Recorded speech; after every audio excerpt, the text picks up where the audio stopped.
Welcome to the first of 10 here from Canlan, West Dundee. We've got Squirt Major, Peewee Minor and Major, and Bantam Minor playoff action. My name's Aaron Shellen. My broadcast partner today is Joe Williamson. And Joe, we banged out 14 hours of hockey last Saturday, and we're going to do another 10 games, 13 hours here today. But I love it. It's hockey. Love it. Let's do it, right? Yeah, let's do it. And, you know, playoff hockey, we talked about this last weekend.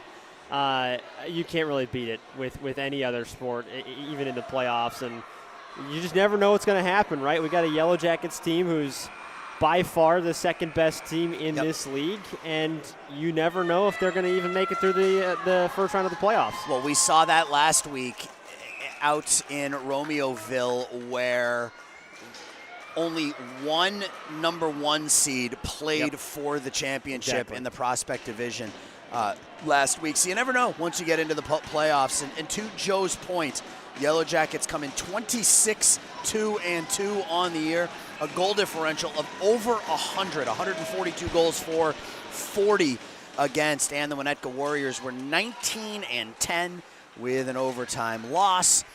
Both of these teams are now playing their second game here in this round-robin format.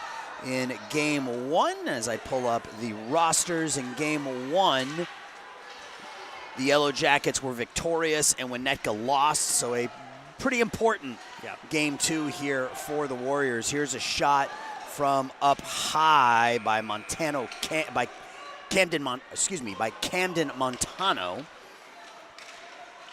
You'll have to forgive our brains. The brains haven't quite woken up yet. No. It usually takes, I don't know, about a half hour or something to really get my mind going when it comes to names and numbers, but we'll get there. It's usually Game 2 for me.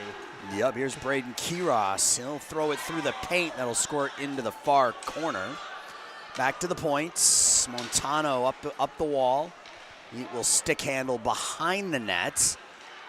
And the Winnetka Warriors take possession but lose it.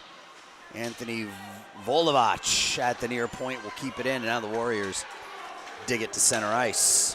Just underway here, Game 1 of 10.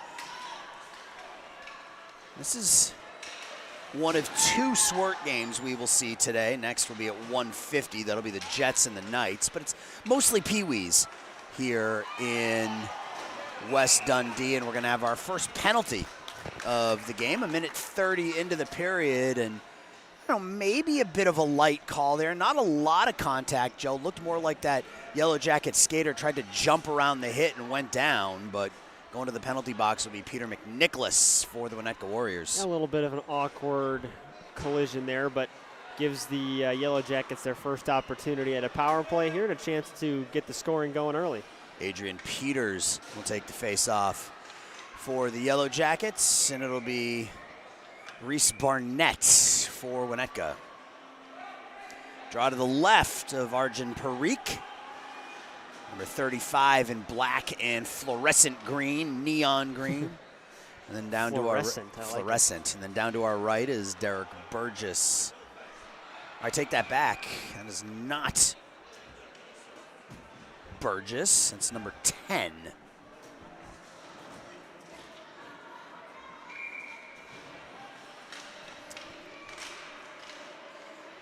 Puck in the far corner, excuse me. Behind the net with it, the Yellow Jackets. Back to the near points. Maximus Tapio up the wall. Winnetka has it behind the net. It's cleared out. 90-second power penalties at this Squirt level. Now Timothy McNamara is in ahead of the play for an offsides. 13-minute periods.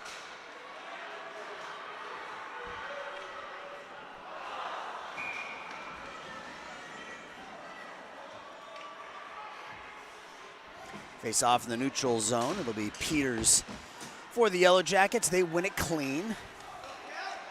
Keller Rayleigh into the attacking zone in that far corner on the backhand. He'll stop in the corner.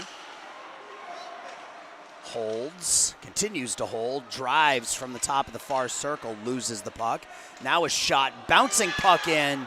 That was by Maximus Tapio. They're not able to corral the bouncing puck. McNamara will throw it into the far corner. Yeah, good job by McNamara there to just get the puck in deep. Don't want to risk an odd man rush. There's a shot swept wide by Rayleigh. It's up the wall, kept in over there. Raleigh. Winnetka trying to dig it out. Still 15 seconds left, kept in there. This is McNamara now near circle. On the backhand, he'll come down the near side, and he will beat Peewee by the far post. And the Yellow Jackets score the first goal of the game. It's 1-0. Yeah, that was a pretty shot right there. Found a spot just on the far side above the glove of the goalie. And a 1-0 lead thanks to that power play for the Yellow Jackets. They just turned the lights on behind us.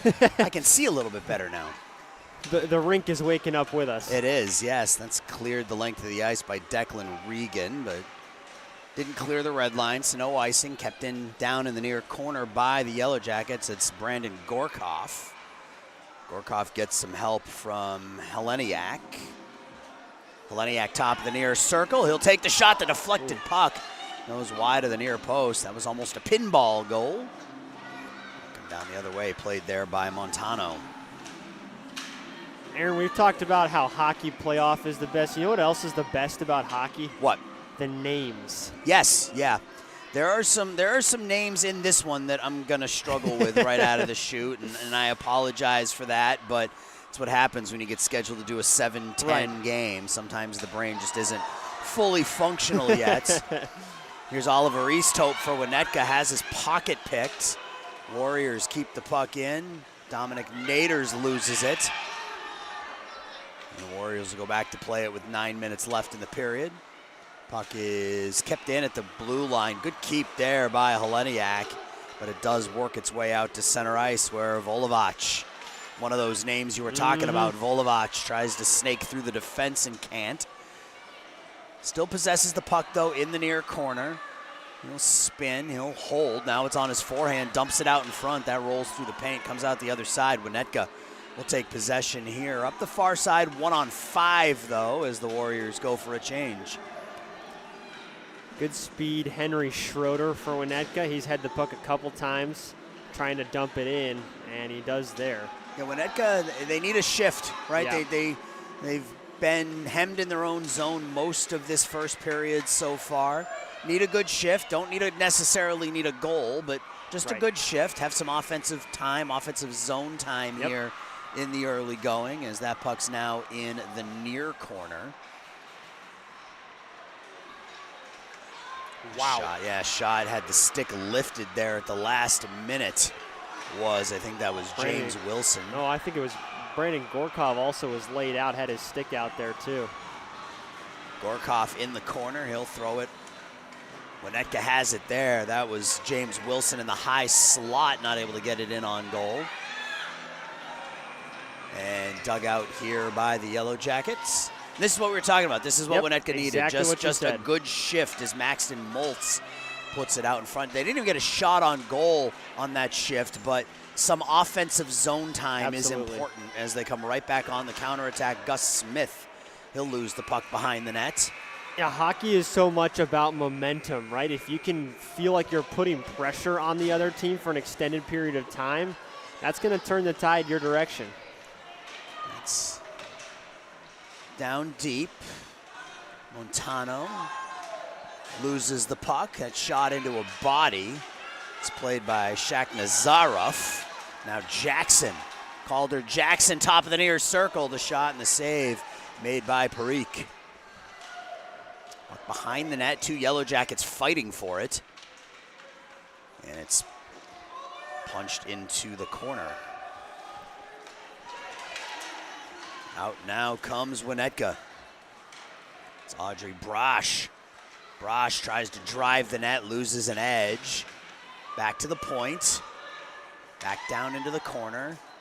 And a giveaway there. Jackson tries to find Seaworth. Seaworth in a race for the puck, and it's banged away by Avi Mann. Nice play there by Mann as the net comes off its pegs, and it looks like Parikh might be a little shaken up there. Yeah, I mean, it's a good effort, right, putting your body on the line, and no penalties. We'll get a stoppage of play for the net coming off the pegs. It's one of those, you know, these kids are still young enough. Sometimes it's hard to control exactly what your body's doing at all times. So both kids hit the ice and slide all the way down.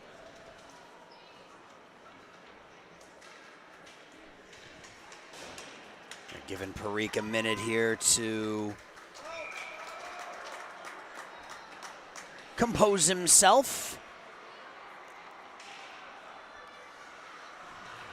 Draw is won by the Yellow Jackets, but it'll come out to center ice where it's played by McNamara.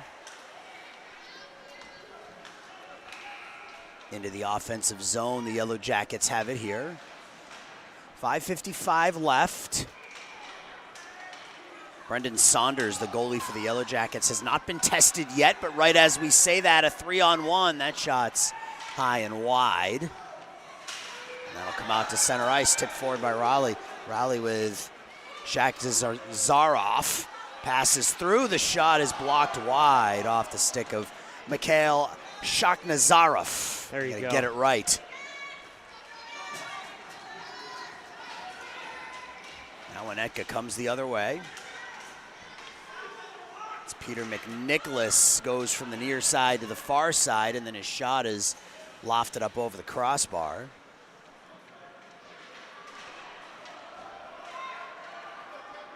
Far corner. It's a swarming Yellow Jackets defense. I was watching that puck go into the opposite corner. There was one black jersey and 4 white jerseys going after the puck.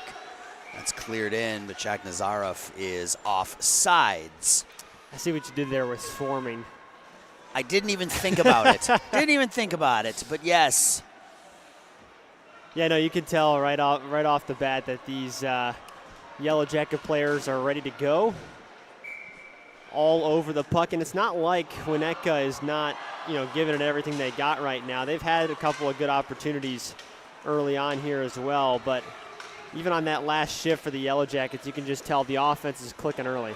Yeah, Winnetka seems to have settled in a little bit here, right? The first 4 or 5 minutes was all the black and gold of the Yellow Jackets, but Winnetka's had some good offensive possession. Still no shots on Brendan Saunders, but still good possession time since they gave up that power play goal. And again, that's how you get that momentum. You know, eventually that possession, that offensive zone time will lead to shots on goal, and then hopefully a goal if you are Winnetka. And, I mean, this Yellow Jackets team, I mean, you said it, they were 26-2-2. The only reason they aren't hands down the best team in this division is they've got the Wilmette Junior Trevians, who are 30-0. It's hard to be the best when you've got somebody who's put together a perfect season ahead of you. Puck is stolen by Heleniak. Heleniak tries the toe drag, gets the shot off. Nice right toe save made by Parikh. Kicks it back to the near point. We get a collision by the blue line. That'll come out to center ice where Montano will play it for the Yellow Jackets. Has his pocket picked, and now the other way is Reese Barnett. Barnett tries to cut near the top of the near circle, loses the puck. Now behind the net. Not allowed to check at this age level, but you can use your body. You can be physical without body checking, and you saw it there as there was a board battle and both players trying to use their leverage to steal the puck. Puck is thrown forward. Declan Regan a little too far off his stick. And Winnetka settled in here a little bit, Joe. Yeah. It's been back and forth here over the last handful of minutes. It felt early on like the Yellow Jackets were really controlling the game, and it doesn't really feel like that right now. Nope, they have a power play goal. Here's Tapio. He'll stop, cut to his left. He'll shoot through some traffic, and that'll bounce in on Parikh. And I think the most impressive thing, and you know, I got to remind myself of this when we're calling these games. This is Squirt. This is 10U. You know, this is the best of the best that the 10U divisions here in Central States has to offer, and they don't look like 10-year-olds out there. Yeah, a lot more coordinated than most 10-year-olds. More coordinated than most 50-year-olds. There's a shot from the bad angle that goes high and wide, far point kept in by McNamara. He'll give it away though, and Winnetka out to center ice. McNamara jumps the passing lane, takes the puck back, and he'll backhand it deep as the Yellow Jackets will go on the forecheck. Winnetka now up the near side with 2:40 left. And you can kind of tell the difference in offensive philosophy between these two teams. You know, you've got the Yellow Jackets who will just throw the puck on net, look for a rebound. And then you've got Winnetka who they try to set up a play every time they get into the offensive zone. Almost a 2-on-1, but Tapio was there to break it up. Here's Mann down the near wing. Mann cuts out in front, and again, 4 white jerseys there as he cut between the circles. The Yellow Jackets are allowing nothing in between those face-off dots. They're forcing Winnetka to stay to the outside, and when they cut in, they got to go through multiple layers of Yellow Jacket defense. Winnetka's going to have to try to find a different way to get in on goal. Yeah, we've seen a couple of Winnetka players try to do what you were just talking about, cut in from the outside, and the Yellow Jackets aren't having any of that. Face-off is won here by the Yellow Jackets. Up the near wall, kept in, and now out. 2-on-1 now the other way. This will be Peters. Peters to his right and just rolls off his stick. Jack Nazarov now back to O'Reilly. Back to the points. Kept in over there nicely by McNamara. McNamara goes down, and thought we might see an arm for a trip, but nothing doing. Now with the puck is Thomas Sims. He cuts back to his left, and they'll just dump deep.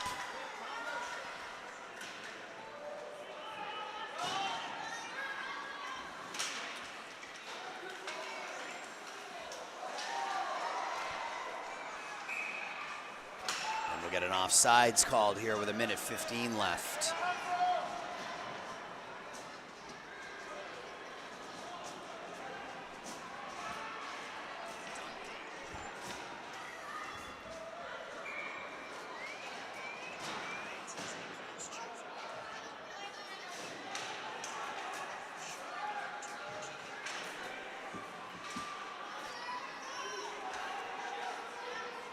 Shot wide of the far post. Saunders still not forced to make a save here in the first period. Winnetka has it near half wall, back to the point.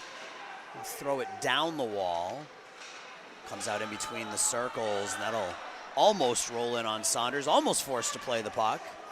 Back at the near point, shot through some traffic, the bouncing puck, Saunders makes the save. Nice shot through there by Christian Johnson. That bouncing puck so tough to stop. A tricky first save there for Saunders. Down to 35 seconds left. Raleigh back to his left, top of the near circle, and he'll take a quick little wrist shot that goes wide.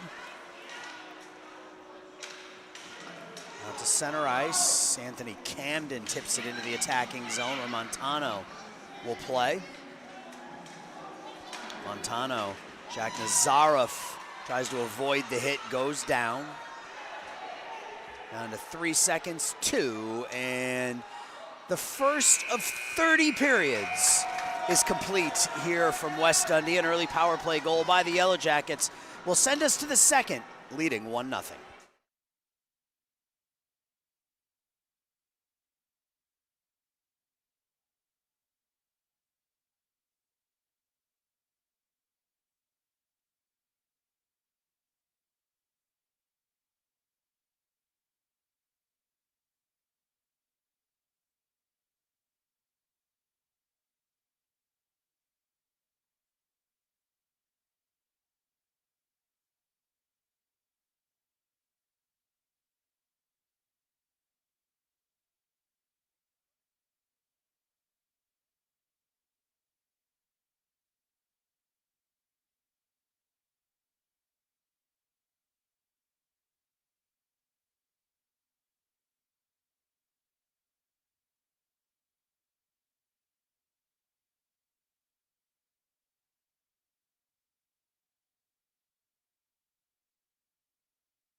Second period about to get underway. Yellow Jackets with a 1-0 lead, a power play goal.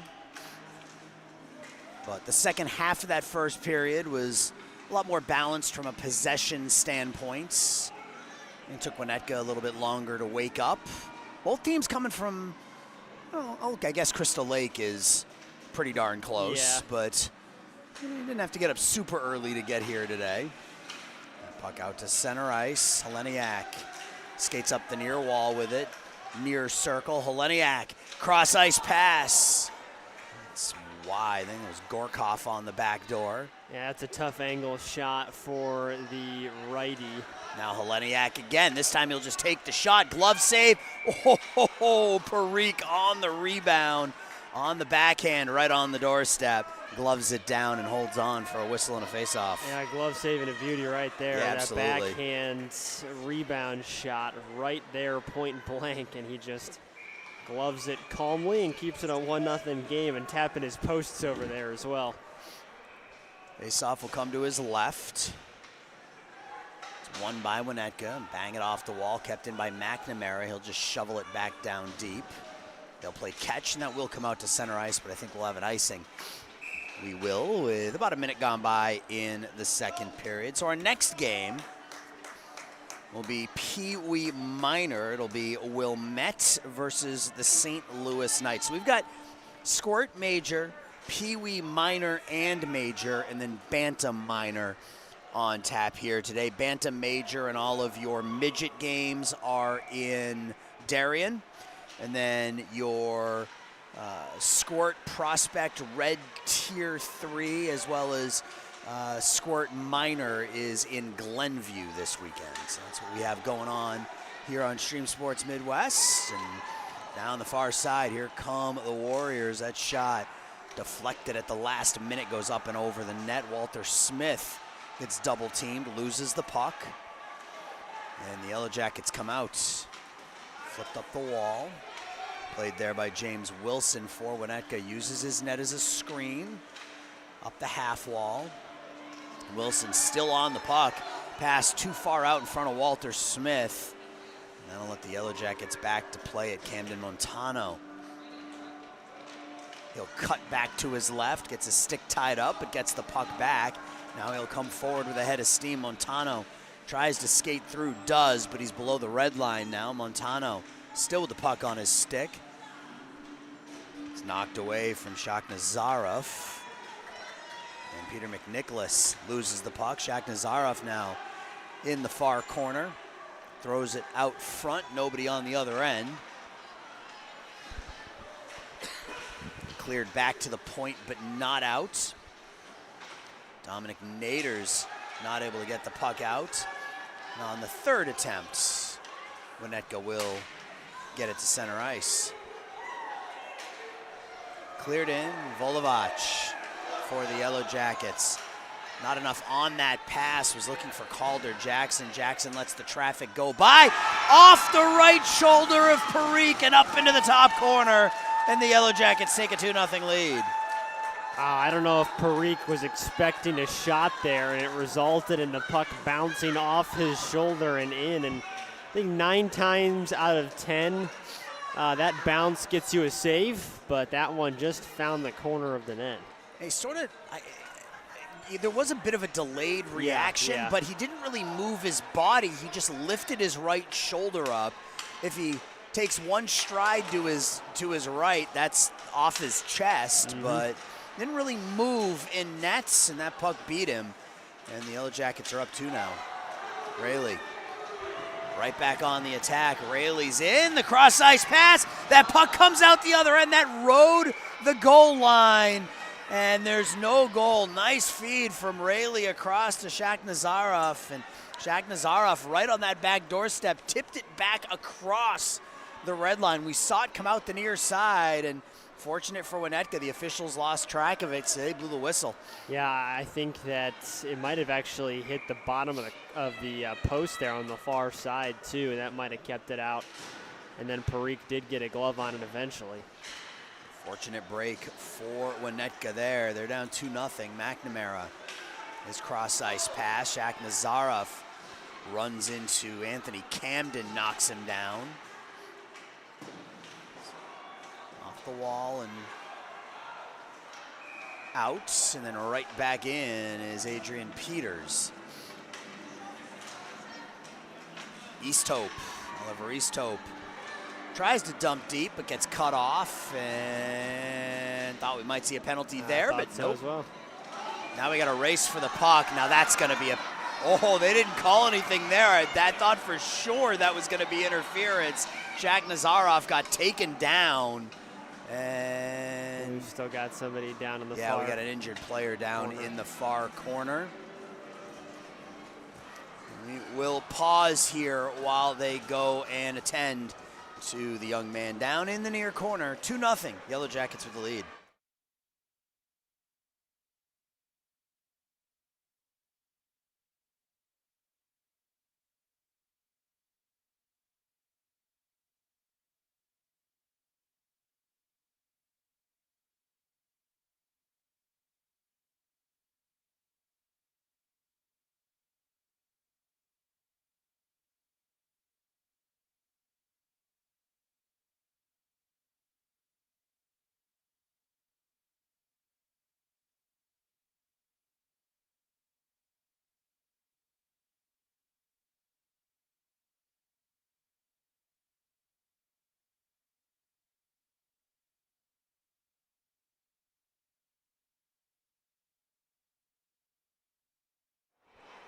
So it was Oliver Easthope down in the near corner. He skated to the bench on his own. He was kind of holding the back of his head. Now he's sitting down on the bench without his helmet on. I think he lost an edge, and those end boards have zero give. Yep. And hope he's all right and able to get back out on the ice. It was good that he was able to skate off under his own strength.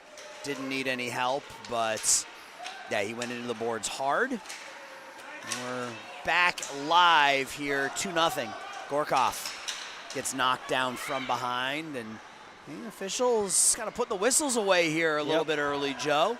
Letting them play. Absolutely. That's flipped towards the goal off the stick of Tapio, blockered away by Parikh. Pushed around near side. Regan. Heleniak back to the point. McNamara, he'll wind up and shoot. That's deflected, but the puck comes out up over the net by Gorkov.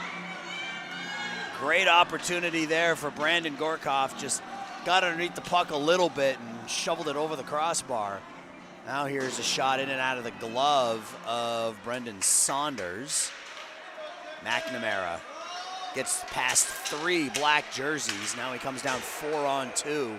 McNamara takes it wide, shovels the backhand in on Parikh.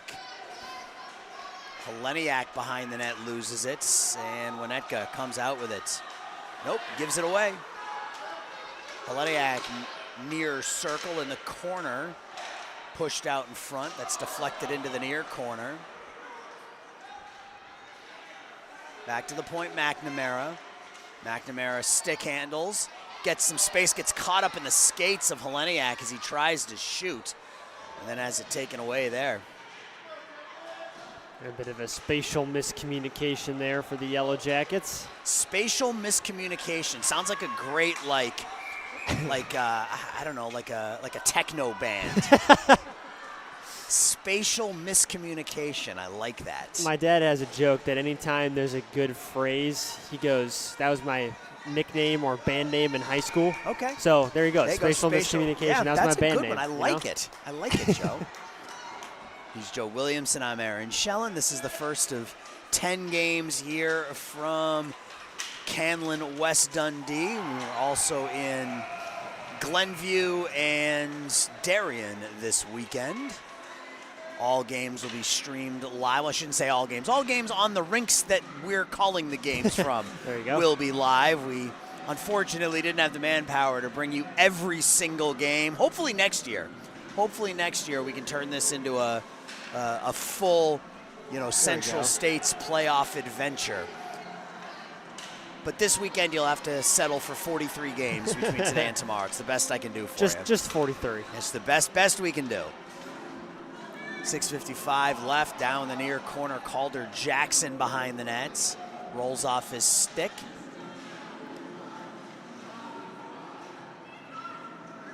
Bolovich. That puck deflects out in front. The backhand, Peewee makes the save off the stick of Kiros.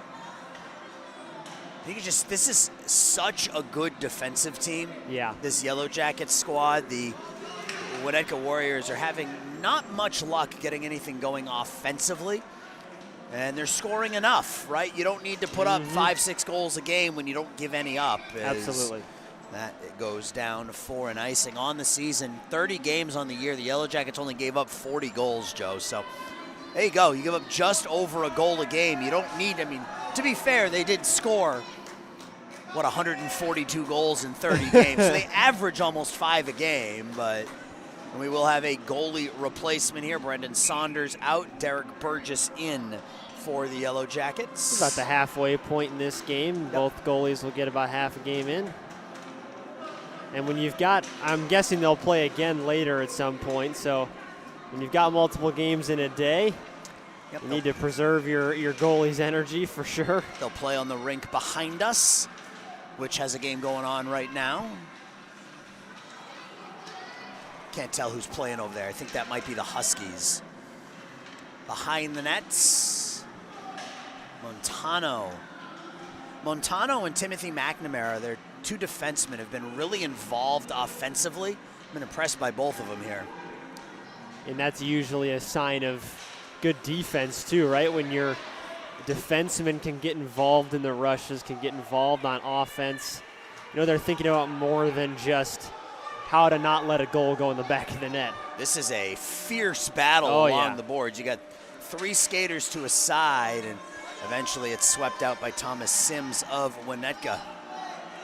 Volovich shovels it forward, but cleared right back out, and Peters has to wait for his line mates to clear. They do. He clears it in, and Winnetka gets it to Sims at center ice. He loses the puck.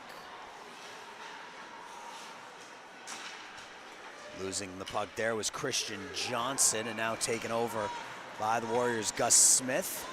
Stop, come back out the near side. Throws it forward for Sims. It's off his stick. McNamara now for the Yellow Jackets with 4:40 left. McNamara down the far side with the puck. Gets his pocket picked right at the top of the far circle. That's up off the wall and out. Racing back for the puck is Tapio. He'll overskate it a little, but come back and play it for Declan Regan, who gets tied up in the corner.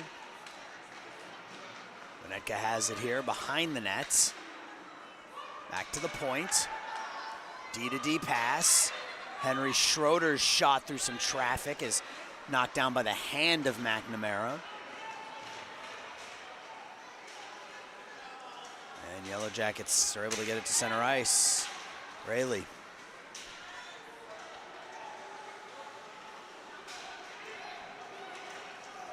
Winnetka gives it away. It's cleared back in deep by Regan. That's happened a couple times in this period where I thought Winnetka might be able to clear the zone and was unable to do so. They'll clear it here with 3.5 left. Pass forward. Good to see Oliver Easthope back out there on the ice after taking that nasty spill a little bit ago. Avi Mann getting pinned against the wall. Easthope battles for it. Another battle right at the blue line. Easthope can't play that. It'll come back. Oh, giveaway here. Here comes Gorkov in all by himself. Gorkov on the breakaway. Gorkov on the backhand. The save made by Arjun Parikh, and that might have been a game saver right there, Joe. Yeah, that was a great save. Stuck that right pad out at the last second. A nice move, but Parikh stopped it. Barnett, nice feed there. That pass through into the paint and still loose. And we're going to get a penalty called here on the Yellow Jackets as that puck was loose in the paint as Derek Burgess was scrambling to find it. And here's a chance for Winnetka. So, we'll see what happens, right? You get an opportunity. Absolutely. And down at one end, the goalie makes a great save. Now it's time for you to pick your goalie up and get one back for him. New goalie in too, and Derek Burgess. And I missed who it was, but there was a beautiful move followed by a pass there for Winnetka that set up that opportunity. And now you're going on the power play with 2:45 left in the second, and you need a goal to make this a one-goal game heading to the third. Haven't had many opportunities today. When you get one like this, you got to take advantage of it. Shot through, that deflects just wide. Back to the point, kept in. Sims D to D. Shot, ooh, another deflection goes just wide. Nice cross ice pass. Shot in and out of the glove of Burgess. Now behind the nets. Wrapped up along the wall, kept in. Still kept in. Another shot from the dot. The shot, the score, the rebound. And Winnetka, they ran that same play three or four times. Gus Smith from the point. This time they got a rebound, and I think Thomas Sims on the back door? I think it might have been Peter McNicholas. Peter McNicholas, number 13. Yep, on the back door.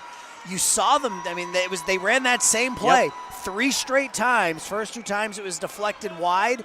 That time they got the perfect rebound, and McNicholas buried it. Yeah, D to D, near point to far point, and like I said earlier, you know, they're not gonna rush into a shot. They were setting up plays, trying to find a rebound after a puck on net, and they got one there, and it resulted in a goal.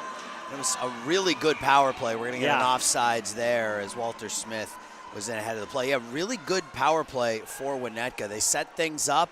They pinched when they needed to pinch. Yeah. It was tight passing.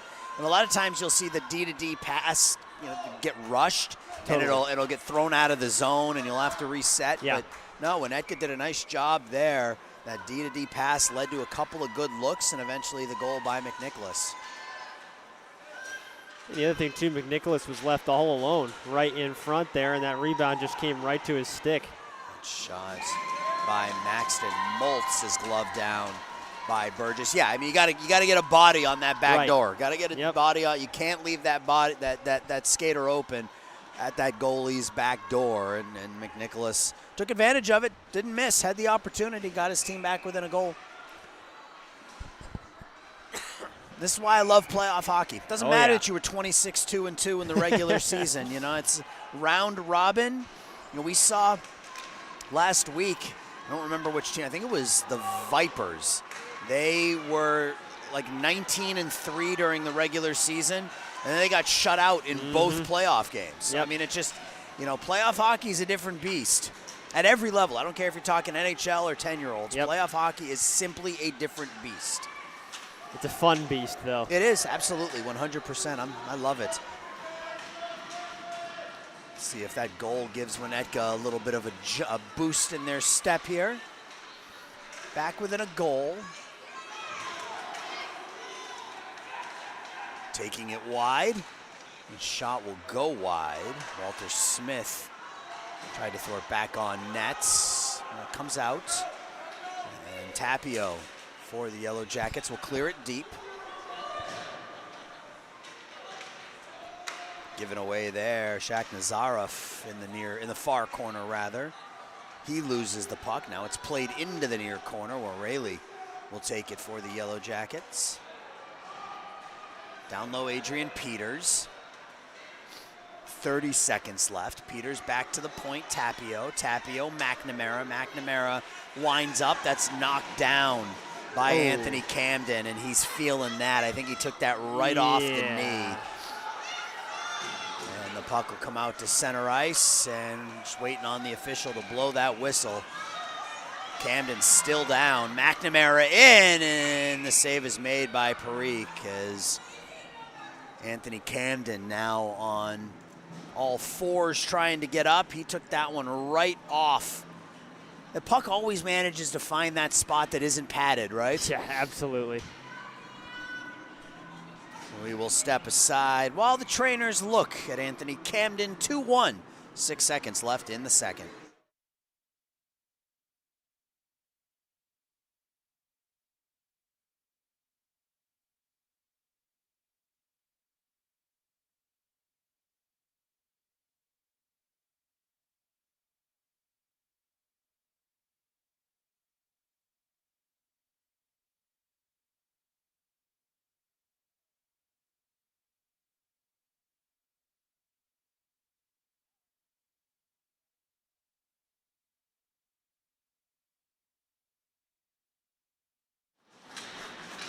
Camden is back up on his skates a little gingerly on that right leg. He's trying to skate off under his own strength, but he'll get some help from his coach. And,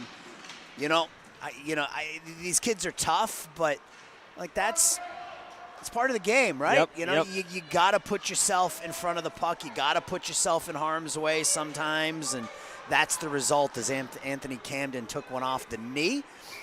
But it looks like he'll be all right. 6 seconds left. Important face-off here for Winnetka. Win the draw, go to the third, down by a goal. Pushed over into the far corner, and that is exactly what will happen. 2 periods down here in West Dundee. Yellow Jackets 2, Winnetka 1. Joe and I will be back with third period action in just a minute.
Back here for period 3, and if you're Winnetka, this is a must-win game. Absolutely. They are 0-1 in this Squirt bracket. The Yellow Jackets 1-0. They could afford a loss, but you don't want to be playing for your playoff lives in your second game of the day. So Yellow Jackets win today. They win this game. They put themselves in a really good position later on today. But if you're Winnetka, you can't afford to be 0-2.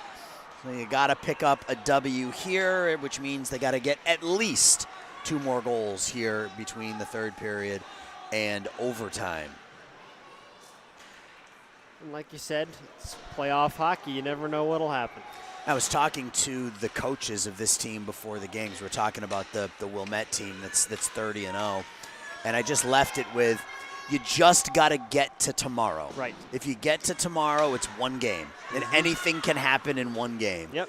So if you're Winnetka, getting to tomorrow means winning this one. Here's a shot through a screen, and Burgess makes the save. That puck rolled down into his pads. That was Christian Johnson from the top of the near circle. I don't know how he saw that. Yeah, there were at least 4 bodies in front there. A nice save by Burgess.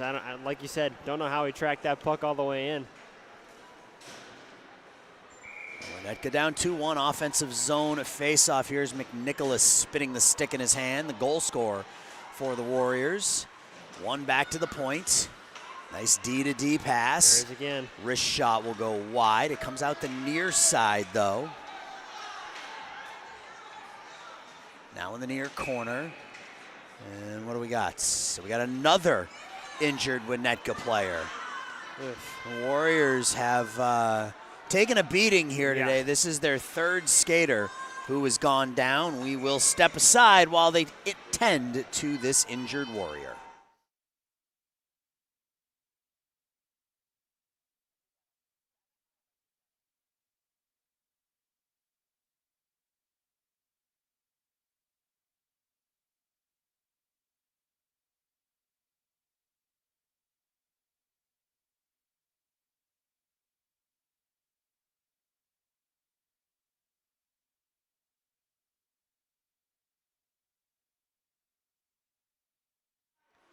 That was Henry Schroeder who was down. He's back up. I think he wants to stay on the ice. He was looking for his stick, but he will head back to the bench. So having a tough game for Winnetka here. We've had a couple players go down. All 3 have skated off the ice under their own strength, which is a good thing.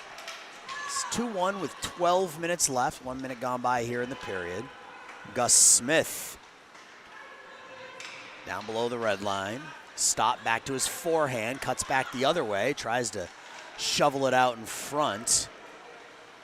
And there's Timothy McNamara again playing it to himself. Avoids the first forecheck, but then gives the puck away in the corner. Winnetka takes possession. Thomas Sims behind the net. Sims hard back to the point. James Wilson bounces off his stick. And that hits the linesman right in front of the Yellow Jackets bench. Now the Yellow Jackets try to skate forward with it. They can't. Winnetka takes it here. First 2 goals of the game scored by the Yellow Jackets. Last one by Winnetka with about a minute and a half left in the second period. Made it 2-1. That's where we are with 2 minutes gone by here in the third. And if you're Winnetka, you'd love to see another power play opportunity. That first power play looked so good and easier way for you to get on the board again. I mean, based on what we've seen today, though, these officials are letting the kids play, so it would have to be probably something pretty egregious for that arm to go up. But stick handling, and now forward are the Warriors. Walter Smith shovels it wide. Wilson in the near corner with Rayleigh. It's taken by Volovac. Thrown right back in. Camden Montano behind his own nets. Starts up the near wall. Now cuts back to his right, gets a little bit of space. Cross ice pass, the backhand. The save made by Parikh off the stick of Mikhail Shakhnazarov. And he got a ton on that backhand. Yeah, it was a lot more than I was expecting, and another great save by Parikh, keeping this a 1-goal game. And, you know, if somehow the Warriors can tie this game up, you look at some of the saves that he's made, and they're starting to stand a little bit taller. Hey, let that 1 goal past him that just went up over his right shoulder, and that's the difference in the game right now. But, yeah, he's made a couple of pretty impressive glove saves. Montano loses the puck. It's off the wall, and the Warriors able to work it to center ice. Volovac keeps moving forward, almost ends up with the puck on his stick in between the circles.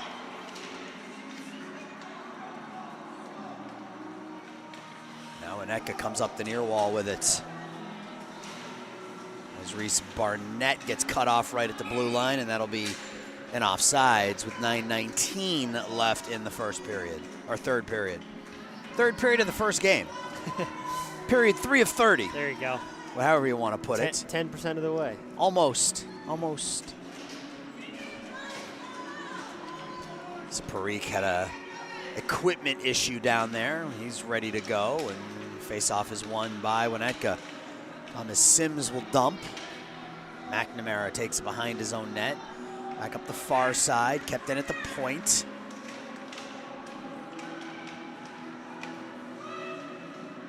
Now into the corner, Sims, he'll lose the puck. And it's worked out. This is Gorkov. Gorkov stops in the near corner. Gets pinned against the wall, goes down. He's able to take the puck away while laying on his belly. Now has the puck at the near half wall. Swept away from him, McNamara. Finds Heleniak. Heleniak pinned against the wall. And Winnetka skates out with it. Self-pass there by James Wilson, a little too far out in front of him. Timothy McNamara up the wall and out. Yellow Jackets smart with that puck in their own zone, not taking it in front of their own goal, Joe, going up the wall every time to get the puck out. And, you know, when you got a 1-goal lead, you got to be smart with it. And we saw both teams a little bit in that second period with some defensive zone turnovers, and it's crucial that you're not doing that in the third, especially in a 1-goal game for both of these teams, right? Winnetka needs to get on the board again, and the Yellow Jackets trying to keep them off. Well, we got to keep them off for another 8 minutes and 8 seconds. And the Yellow Jackets will improve to 2-0. Winnetka would fall to 0-2. So it's a round robin. So each team, it's a four-team division. Each team plays every other team. You get 2 points for a win, 1 point for a tie. And then once every team has played those 3 games, the 2 teams with the most points will play tomorrow for the championship. Yep. It's that simple. Good stick. Yeah, that's a really good stick, knocking that puck down out of midair. Back at the point in the feet. Henry Schroeder not able to keep it in, though. Cleared back in. Chance here. Sticked away by Burgess. Through the slot, nobody on the other end, though. Brosh has the puck. Audrey Brosh takes the shot, and that hits Barnett in front. Now Jackson. Jackson shovels it up the wall. Winnetka keeps it in. Now it's out to center ice. Chance here for Seaworth. Seaworth near half wall. Tries to go back to the point, taken away. Brosh knocked away from her, but now up the near walls, Reese Barnett. Barnett gets cut off by Volovac. Volovac has his pocket picked by Walter Smith. Smith out, the bad angle shot. Ramps up off of Derek Burgess and goes wide. Kept in, the shot from the point out in front. The shot through, and save is made. Burgess makes the second save. The puck is still loose. How that stayed out, I have no idea. That puck is still loose. Yeah, Burgess way out of his net, too. Winnetka jamming at it, continues to jam at it, and there is the whistle. I don't know how that puck stayed out of the net.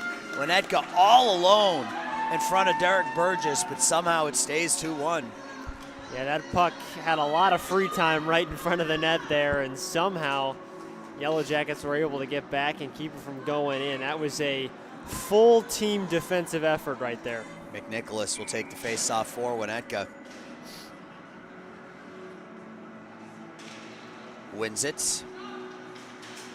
Dominic Naders will clear it in deep. Now in the near corner. Rayleigh, good defensive work there. Will take the puck away with 6 minutes left. Between the legs, Shaq Nazarov. Directed away by Parikh. Peters, Tapio near point. Overskates it and smartly just throws it up the wall.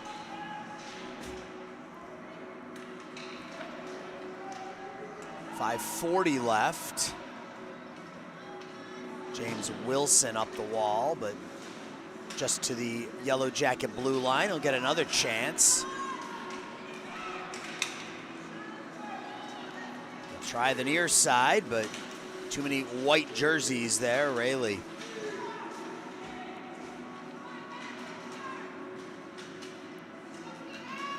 Tapio into the body of McNicholas. That'll come out the far side for Oliver Easthope. Easthope takes it wide. Easthope's shot. Whistles wide. Now Rayleigh with Shaq Nazarov on his right. Gets too far off his stick. Shaq Nazarov knocked away from him. Now McNamara gains the red line and throws it opposite corner as the Yellow Jackets finish a change with under 5 minutes. Too much on that pass. Peters in the far corner. Against the back wall, gets some help from Rayleigh. And this is exactly what you want if you're the Yellow Jackets, right? Pinning that puck up against the wall in the offensive zone. And as far away from your own goalie as you can possibly get. That, and you waste some time. Yep, Rayleigh tries to go back to the point, but there's nobody there. And having to go back and play it is Camden Montano. Montano turns his net, almost gives it away. Swept towards the goal by James Wilson. Now Montano again. That's back to the point, kept in. No, not kept in. That came out. That hopped up over the stick of Christian Johnson. But that's the danger of trying to clear up the middle. That was a giveaway right at the blue line, and Johnson, if he had been able to settle that puck down, would have had a lot of space to shoot. 4:02 left. Draw one again by Winnetka. Here's the man, Camden. Now it's chopped up in the air by James Wilson. Far corner.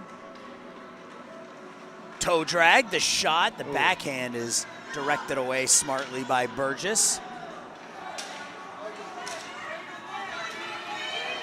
Now Gorkoff trying to use his speed to get up the near wall. Gets stopped by Sims. Now back to the point, Montano. Montano pocket picked.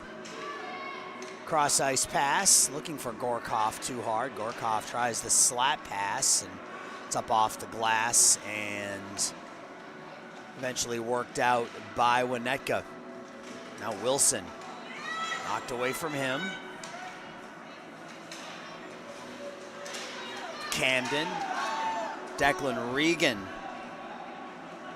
through the paint, but his team was changing up. Now in under 3 minutes. Yellow Jackets trying to hang on.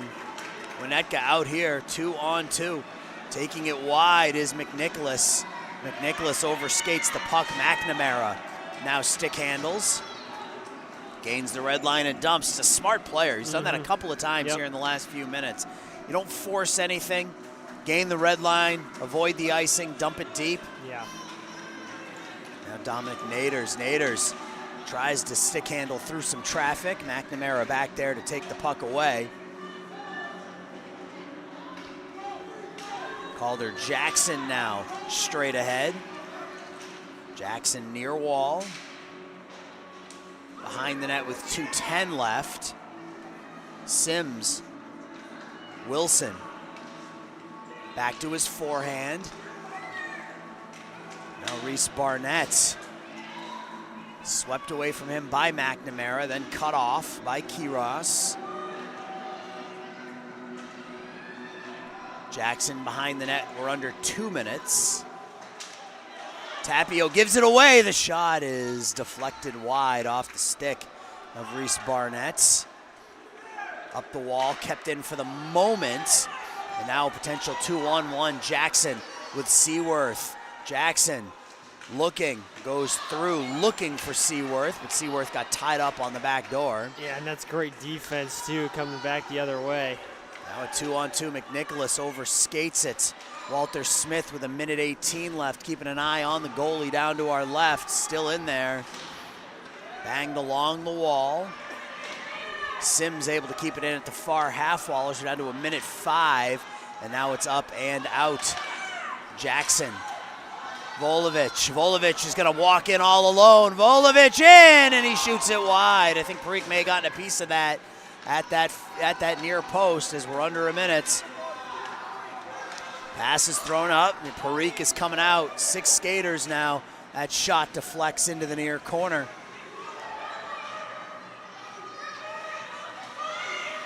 Pinched there. Stick handling through. The shot, the glove saved, the puck is loose, it's behind the net. That was off the stick of Easthope. Down to 30 seconds. Swept up, kept in at the point. Gus Smith will wind up, take the shot, the right pad save by Burgess, and that puck is cleared with 20 seconds left. Thought for a second the Yellow Jackets might tip that shot, but fortunately they didn't for the Yellow Jackets. That pass off the stick of Easthope down to 7 seconds. Tapia will pin it in the corner. Yup, Maximus Tapio will pin it in the corner, and that is how this one will end. Winnetka gave it their all at a couple of chances in the last 30 seconds, but the Yellow Jackets take this one 2-1. They improved to 2-0 in round robin play. Winnetka drops to 0-2. Well, it's a good way to start your day. Worth waking up early for, and Yellow Jackets with a much-deserved win, and I'm sure Winnetka going to play hard this afternoon as well. Yep, that'll do it for game number 1 of 10. Game 2 will be Wilmette and the St. Louis Knights in a Peewee minor matchup. Stick around for that one.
Welcome back to Canlan West, Dundee. My name is Joe Williamson alongside my broadcast partner Aaron Schellen. It's the second of 10 games here on Stream Sports Midwest for your Central States playoffs.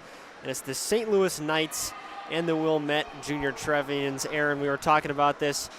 Fortunately for the Knights, they didn't have to come all the way to Chicago just to play another St. Louis team. Yeah, they will. They will play the Eagles later on today. But yeah, it's at least you get 3 games in a 24-hour window. Yep. Couple of St. Louis teams in the area. The Knights will be the first one that we see. And during the regular season, the Knights went 10-10. They had 4 ties, most in the Peewee minor standings. And then the Wilmette Junior Trevians went 18-5 with 1 overtime loss. The Knights rocking the black and red. The Junior Trevians in the white and navy. Yeah, we talk about these jerseys and how, you know, they all sort of have some sort of like NHL theme or NHL like vibe to them. The Knights don't really. I mean, you could say, I guess, Carolina just because it's the same color scheme. My first thought was actually the Arizona Coyotes before they moved. Yeah. A little bit brighter red. Yeah. That's, I think, the thing that's doing it is it's a bright red. It's not a maroon or correct, yeah. So Wilmette controls first, dumping it in around back behind net. In goal.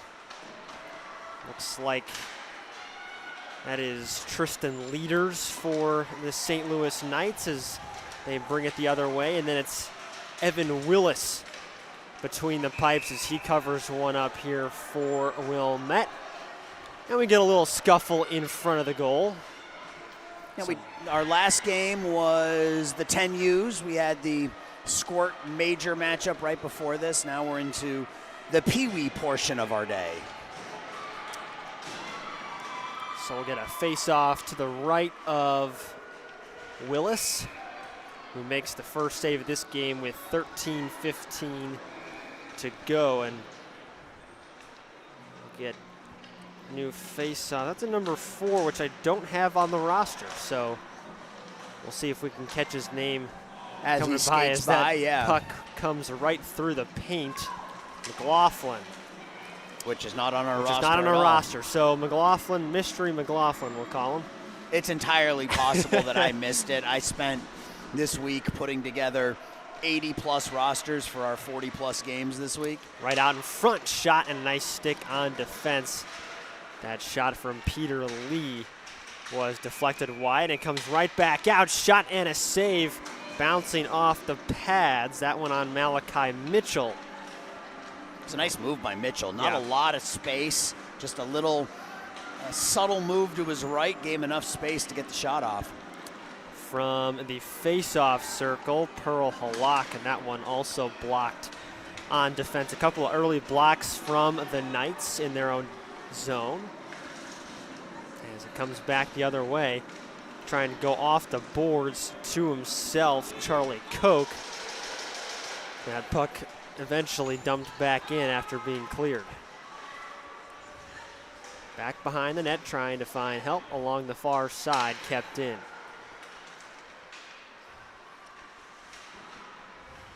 Far corner, Logan Martin back.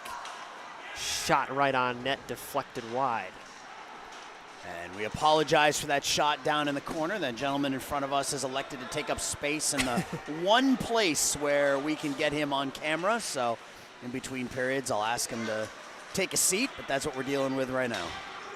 Hayden to Teft. Teft trying to find space in the middle. He'll elect to go back to the blue line, far side, here in the corner. It'll be rimmed around, looking for Hollis, but it doesn't get to him. It's cut off by Logan Martin, who comes the other way with decent speed across the blue line, one hand, and the puck stripped from him before he could get to the net. Falling to his knees, dumps it back in, and we'll get, I believe that was an offsides call, and a goal behind us, as you can potentially hear. Yeah, we got the Falcons and I think it's the Falcons and the Falcons. I believe Love the that. team to the right is the black and red of yeah, that's Falcons versus Falcons is what we're looking at over there on the rink behind us right now. Playoff hockey, you never know what you're going to get. Interesting. Dumped back in by the Knights. We saw a good first game, ended in a 2-1 final. Hoping for a lot more of that here today, as we'll be bringing you quite a bit more action as the centering feed doesn't find the stick of the Knights, and it's coming the other way. Into the zone with speed and looking for help. Just going to center it. That was Nick Catelli. And it's brought back out by the Knights before being kind of just pushed on net and covered up by Evan Willis. You got to be careful shoveling that puck back to your goalie. They may not necessarily be ready for it. So a defensive zone draw here for the Junior Trevians. A little bit of back and forth. The Knights have had a little bit extra offensive zone time, but no real good chances to speak of a couple minutes into this game, and Wilmette coming the other way. Nick Catelli trying to find space. He loses a handle on it. And the Knights has a nice stick there to get it out of this zone. Lucas Ederer. And it's going to be an offsides on the Junior Trevians. An awkward puck battle up against the boards here at the blue line. Yeah, that's what happens when you don't have the opportunity to touch up. You know, if you go in ahead of the play, there is no touch-up offsides at this level, so it leads to some awkward battles right at the blue line. And that's a fantastic effort by Malachi Mitchell to get to that puck on the far side. That'll allow his teammates to get into the zone. Dumped back in, and they'll go for a partial change here. Knights having some difficulty clearing the zone, and that'll allow Wilmette to get fully back on the ice and get back to the forechecking. In the far corner, and it'll squirt out into the neutral zone. Quiet first period so far on both sides, both teams with some offensive pressure, but not a whole lot of good opportunities. Now potential one-on-one from the face-off dot, and a nice save by Willis. That was on Michael Vashon. Now come the other way, Hayton looking for help on the far side, just over the stick of Graham Teft. Now a shot from the blue line and smothered, and the Knights will come the other way. Great move to get into the zone, stick handling, and all the way to the net goes Charlie Koch, but he couldn't get a good shot off as he was stumbling to the left of the goal. Yeah, through 5 white jerseys. Yeah. So Ronan Ferguson will dump it in from the neutral zone, sticked away by Willis. And a pin up against the boards. Gus Taborek was unable to get it out, but Wilmette comes the other way now. Kane Hayton looking to center it, and instead it goes off the back of the net. Right back out in front, Hayton shot, score! Somehow the puck found its way back to Kane Hayton, and he buries it top left corner. Hey, he didn't miss. Did not miss at all. Puck bounced back off. Looked like it bounced maybe off the end boards, but came right back out to Trevians, and they take a 1-0 lead. And Kane Hayton found himself alone out in front. And he was able to get a good shot off and beat the goaltender. So 1-0 lead for Wilmette. That might have been the first, if not second, save opportunity of the game for Tristan Leaders. He has not been tested a whole lot at this point. This puck comes out. And the Knights bring in a nice centering feed to the stick of Liam Fitzsimmons, but he'd had a bad angle and he was unable to get a shot off. Back out to the point. and hits a stick in front. Blomgren's shot was deflected. Knights looking to answer back after that first period goal from Kane Hayton. This puck will be kept in at the point and now out. Back to Henry Nolt. Nolt finds Fitzsimmons, almost turned over. Now Blomgren will push it across the blue line as Wilmette is back to recover. Aaron, we talked about how a lot of these games, at least for most of it, it's playoff hockey, right? So you never know what's going to happen, and a lot of them feel a lot closer than they are sometimes, but a good opportunity here for the Knights to try and keep it close, as this one's centered right out in front. Shot save. Puck maybe squirted through the pads there of Tristan Leaders, but he will cover it up. That was Malachi Mitchell out in front and tried to go 5-hole, and Leaders, that puck landed in between his pads, and he just laid down on his back to keep it out of the net. When you don't know where it is, just fall down and try to be big. Starfish. Right. So the face-off to the right of Leaders. Some instructions from the referee. It is still a learning league. That's why it's called the Central States Developmental Hockey League. You are going to learn. I believe the NIU Huskies play here as well. We got some NIU logos on the ice. Potential future landing spot for some of these boys. Lots of good hockey in the state of Illinois. And Missouri, as we got a St. Louis team here as well. And it's growing. You know, I mean, it is, You talk about, you know, the University of Illinois men's and women's hockey. I mean, it's a sport that, you know, continues to get big. Hayton again, he's made some noise offensively. Obviously the goal scorer, but he's had a couple of other rushes as well. And bringing it the other way with some help. Back behind the net. And turned over to Wilmette. They'll try to bring it the other way. Good stick there, though, kept in at the far point by Will Krogan, and now out to Hayton. Hayton cuts to the middle, now goes outside, couldn't find a shot. Mitchell and Hollis and Hayton. Hayton comes away with the puck. Looking for help in the corner, back out to Hollis. Hollis, shot stopped right in front, centering feed. Mitchell tried to make an extra pass there and didn't have anybody home. He'll recover it now on the far side, centering feed, and just too many red jerseys there.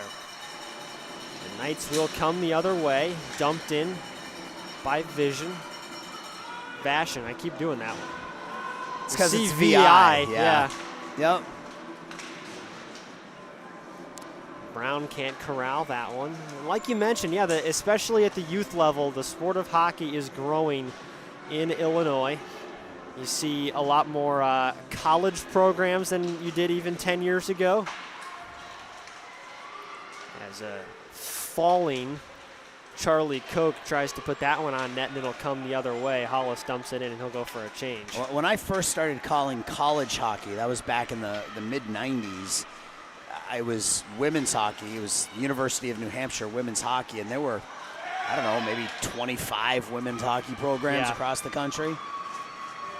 Good stick handling by Grant Asleason. This is center right in front, and a save covered up.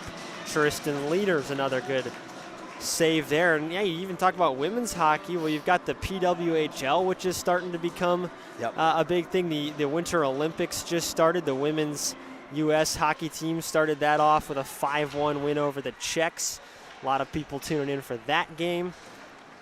Oh, I can't get enough of Olympic hockey. Oh, it's really so good. Best on best international play is my favorite kind of sports. Yeah, the tournament they had, was it last year? Four Nations? The Four Nations tournament, that was, you know what I mean? I'm not a big fan of shutting down your pro season for a couple of weeks for a tournament, but sign me up for more of that, man. That was amazing. People people talk about like pure cinema. I mean, that's exactly what we were witnessing in that tournament.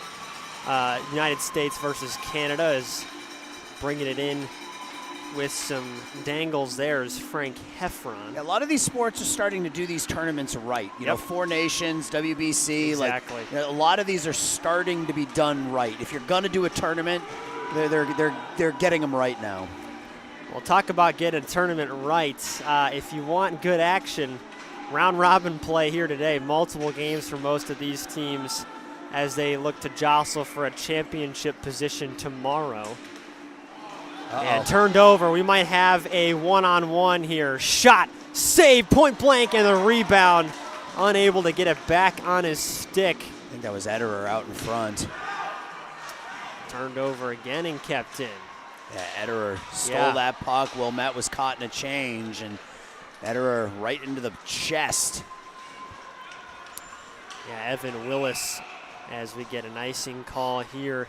Just a point-blank save on a breakaway shot from Lucas Ederer. He'll go for a quick skate as we get set for the defensive zone face-off. Gets a nice tap from Hayton, the goal scorer earlier. 2:14 remaining in this first period. Wilmette leads 1-0. We have had quite a bit of instruction on these face-offs so far today. Yeah, I mean, they're trying to cheat in. Yeah. From outside the circle. They're trying to cheat in, and the referees are catching it. McLaughlin tries to keep it in. He can't do so. And turned over as Wilmette will force it over the red line, and now we'll go back and try to reset. When you get caught up in the neutral zone, sometimes it's easier to just dump it back into your own zone and set up a play. Oh, that pass didn't make it all the way through. McLaughlin fighting right in front. He'll take it to the far corner and dump it back around. Those passes, man, up the middle, those are dangerous. And a trip, but no call, as the puck's still right out in front, and a shot goes wide by Michael Vashon. Surprised we didn't see the arm go up there. That was a pretty clear trip. So Jack Brown will dump it back in, and we're getting off sides. No power plays in this first period so far. We didn't see many in the first game either. The officials were letting them play. Letting them play for sure.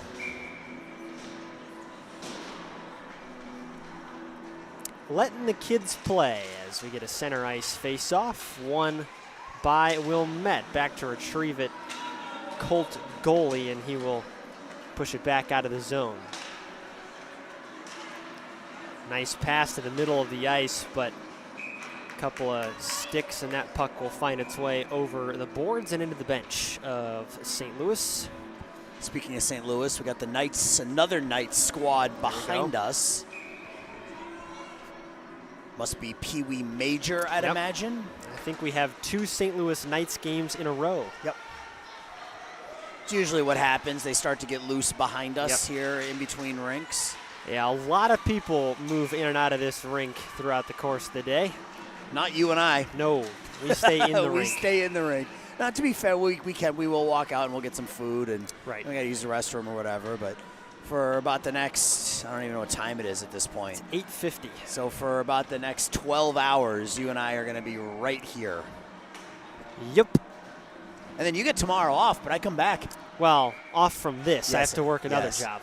I will be back here tomorrow at 7. I think first game starts at 8. And me being a Patriots fan. I was going to say, that's a big day for you. It certainly is.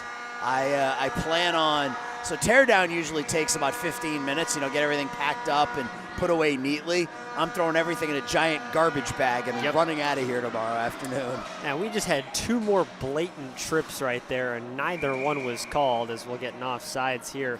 I mean, talk about letting them play. We've had at least 3 or 4 penalties that we could have had called at this point, and nobody's gone to the box. And what's funny is that we're not really hearing a lot of complaining either by either side. Which starting to hear a little bit down a little bit to your right. Yeah. Okay. And every time there's a trip, Evan Willis puts his glove up in the air looking for a call. Junior Trevian's goalie, and that's a nice play there and whistled offside. Nope, period's over. Oh, I was going to say, it looked like he was onside to me, but yes. We will step aside as we head to the second period. 1-0, Junior Trevians get on the board first.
Back with second period action. The Wilmette Junior Trevians got out to a 1-0 lead. Kane Hayton had the first period goal. We got 14 minutes back on the clock, and the puck has been dropped as it's dumped over the boards there by Paxton Blomgren. And Wilmette had that goal in the first period. They had another, at least one or two more, like right out in front, one-on-one with the goalie opportunities, but Leaders did a nice job holding it to 1. We'll see if Leaders is tested a lot here in this second period as we get offsides. It's 2 whistles in the first 11 seconds. I could do without that. Yeah. We could be here all day. Oh, wait, we'll be here all day anyway. Yes. I guess once you get past like 12 or 13 hours, it doesn't really matter, right? Whether you're here 14 hours or 15 hours, it's just a long day. Recovered and pushed back behind the net by the Knights. Blomgren turns that one over on the far side before it's recovered by Calvin Rickerman. Wilmette tries to make the pass, and a good effort there on the near side by Nick Catelli, and he will push it right back out in front and lands on his buttocks right in front of the net. That was a nice drive, though, out of the corner. 1-on-3, and able to get right in by that near post, get a good backhand off, but Tristan Leaders making the save. So Leaders tested early again here in the second, makes the first save.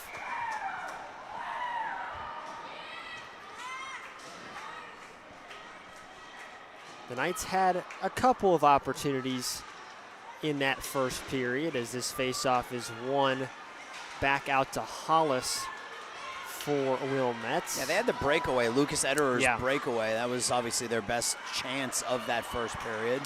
McLaughlin pushes it ahead to Michael Vashon. Vashon looking for McLaughlin, who's called offsides, and choppy throws his hands up. Yeah, choppy first period here in terms of gameplay, not particularly smooth, but you know, hockey isn't always smooth. No. Sometimes whistles and penalties are what defines a game. As it's brought back in by Teft. Teft through 2 defenders, shot, score! He even played through a penalty. The referee's arm went up, but it doesn't matter as Teft buries it stick side. Yeah, skating to his right, shooting back to his left, slides it in the far post, and it's 2-0. Beautiful shot.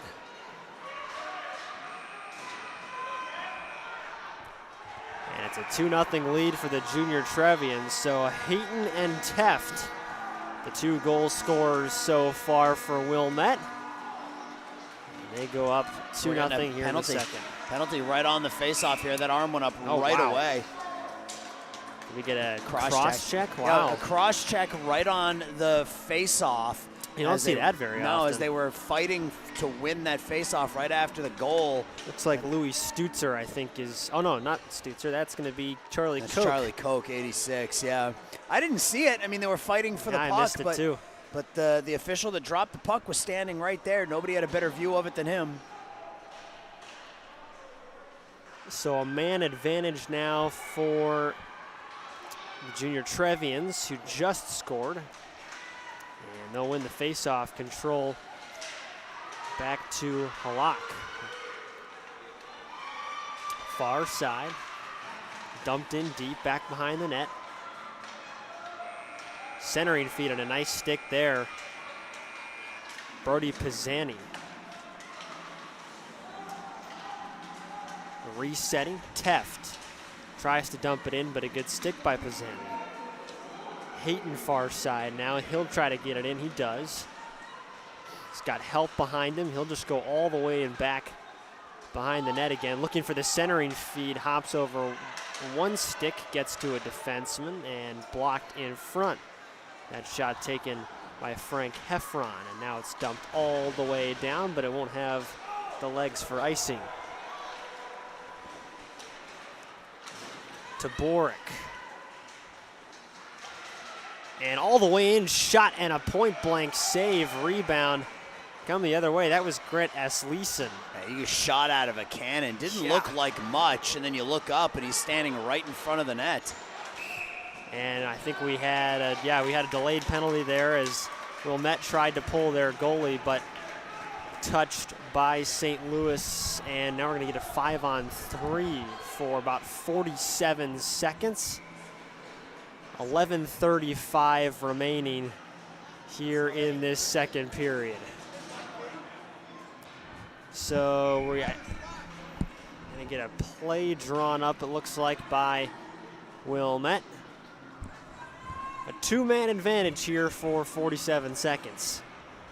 And if they score in those 47 seconds, they'll still get some power play time. Yeah, and if you're Wilmette, you just add on, right? Get as many as you can, put it to bed early.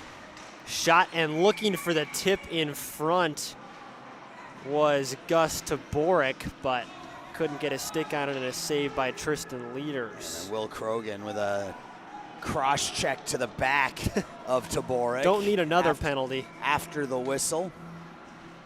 Don't need a 5-on-2. You know what?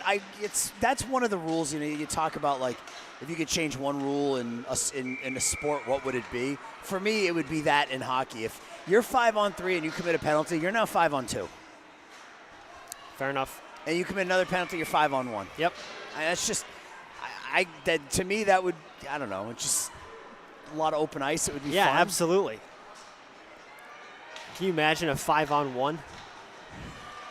That would not end well for the one. No. Shot, score! Ripped from the face-off dot. That was Taborek again. Gus Taborek. Yep, up underneath the crossbar. And he got that goal with 26 seconds left on the 5-on-3. So, 5-on-4 for still 1:40. And it's Wilmette offense looking pretty impressive here through a period plus. They look good early, and 3 different goal scorers now. Graham Teft, Gus Taborek, and Kane Hayton back in the first. And we will have just over 90 seconds of power play time still for Wilmette. Cross ice, far side to Lee. He brings it in. Looking to the center of the ice, back to Hollis. Hollis thought about one-timing it. Instead, he will pass it D to D, and it's ripped wide into the near corner, and now the other way. Hollis back out. Loses a handle on it, but gets it to Catelli. Catelli to Mitchell. Mitchell, he's got Lee in front. Mitchell, oh, and Catelli came in far, near side rather, and just didn't get the stick on it in time, but recovered. Looking back out far side. Shot from the face-off circle, and it hits another junior. Trevian back out in front, off the post. Ripping that shot, Peter Lee. And he just missed it a couple of inches, and now we got a volleyball on the ice down there back behind the net.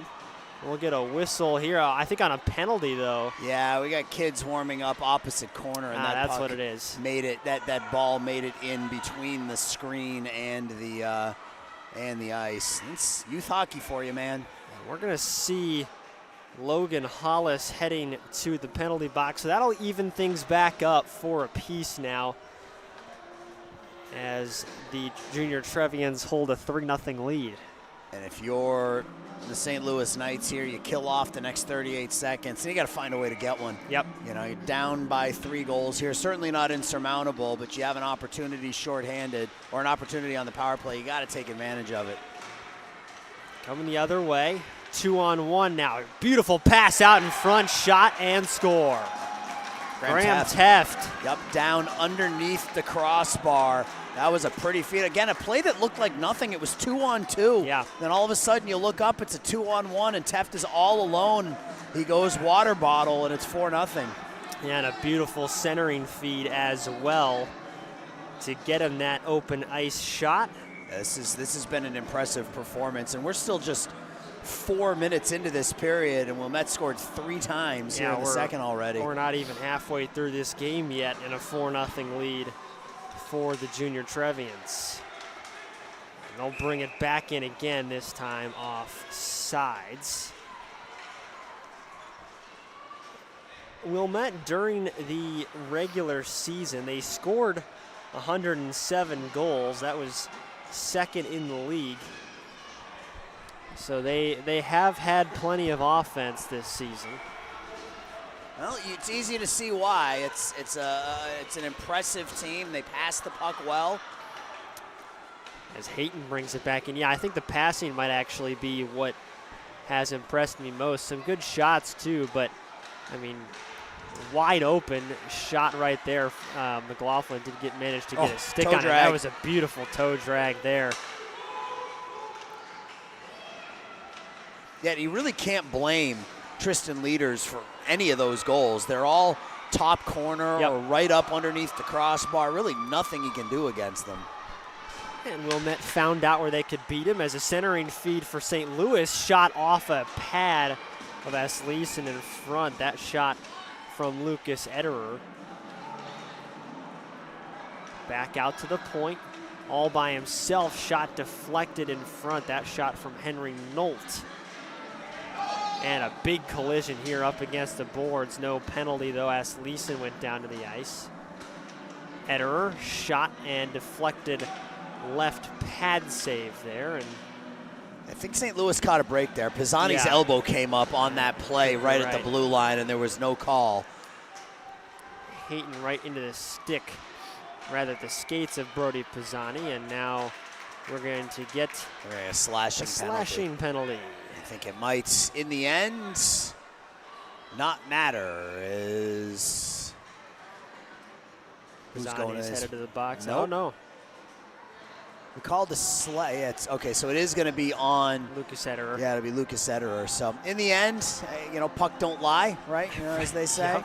They miss a penalty at one end, call it at the other, and 4 to a side. No, it's not 4 to a side. It is the other. Yeah, 25 it is. seconds. Yeah, the St. Louis penalty is just not up on the board yet. And we are going to get a timeout here. We'll take it with them. We'll be right back. A 4-0 lead for Wilmette as we play the second period.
8:35 remaining in this second period, and we're 1 goal away from a running clock. It's a 4-0 lead for the Wilmette Junior Trevians. I don't mind that timeout by St. Louis either. You know, settle things down a little bit. There's still enough time to get back into this game, so I don't mind that. You don't always need to take the timeout in the last 90 seconds. You know, use it when you want to try to settle the momentum down, get back into the game a little bit. So I don't mind that timeout call right there. Tristan Leader still in net. Evan Willis has done a good job on the other side. A couple minutes ago faced a couple of shots in a row on the St. Louis power play, but that was erased with another penalty on St. Louis. And the Wilmette penalty has expired, so now they get a minute and a half worth of power play. Centering feed comes all the way back out to the point. Shot squeaks away, a rebound, and kept in. That puck was loose out in front. Looking again for the center of the ice. St. Louis doesn't give it to him. Brown out to the point. To Catelli, and it's turned over. St. Louis clears the zone, but not for long. Kept in, bouncing puck at the line now comes out. And chasing after it, Charlie Koch. Koch to the center of the ice. Bad angle shot there and deflected away by Evan Willis. Good opportunity shorthanded for Charlie Koch as Mitchell brings it back in for Wilmette. And a good stick again turned over.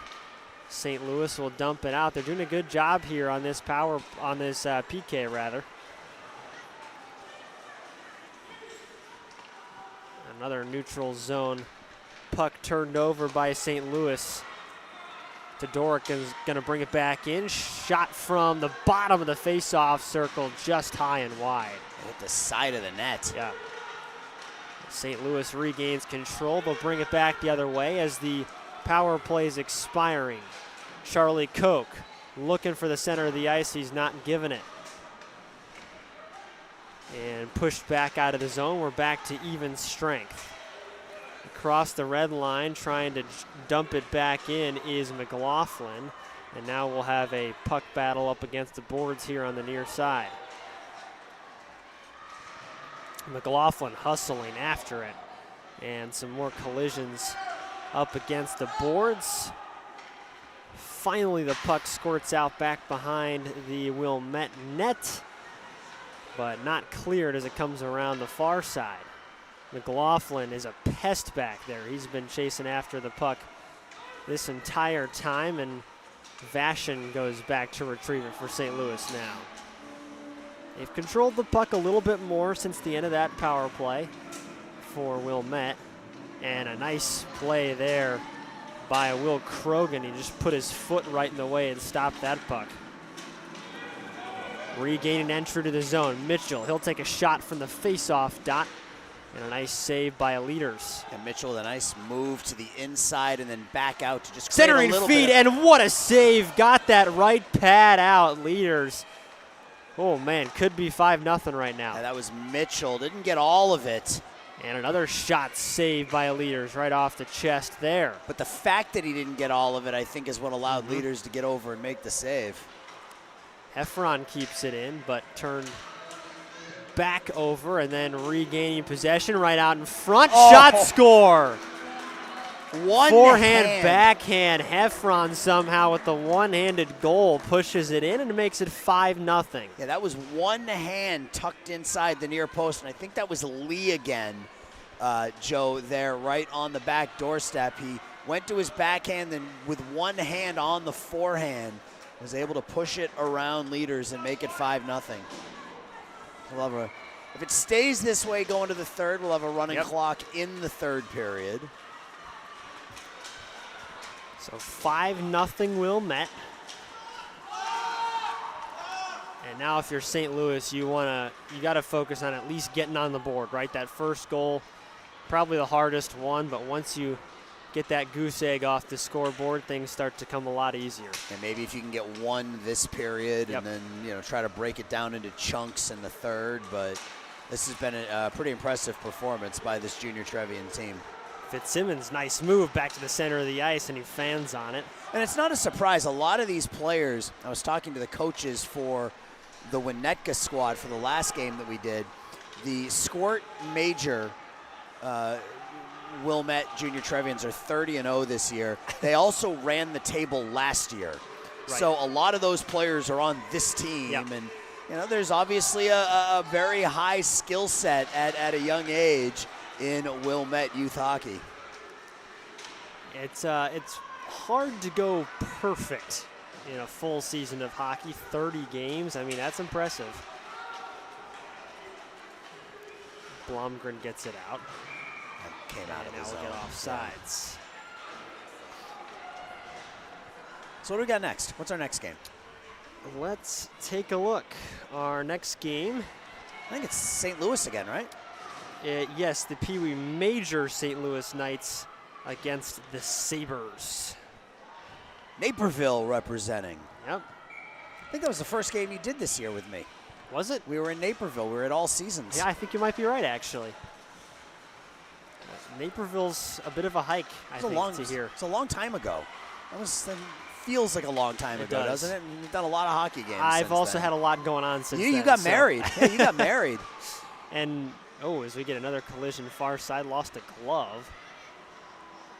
Moving into a new place. Yeah. It's just a lot going on. Joe, you're all grown up. I'm adulting. You are. It's not all Feels it's cracked weird. up to be, trust me. It's expensive, too, man. I've been doing it a long time, and I'm not a fan. Brown brings it back in. Mitchell fans a little bit on the shot, didn't get all of it. But again, good passing. Nice little drop pass to Mitchell to give him the space. Great stick handling there, and Charlie Koch brings it in. They'll get tied up in the near corner. Dorick brings it back out. Cross ice pass finds Brown. He'll dump it in. Blomgren finds Koch. Koch clears the zone, but turns it over, and it comes right back in. And now a big collision right at the blue line. And again, no arms going up. Asleson knocked down right at that blue line. Yeah, and we're getting some comments from families to our right here. And and now Wilmette's going to get called for a hit there. The families aren't going to like that. A hit not called at one end. But I guess when you're up 5-0, it's a little bit easier to accept a missed call or a bad call. Yep. But it's going to be a power play here for St. Louis with 2:30 left. Looks like Logan Hollis going to the penalty box. And this is a good opportunity for the Knights to get on the board here. 2:13 remaining in the second. They trail 5-0, but they go on the power play.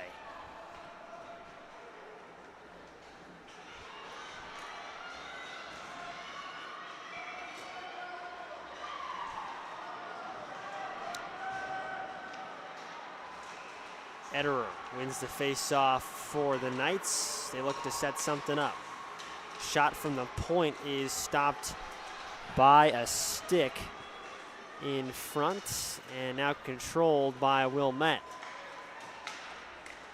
Great passing there as they get it out of the zone, and another collision here right in front of us up against the boards. This is dumped in by the Junior Trevians. Tied up in the corner, now brought back out in front, centering pass, and nobody was home. Looking for Mitchell there. And St. Louis barely even touched the puck on this power play. I don't think they actually ended up calling a power play. They put the arm up. I think they called matching minors. So I see one for each side in the booth right now. That would make a whole lot of sense. I just didn't see anything that would require matching minors. And a nice move right back out in front, but couldn't get enough on it. That was Grant Asleson again. Heffron, his shot poked at. Less than a minute to go in this second period, and now we got an arm up and another penalty against St. Louis. And arms go up for Jack Brown in frustration. Well, something's got to get called, right? Eventually, yeah. It's another power play for Wilmette here with 54.9 seconds remaining in the second period. They lead 5-0. Remember, running clock in the third with a 5-goal lead. Face-off just to the left of leaders. Face-off won by St. Louis, but fanned on and controlled by Wilmette. Great passing again, down low, give and go, shot, save, rebound off the post. A beautiful give and go opportunity there. Pearl Halak, 2 chances. Yeah, Halak gets it back, down low again.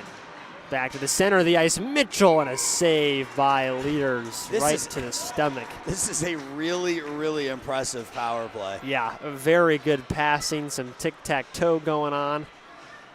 The give and goes are always impressive to me, especially at this level too. 28.2 remaining. And that face-off won again and right back out in front. Another point-blank save by leaders. The leaders is a bit under siege now here, Joe. It's been a rough second period for his Knights defense in front of him. That face-off won by the Knights, but they can't clear the zone. Kept in, back down low, and rimmed around by Brody Pisani, and it finally comes out. Come the other way, now a 2-on-1 materializing, shot and right into the glove of Evan Willis with 6.8. Yeah, he has not been challenged much. No, and he's looked very comfortable when he has been challenged.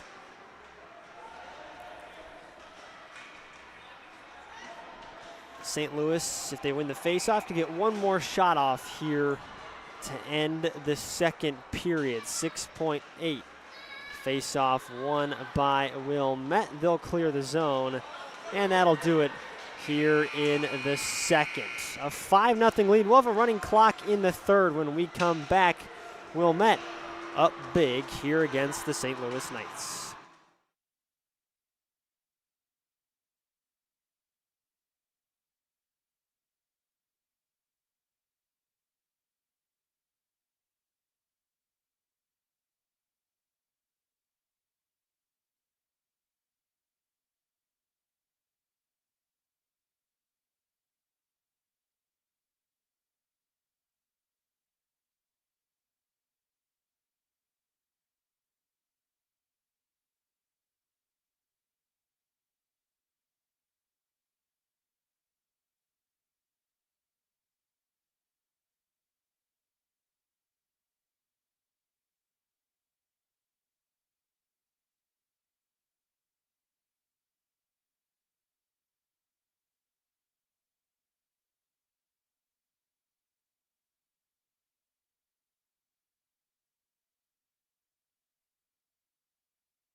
Third period action, and the Wilmette Junior Trevians lead commandingly 5-0 over the St. Louis Knights. As we still got a minute and 5 seconds on the St. Louis penalty, as the Junior Trevians look to add to their lead. Wilmette will improve to 2-0 in the round robin play with a win, is circling and then looking out in front is Taborik. And the St. Louis Knights will fall to 0-2 in round robin play, meaning they will be eliminated from championship contention tomorrow. More than likely. I mean, all sorts Correct. of weird things could happen. That is you could true. have a bunch of ties and all sorts of strange things could happen, but more than likely, that's what we're looking at. I guess the Vikings have only played one game. If they lost a couple of games, you'd be looking at some interesting circumstances. Coming back the other way, Blomgren. Blomgren all by himself, and he was triple teamed there right at the blue line, but kept in by Charlie Koch. Koch just dumps it in.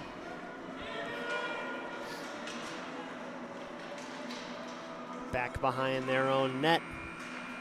Wilmette, as the penalty has been killed off by St. Louis. A nice stick there by Blomgren. He brings it back in. 3-on-2. He'll just take a shot and right into the glove of Evan Willis.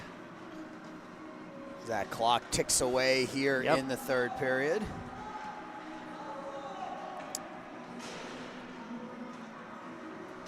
An offensive zone face-off for St. Louis. One Knights team followed by another. We'll get some Peewee major action following this game, the St. Louis Knights, and then they will face off against the Sabres. Back the other way with speed, but the shot on net gloved by Leaders. That was Nick Catelli with the shot there. Under 12 minutes to go in this one, 5-0 lead for Wilmette. That one, a one-timer shot, score! Some extra mustard on that one. Kane Hayton's going to get on the board for the second time today. Yeah, another shot up under the crossbar, and he chunked the slap shot just a little bit, Joe, but I think it was that chunking that allowed it to flutter up over the shoulder and up underneath the crossbar. Puck may have been up on edge when he hit it, but the one-timer, and that's 6 goals, and at least 3 of them have been water bottle poppers right up underneath the right up underneath the crossbar. Absolutely nothing Tristan Leaders could do about really any of them. They found the spot to beat him in, that's for sure. You can beat a lot of goalies up there. Yes, you can. When you can get it up there consistently, you're going to be successful more often than not. Oh, and a big hit up in the corner. Yeah, that's going to be called for a penalty. No questions asked. That's probably going to be a 2-10 as well. Yep. Anytime you see a hit from behind with numbers facing in the corner, that's almost always a 2-10. Yeah. Fans yelling for a misconduct over here. What the parents have to remember is that you got to let the officials make the call. You know, they're yelling for a 2-10, but let the officials make the call before you complain about what the call was. But that's, you got a second player going into the box, so it's pretty clearly a 2-10. No checking is allowed. Certainly no checking from behind in the corner is allowed. So man advantage for a little bit less than 2 minutes since we got the running clock.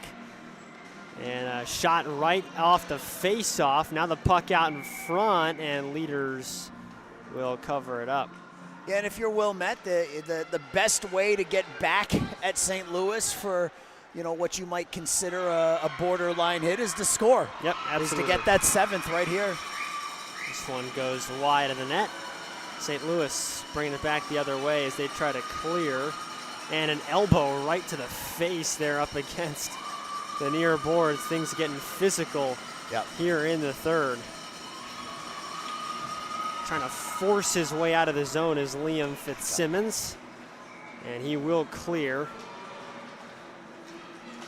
Now Brown finds Mitchell. Mitchell, and his shot is blocked in front by Ronan Ferguson. Fitzsimmons, he'll clear the zone, and now St. Louis coming the other way. Dumped in after clearing the red line by Fitzsimmons. 9 minutes to go in this third period. That penalty getting close to expiring, just 30 seconds left on the man advantage for Wilmette, and then coming back in on his own is Charlie Derhake. Goalie in for Halak, but it comes a little bit past Halak into the corner. Centering feed. Looking for Heffron. He has to reset. And back through some traffic off somebody in front. Never got to leaders.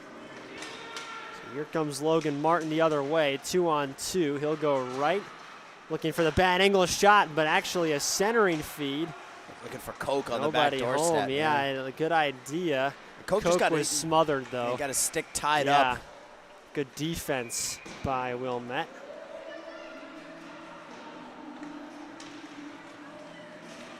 Coming back the other way again.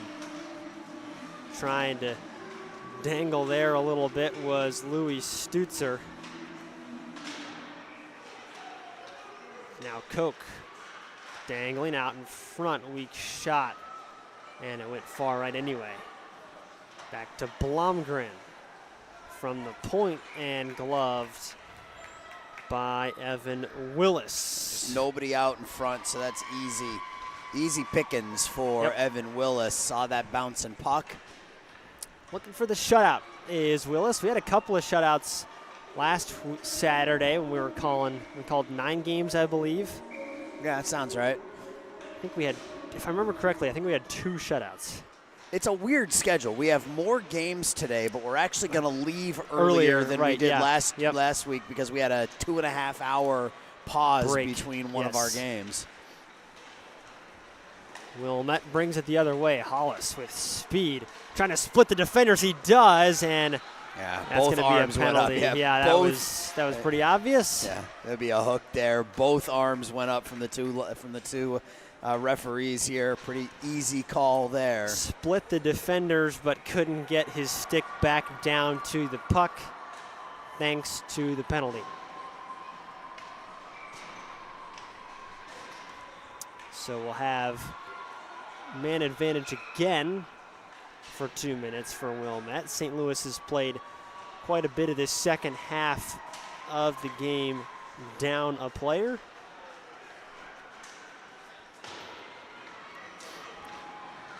You know, I got into a couple years ago watching soccer pretty regularly for the first time. I had never really watched a whole lot of it. Okay.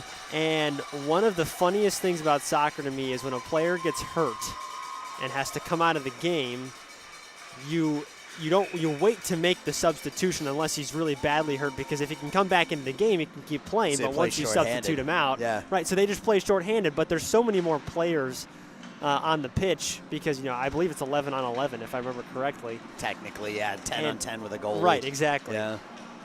Whereas hockey, that guy's coming back in a specific amount of time, but soccer, it's like, all right, well, when he's ready, and he comes back in. Otherwise, you make the substitution. A nice play there with his feet.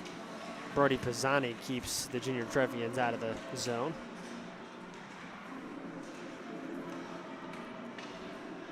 That stick held up there in the far corner, trying for a centering feed shot. Nice save.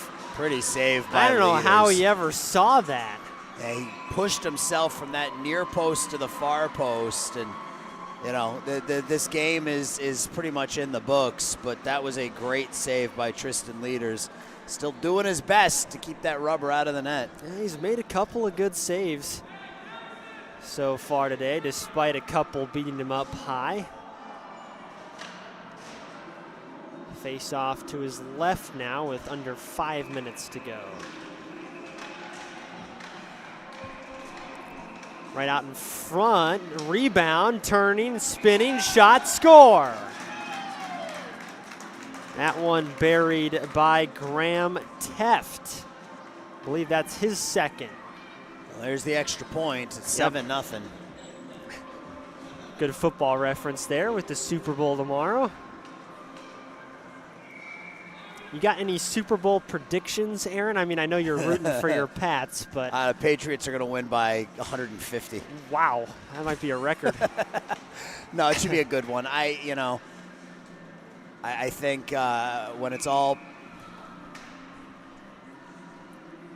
all said and done, I think Drake May gets the job done. He's gone through some very, very good defenses here in the postseason. And St. Louis, while they have Seattle, while they have a good defense, it isn't as good as the other defenses that they faced. Sure. And, being a Patriots fan, I can't believe that a team led by Sam Darnold can win the Super Bowl. I remember there was a game where he was a quarterback when he was with the Jets. It was a Monday Night Football game, and the announcers were talking about how it looked like Darnold was seeing ghosts against the Patriots defense. Gosh. Like he saw players that weren't actually there. Yep. I just sensed that point. I could be proven wrong, and maybe he's figured it out now, once he went to Minnesota. Certainly seems like it. Yeah, he's been a different guy the last 2 years. Yeah, there's going to be a penalty called on St. Louis. But, yeah, those two things, there's no reason for me to say that Sam Darnold can't win a Super Bowl other than he was so bad with the Jets. Fair enough. That's the image I have burned into my head of him. So I think it's going to be low scoring. I think Patriots 20-17. There you go. You heard it here first, folks. That could also just be my red, white, and blue tinted glasses that I'm wearing. And how does it feel to have a Patriots team not led by Tom Brady in a Super Bowl?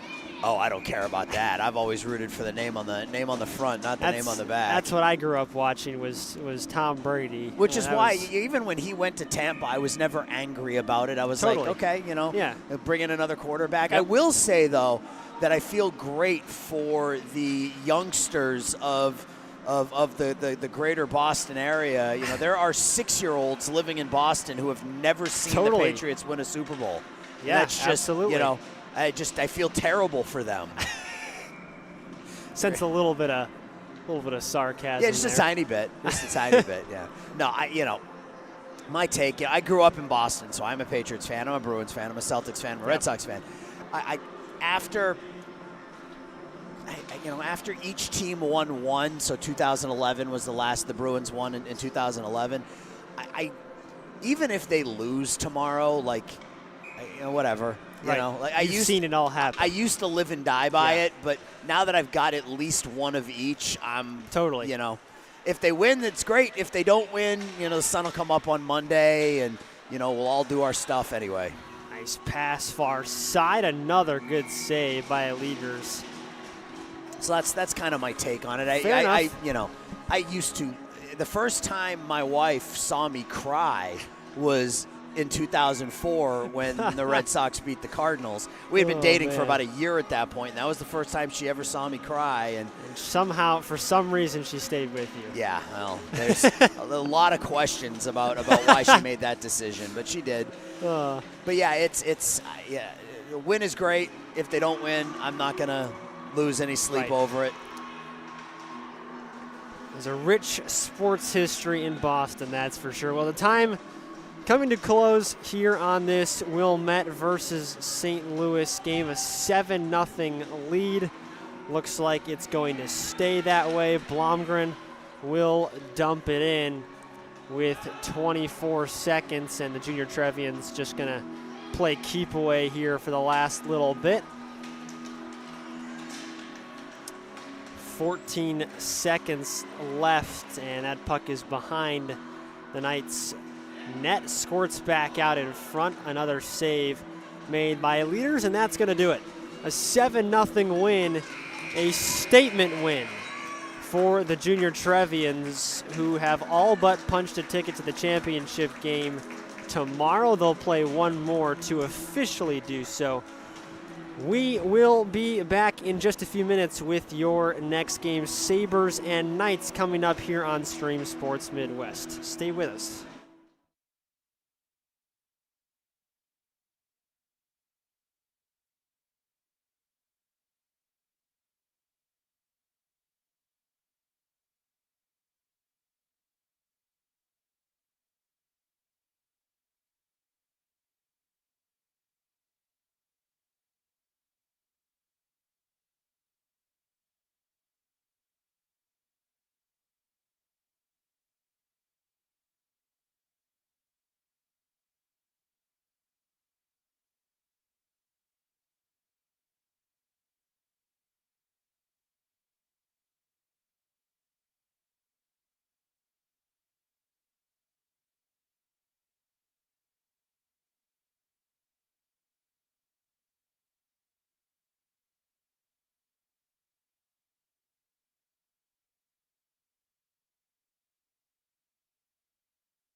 Welcome into game 3 of 10 here from Canlan in West Dundee. My broadcast partner is Joe Williamson. My name's Aaron Shellen, and we have a Peewee major matchup for you here between the Naperville Sabres and the St. Louis Knights. The Sabres finished the regular season in 3rd place in this Peewee major division with an 18-4-1 mark, while the Knights were in 7th at 13-9-1. And this is as close to a must-win for both teams as you're going to get, as the Sabres finished in a tie for in their first game, while the Knights lost their first game. So you don't want to be 0-1-1 if you are the Sabres, and you certainly don't want to be 0-2 if you're the Knights going into your 3rd game later on today. So both teams definitely looking for a win here in game 1, and we are underway. Looks like starting goalies for the Knights will be Burke Schwab. Puck thrown right out in front. We just saw St. Louis Knights team sort of get it handed to them a little bit in a 7-0 loss, and we just saw a Knights player get hit with a puck after the whistle and a talking to by the official. And we had a whistle right out of the chute. I'm not entirely sure what's going on here, but we had a whistle 14 seconds or 16 seconds into the period. And we got a penalty already on the Knights. Suda Jack into the box. Jack I have the spreadsheets name, backwards. Yeah. I was wondering.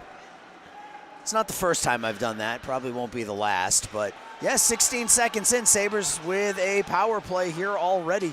This is back to the point, kept in for the moment. Taken over by Luke Jackson with some speed down the far side. Runs right into Samuel Whalen, though, and comes to a dead stop. Now up into center ice, and we'll have an offsides. So we've seen 2 games so far. One was a 2-1 nail biter. The other one 7-0. But that game was 1-0 after 1 period, and we saw the Junior Trevians just unload in period 2, and very impressive offensive performance by the Junior Trevian squad. Knights win the faceoff. This is Luke Huntebrinker.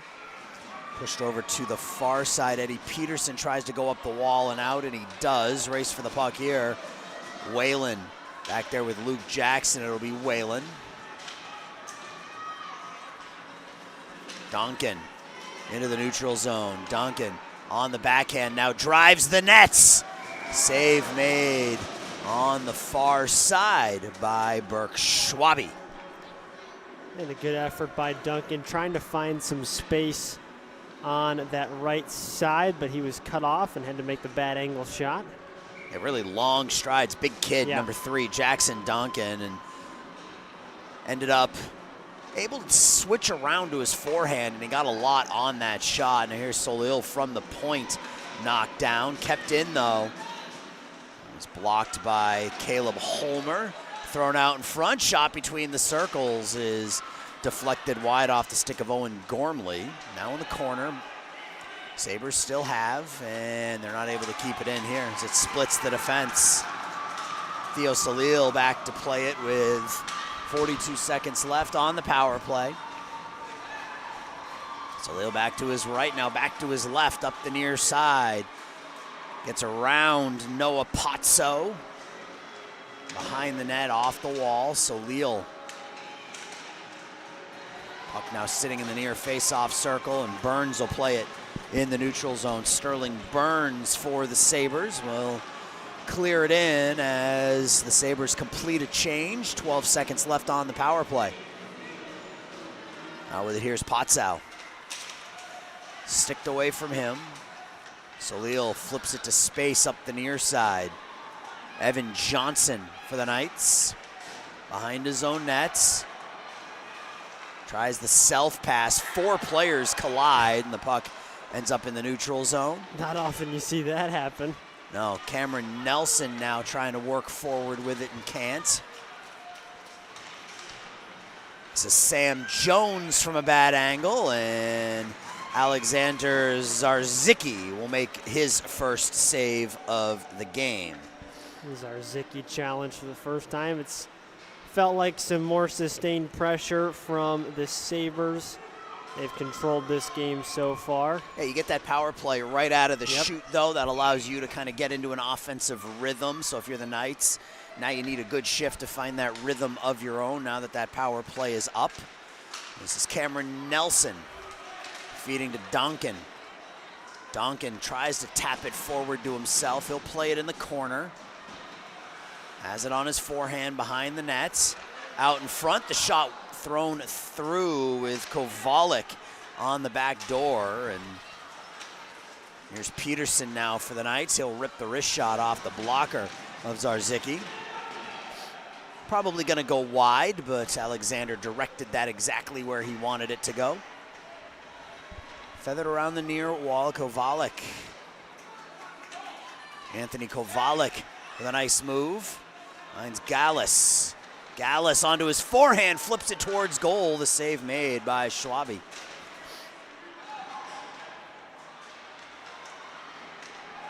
Gallus with Kovalik. Kovalik behind the nets. Back to Townsend. Townsend's shot from the near circle goes wide. And taken there by the Knights. Forward here is Schwarz. Henry Schwarz, 1-on-4, will spin to his forehand and scale that one through the crease and out the other side. Kept in at the point by Bradley Robinson. Now Oliver Edwards pinned up against the back wall. Kovalik tries to find Duncan cross ice. That doesn't work, and the Sabres able to chop it out. Robinson again. Gains the red line, dumps. Townsend tries to go up the far side and can't. Oliver Edwards in the near corner off the glass. That'll come out to center ice. Duncan has got Radloff with him. Duncan tries the toe drag. Would have liked to have seen him dish it over to Michael Radloff on that right side there rather than trying to go through the defense. That was good defense by the Knights. There's some good defense on both ends to start this game. Gormley finds Radloff. Radloff in between a trio of red jerseys. Now has it in the near corner. Tries to spin away from the hit. And the Knights take possession. The call for a penalty down to our left, nothing doing. And then we get an offsides as the Knights skater over on the far side pulled up right at the blue line and sent his line mate in offsides. Some good defense on both ends, like we were mentioning, right? A couple of good opportunities offensively for both squads, but no grade A chances. We're still knotted at 0. Or 0-0, if you will. 0-0. If we Another were soccer reference. If we were doing soccer, yeah. Or 0-0. football. Or love. Going tennis. There you go. Do you say love, or do you say love all? I don't think you say anything on the first point. Oh, I guess that's a good point. Because it's always, each game starts right with, although tennis scoring is bizarre. Tennis scoring is love really strange. 30, 40, 40 no, isn't it 40? 15, 30. It's 15, 30, 40. I don't even know, yeah. 15, 30, 45? I think it's 15, 30, 45. Yeah, and then deuce, and then advantage. Right. Now, I've seen comedic bits about American football scoring before. Somebody needs to do one on tennis because that one is outrageous. I agree. We had another offsides called, this time at the other blue line. Michael Radloff on the draw for the Sabres. It's won by the Knights. Back to Patrick McTague. McTague finds Mizoraka. His outlet pass for Luke Jackson doesn't work. Nice feed there underneath the stick, though, of Schwarz. Cleared in deep by Mizoraka. Come all the way back to the far points. Now the far half wall. Knights low. Samuel Whalen uses his body to separate skater from puck. Put to space Gormley as it knocked off his stick. Now it's swept behind the red line, and we're gonna get a penalty called. Yep. I think that's gonna go on Radloff. Collision right on the inside of that far circle, and the official thought enough contact there. It's actually gonna be Theo Solil for cross-checking. No power play opportunity for the Knights, about midway through period 1. 14-minute periods for the Bantams. And they spent some time in the offensive zone over the last couple of minutes. Maybe that'll lead to a good power play here. Rubin wins the draw cleanly back to Jack Suda, who will just push it deep. Suda gets the hard pass back. He'll take the shot through a screen. That hits the body of Nelson. Goes wide.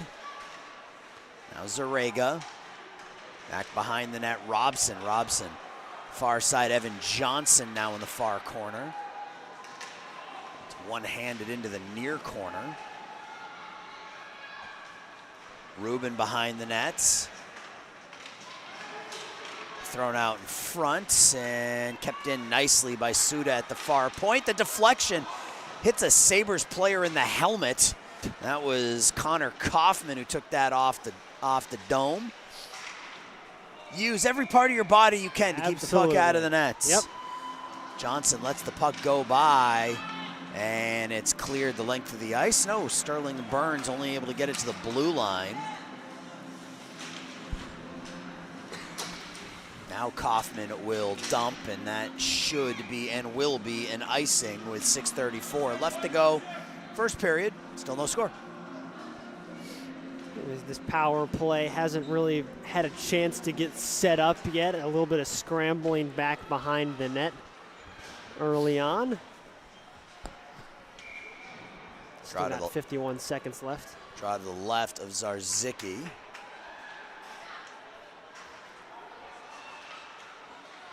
It's won by the Knights. Winding up, the shot off the post and out.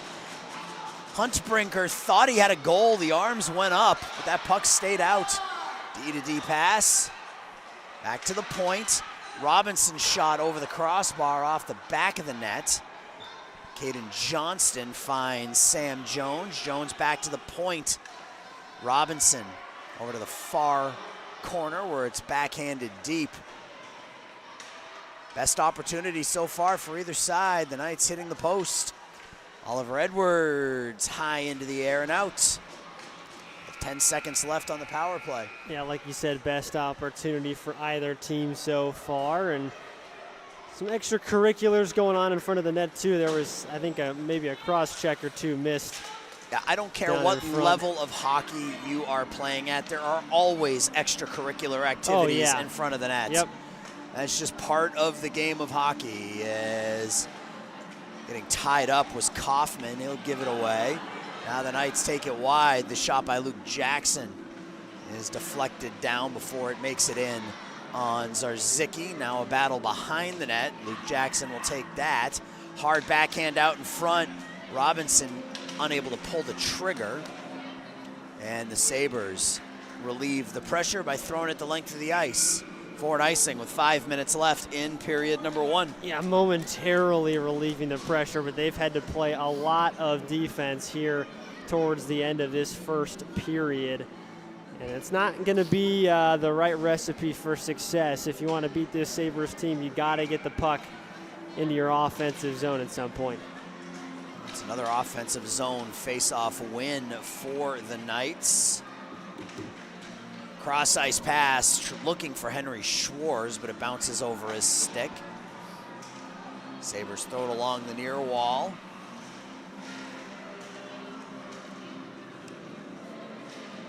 Mizoraka keeps at the near point. He'll throw it into the opposite corner where Eddie Peterson is the first one on it. Now behind the net, taken away by the Sabres. Samuel Whalen, and again, Sabres pinned in their own zone here, Joe. Knights doing a good job as that deflected puck goes well wide. Now finally out, Solil loses it though. Schwarz. Taken down is Camden Gallus, no call. Almost a 2-on-1, but instead it's given away. Whalen into the offensive zone. One hands it deep with 4 minutes left. Mizaraka along the near wall. Schwarz.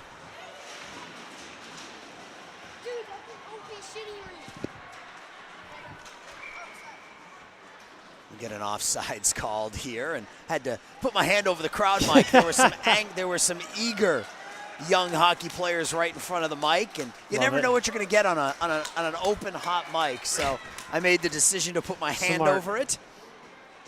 But he apologized. So apology accepted, young man. Thank you. Silva. Christian Silva, top of the near circle, gets double teamed. Now he's in the corner. Sabres finally have the puck in the offensive zone. That's thrown off the net where Jack Suda will take it for the Knights. Now Logan Rubin the other way. Nelson winds up the slap shot, deflected down. Back at the point, Nelson again, stick handles to his left. He'll dump. Silva below the red line. Tries to throw it out in front. It's deflected away.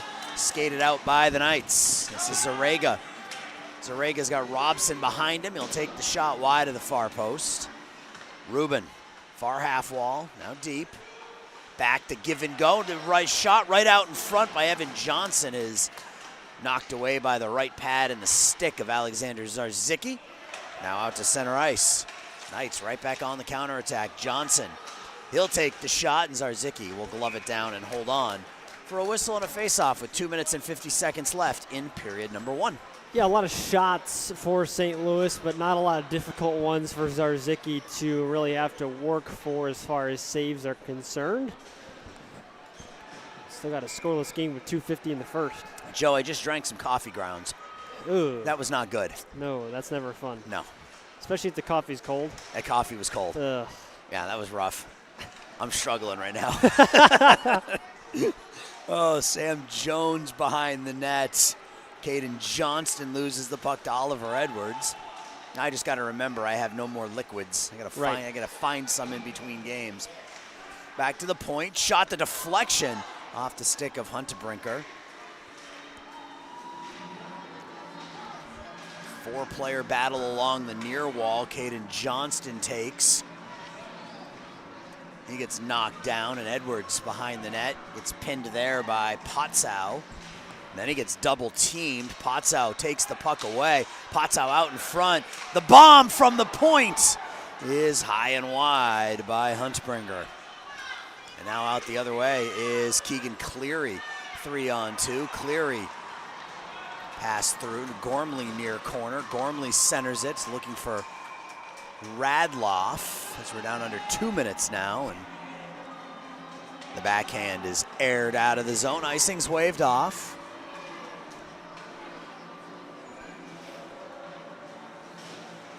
So Leal will circle away.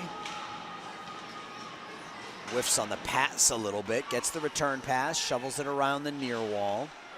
Pinched over there, Bradley Robinson will take it. Robinson walks in. Wasn't able to get the puck up in the air, but Zarzicki did a nice job keeping that stick on the ice. Yeah, good job by Zarzicki to keep it down. Puck is thrown forward for Schwarz. Schwarz in between the circles. Nice feed there, the shot to score! Luke Jackson from Henry Schwarz. Pretty pass, pretty feed, and you can kind of feel that coming, Joe. Knights take a 1-0 lead. Yeah, just under a minute to go remaining in the period, and like you mentioned, pretty pass, pretty shot. I mean, nothing Zarzicki could do about that one. He had to acknowledge the one player on his right, and it left the player on his left wide open. Yeah, but that play was made by Schwarz. You know, the glory goes to Luke Jackson, right? He gets the goal, but that was made by Henry Schwarz. Absolutely. As he cut back to the left, and you were right. He drew the attention of Zarzicki and then found Luke Jackson on the back door to make it 1-0. That's the difficult thing as a goalie, right? When you've got a situation like that, how far do you lean before you completely give up one side of your body, and will it force them to make a pass or keep the puck on their stick? Well, you could see that with Zarzicki. He drifted to his right, and that left the near post open, and that's where Jackson was able to finish. Now the other way. Schwartz again, or excuse me, that's Peterson. Peterson, cross ice pass looking for Schwartz. Now a shot through by Mizaraka is blocked away. Down to 18 seconds, and the Knights are buzzing here, Joe. They took a 1-0 lead, and Mizaraka, his slap shot, the deflection, the save made by Zarzicki, and he covers up as Eddie Peterson right on that back doorstep, trying to make it 2-0. Yeah, unbelievable save there by Zarzicki. I don't think he even knew the player was there until that last second, and he scooted over to make the save. So draw will come to Zarzicki's right with 7.5 seconds left in period 1. In a chilly Canlan, West Dundee.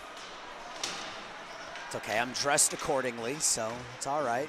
Swept out in front, that'll go through Zarega, and that'll do it for the first period. A late first period goal by the Knights will send us to the second with a 1-0 lead.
The Eagles up 1-0. The Eagles are the Knights. We got the Eagles coming up next. The Knights are the 7 seed in this Bantam Major Division. They lost their first game, so this is definitely a must-win for them. Yeah. They were 13-9 during the regular season. The Sabres were 18-4-1, and this is also a must-win game for them as they tied in their first game. So a loss today would give them 1 point through 2 games. A win gives them 3 through 2 games and puts them in really good position to play again tomorrow. But so far they've been outplayed by the number 7 seed. Yeah, the Knights have looked good so far. A lot of time in the offensive zone. That power play as well gave them a little bit of momentum. So Burns has his stick lifted right at the blue line, but they get it back. Caleb Holmer drives the net, the cross ice pass, not able to connect with Silva. Silva bumping with Evan Johnson in the corner. Pushed around near side. And this already feels different than the first period. Yep, Sabres coming out here a little bit more aggressive. Edwards behind the net. Finds Burns, back to Edwards. Edwards holds. Townsend falls down, not able to get the shot off, but Edwards pounces. Edwards on the backhand. Tries to shovel it towards the net. Into the corner. I think it's just a downhill rink. The rink is slanted to the right. It's a possibility. That's chipped out to center ice nicely by Alex Zarega. Now Townsend tries to wind up and the puck rolls off his stick. He'll go and get it. Gives it away at the blue line. Evan Johnson to his right. Tries to get the shot that hits a shin pad going through. Pozzo with a nice move to get clear, but then loses the puck. Sterling Burns up the wall, and that pass is out there. We're looking for Gormley, but Gormley got tied up. Cross ice pass here, finding Noah Pozzo. Pozzo to his right. Looking out in front for Caden Johnston doesn't work. Evan Johnson now low.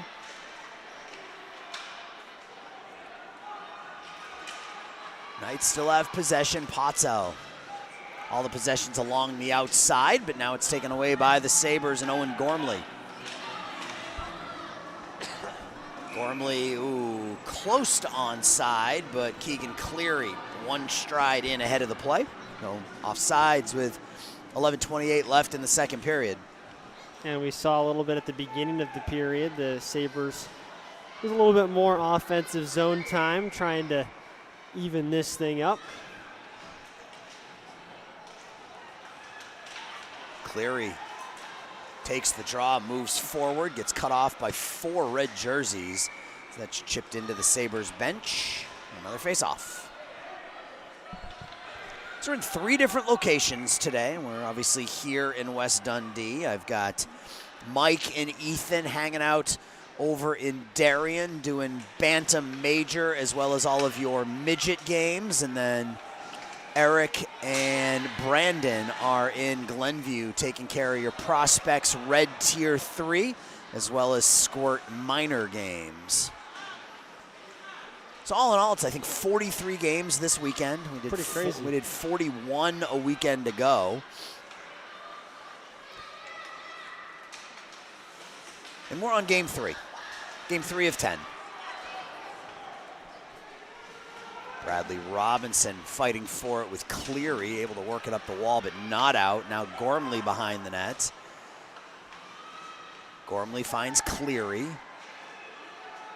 Cleary strong on the puck. Gormley tries to push it out in front for Whalen, and now a 2-on-1 the other way. Schwarz has got Jackson. Schwarz to Jackson, and they had a trailer. They had Eddie Peterson coming up from behind. Here's Peterson, tries to backhand it out in front. Jackson, out in front. The left toe save made by Zarzicki. Here's a shot through some traffic by Mizoraka that doesn't, I don't think that shot by Mizoraka made it through to Zarzicki. And now the Sabres come out with it. I think it went off Luke Jackson in front. He looked to be in a little bit of pain heading back to the bench. It's cleared all the way in. Mizoraka. Pass out to Rubin, who trips over the red line. Gallus.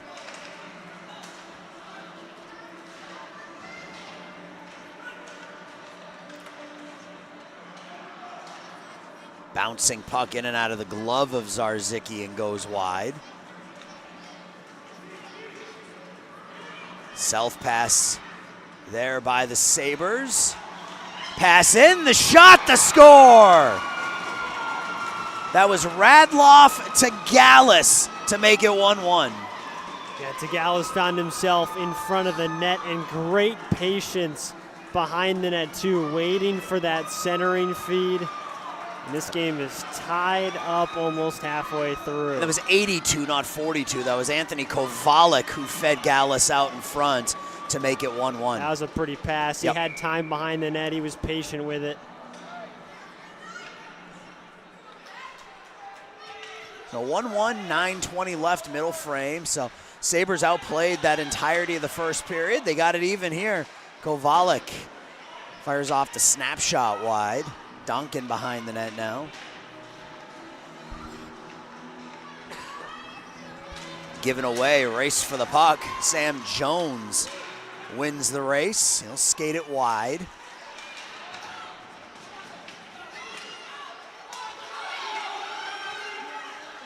Kovalik. Gallus, the shot into the body of Schwabe and comes loose and cleared out. Nelson. Chips it to center, miscommunication there. No Sabre goes after it. One's dumped in.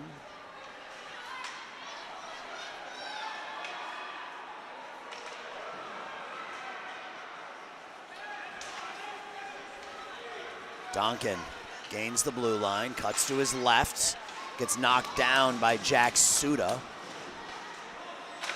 Duncan fires the slap shot that I don't know if that caught the glove of Schwab or not, but that ended up in the netting. Yeah. Did catch the netting. We'll get a stoppage with 8:10.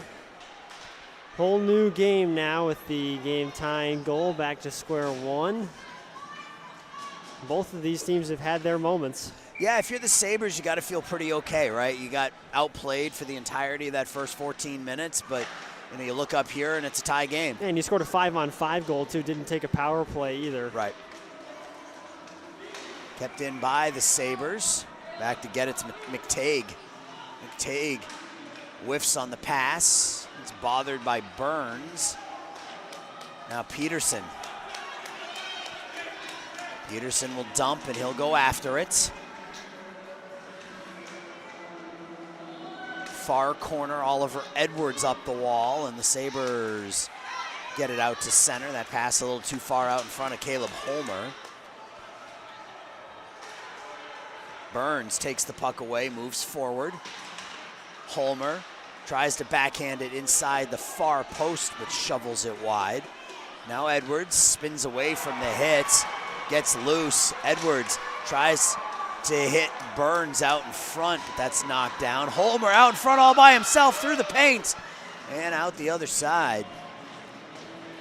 Cleared in by Gormley. That'll end up behind the net with 7 minutes left.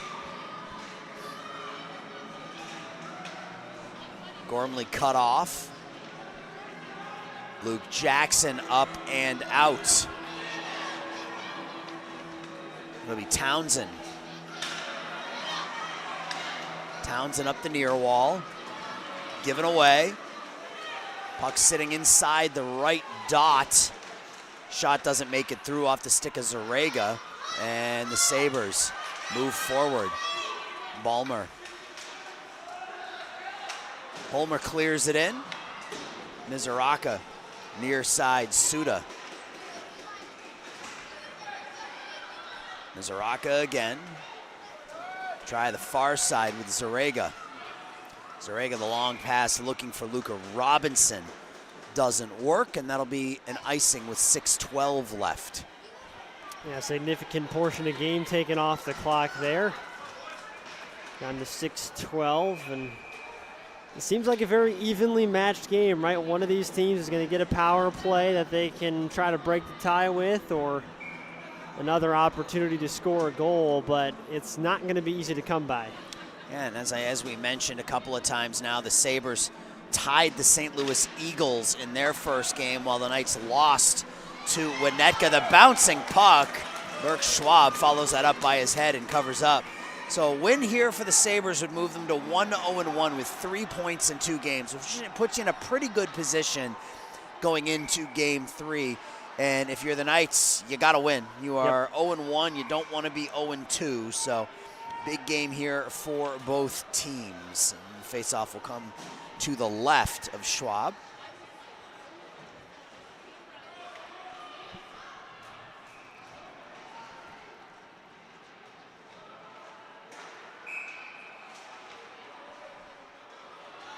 Someone getting tossed. I think so. It's like Radloff will get tossed and Keegan Cleary will come in to take the draw. I don't think it's anything Radloff did. I think it was Cleary who came into the circle too early because it was that outside official who blew his whistle. Soleil into the corner. Soleil will not stop it at the point. Cleary will have to go back to the neutral zone to play it. Whalen off the stick of Gormley. Now out, looking for Robson. Sorry, can I ask you to move back just a little bit so we can see? Thank you. Thank you, Joe. Yep. I was waiting. I knew he was in the way, but I didn't want to put my headphones down while I was trying to call the game, so I appreciate that. No problem. Luca Robson into the near corner, kept in by Solis at the near point. Cleary, a couple of attempts to try to clear deep. He can't. It's right along the near half wall. No one's really won this battle. And Luca Robson throws it to himself, and now he'll come out. Gets his pocket picked, but Logan Rubin now will take a shot. He'll go through the paint, come out the other side. Mizuraka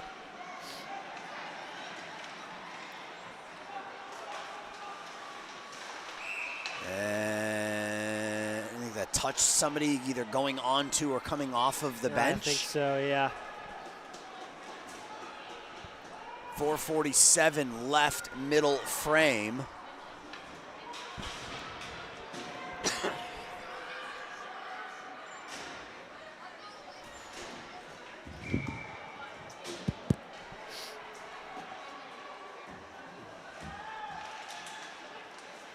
Draws one by the Knights. Sabres will take it right back. Now Duncan. Duncan unable to stick handle through traffic. Gallus throws it towards the nets. And Evan Johnson will steal it away.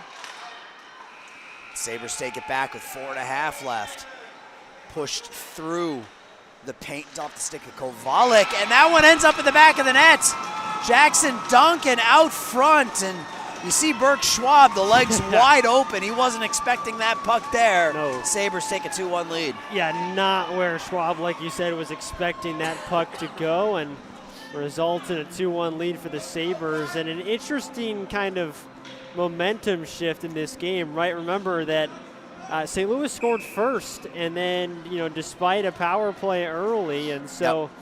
It looked like the Sabres were kind of struggling to get on any offense going, but it has not felt like that since the start of this period. The Sabres have played a much better second than they did first. That is for sure. And they have their first lead of the game. It's 2-1. Cross ice pass, good defense out in front by the Sabres, and now they'll come the other way. Kovalik to Duncan. Duncan tries to drive the net, cut back to his forehand, loses an edge. Eddie Peterson for the St. Louis Knights has got Schwartz on his right off the blocker of Zarzicki. Up the wall and out, Duncan again. Big kid cuts to his right. That's a wicked wrist shot. He's gonna get a penalty. He will have drawn a penalty. A slashing call will go on the Knights. Yeah, and cutting into the middle sometimes like that can have its benefits, right? If you're able to draw a penalty like Duncan just did, that's the advantage to being able to move with speed that way and rip a shot from anywhere. And he's a big kid with a heavy wrist shot. Right. When you can be that big and strong on the puck at that age, it can be very, very hard to defend. Sterling Burns will take the face-off for the Sabres. It's won by the Knights, and Sabres will regroup at center ice with 3.5 left to go, middle period. Solil, into the attacking zone. Puck knocked away from him and cleared out. Not gonna come all the way down on goal. It will, so no icing.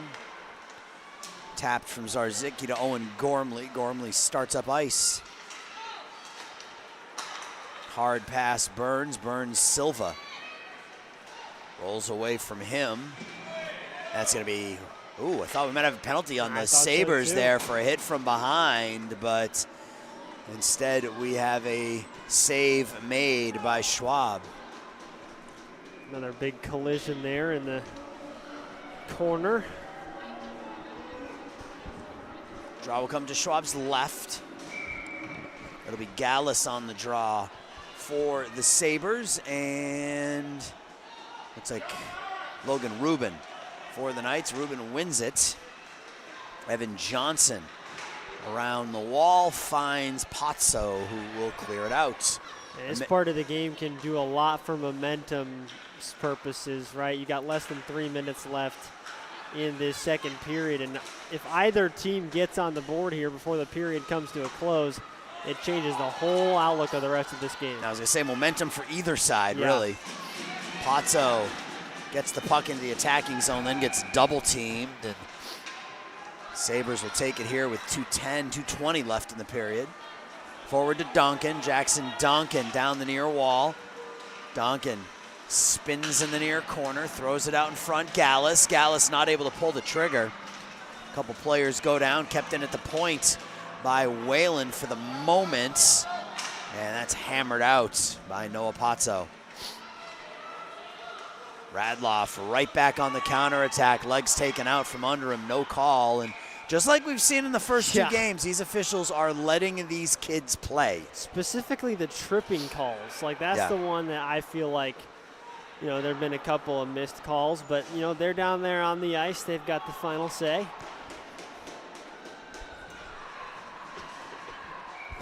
16 seconds left in the power play for Naperville. Minute 49 left in the period. Draw to the right of Burke Schwab. Kaufman takes the wrist shot. The bouncing puck is steered away by Schwab. Now thrown around far side. Cleared up but not out. Kept in by Silva. Nice drag there. Shot by Caleb Holmer goes high. Holmer back to Kaufman, or to Hoffman, right? Kaufman. Kaufman now in the corner. Top of the near circle. Kaufman spins away. Burns' pass is intercepted. A giveaway there. Holmer flips it in on goal. Right pad of Schwab steers it into the opposite corner. Yeah, it is all Sabres right now. Minute 5 left. Burns loses his stick, plays the puck from his hands and knees, and now gets the puck back out in front. Silva's shot deflected. Nelson. Yeah, we get a penalty. Penalty called on the Sabres here, or on, I think it's going to go on the Knights rather. So right back on the power play go the Sabres. Yeah, and with how their offense has looked, that is not good for the Knights. Got to find some way to keep them away from the front of the net. 48 seconds left. Another 5-on-4 for the Sabres. Gallus against Luke Jackson on the faceoff.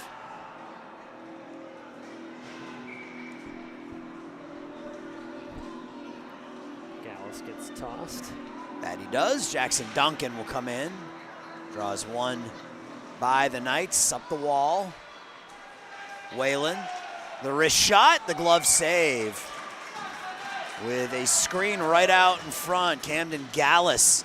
That stick right across the eyes of Burke Schwab as Schwab made the save. Yeah, good screen work there. You can tell by the reaction Schwab couldn't see the puck at first. Made the save regardless.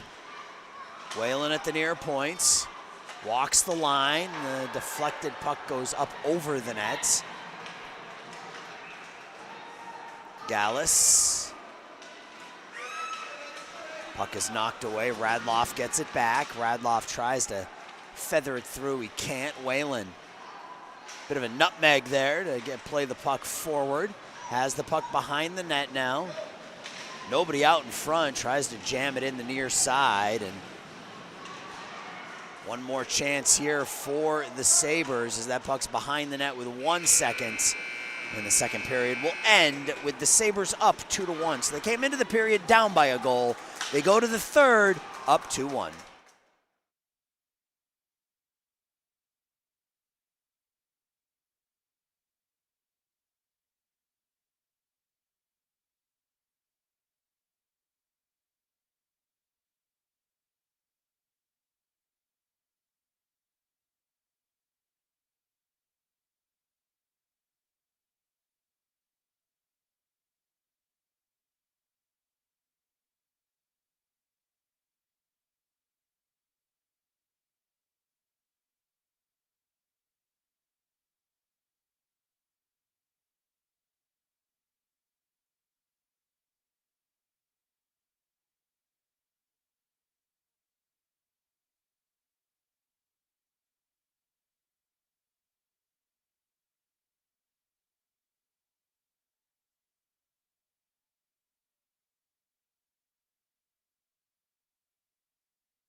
Both teams go and tap up their goalies before third period action starts. To our right, Alexander Zarzicki is allowed 1. Burke Schwab to our left has allowed 2. It is 2-1 Sabres as we get ready for period number 3. Sabres on the power play for another minute 10. Here's Donkin. Tries the toe drag. They continue to move forward, and Donkin bangs hard into those boards. And plays it behind the net out in front. I don't know that made it through. I think the save, I don't think that made it through off the stick of Kovalik, excuse me. Yeah, hit a defender in front, I believe. Cleared opposite corner.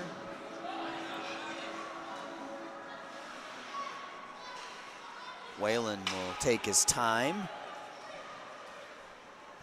30 seconds gone by, third period. Whalen, the long aerial pass. I don't think Donkin got a piece of that. He did not.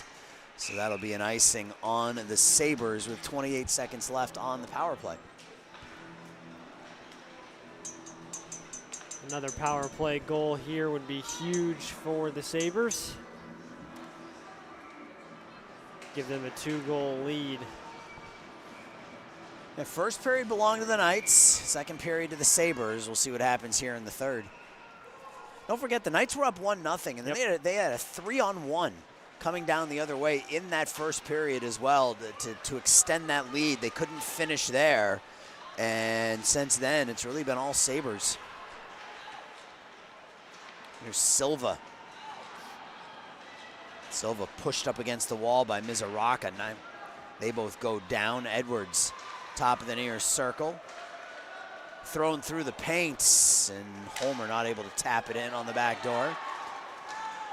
Now Pozzo getting the red line and dump.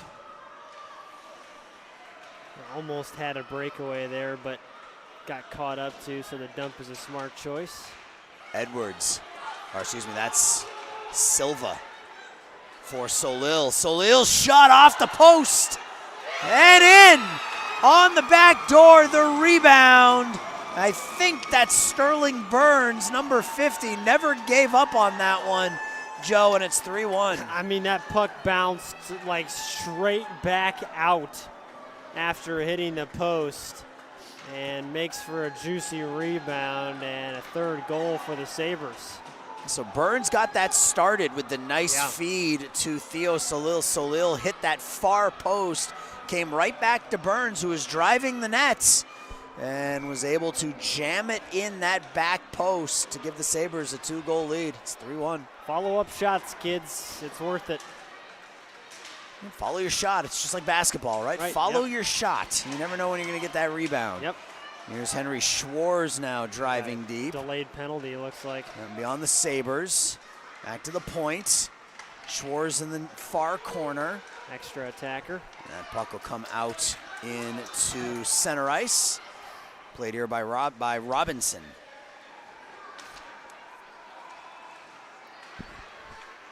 Schwarz gets tied up at the blue line, and that'll be offsides, but the Sabres will be short-handed here with 11:55 left.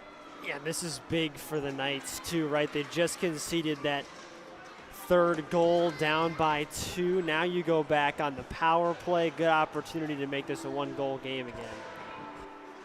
And what do they say, Aaron, about 2-goal leads in hockey? It's the most dangerous lead in the game. Yes, it is. Important 2 minutes here for both teams. A chance for the Knights to get right back into it. It's a chance for the Sabres to sort of continue to assert their dominance here over the last period plus. Silva tries to backhand it up the wall and can't. Kept in by Jackson. Shot into the glove of a waiting Alexander Zarzicki. 11:37 left. And Zarzicki, through some traffic there, was able to find that puck.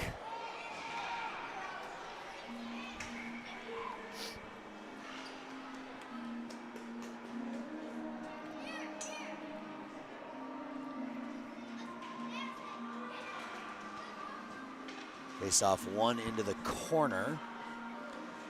by the Knights. Pozzo for Suda. Suda near points, up the wall. Peterson deep, below the red line. Jackson, now Mizuraka. Oh, that's 47, that's Pozzo, excuse me. Whiffing on the pass there was Eddie Peterson. He'll spin, fire the wrist shot through a screen. Mizuraka deflects it wide. Now Silva and Pozzo get into it. Luke Jackson looking for somewhere to go, and we got a whistle. Are they both going to go? I think they're both going to go. I think both Mizuraka and Samuel Whalen are both going to the box here for front of the net shenanigans. Yeah. What was the name we called up? Post whistle shenanigans. Post whistle shenanigans. That's right. Except that wasn't post whistle. That was pre-whistle shenanigans. That was in the flow of play shenanigans. But that acronym's too long, so we'll just call it Magic Minors for roughing. That's boring. It is. 10:54 left in the period. 59 seconds left on the power play. Draw will come to the right of Zarzicki.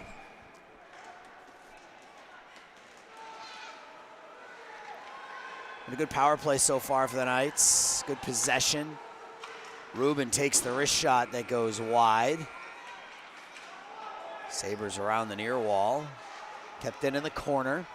Back to the point. Rubin again. Rubin through some traffic. There's a shot and a score. Alex Zarega up under the crossbar, and it's 3-2. Yeah, another one of those juicy rebounds. That one came all the way back out. And Zarega just buried it. Absolutely did. He went down to, anytime you see a goal scorer go down to one knee like that, you know, you love seeing that.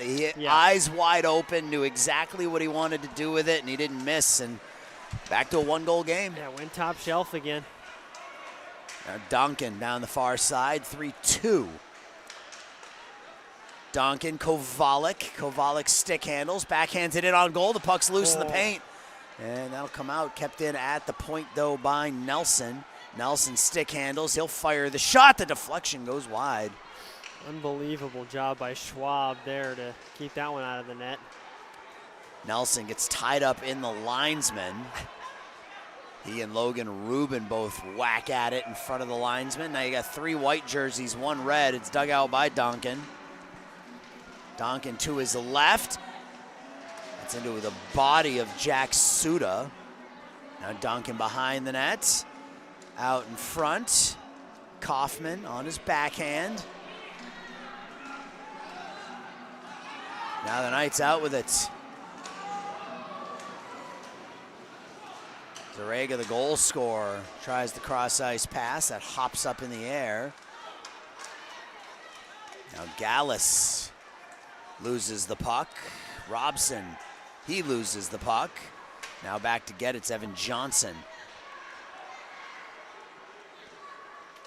Johnson tries the far side.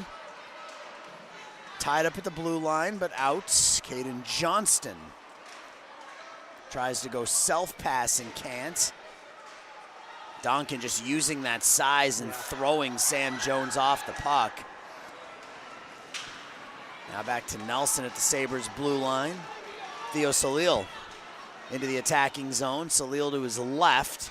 Stops the half wall, goes back to Burns at the near point that jumps up on him. And now out to center ice. Back in. Knights will take possession. Burns will skate all the way back into his zone. He'll turn and go up the far wall. Then off the boards and out. Race for the puck between McTague and Duncan. McTague wins it.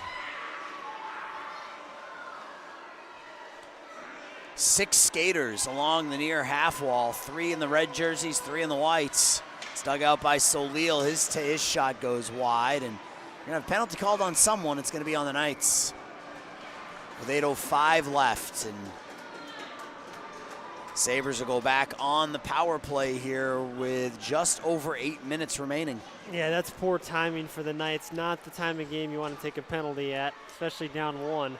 Yeah, you just got a little bit of momentum back, picking up that Right. power play goal, and now you got to go back shorthanded for the next 2 minutes. So next game up for Joe and I will be Winnetka versus the St. Louis Eagles. The Winnetka Warriors, St. Louis Eagles in a Peewee major matchup.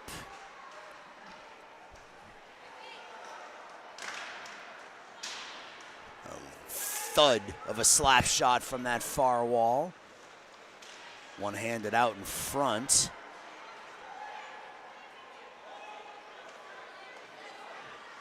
Shot up and over the net. Christian Silva kept in at the far point by Gormley.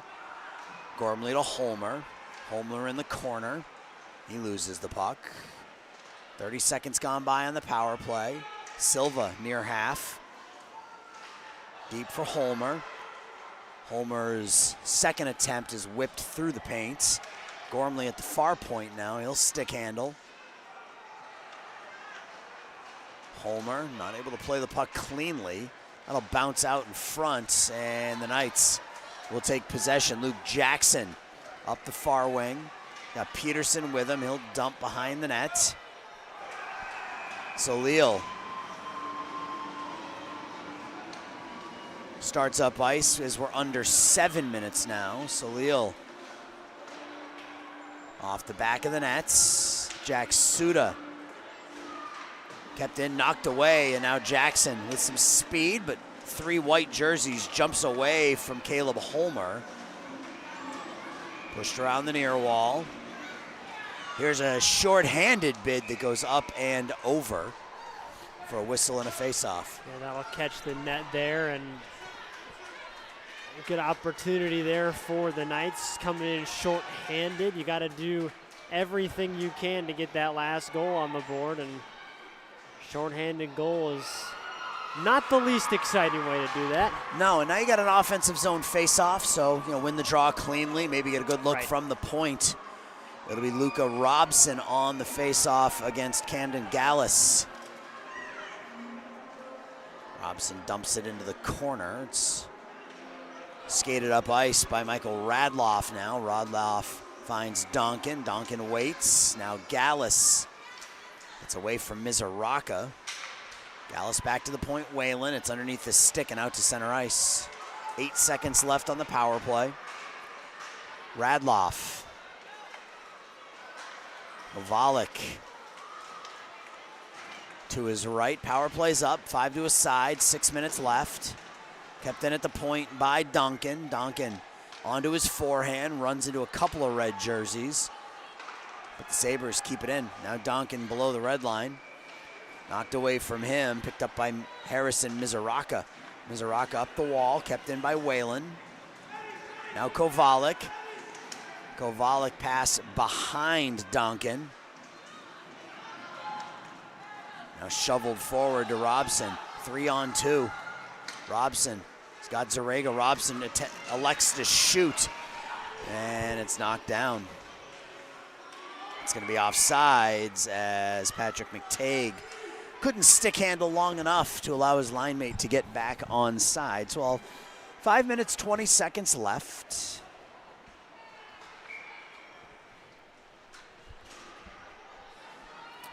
See what time St. Louis decides to pull their goalie, assuming they're still down 3-2. Nice move by Caleb Holmer to get free. Holmer shots deflected down. Backhand in on goal by Silva, I think went wide. Holmer tries the spinorama backhand that goes through the paint.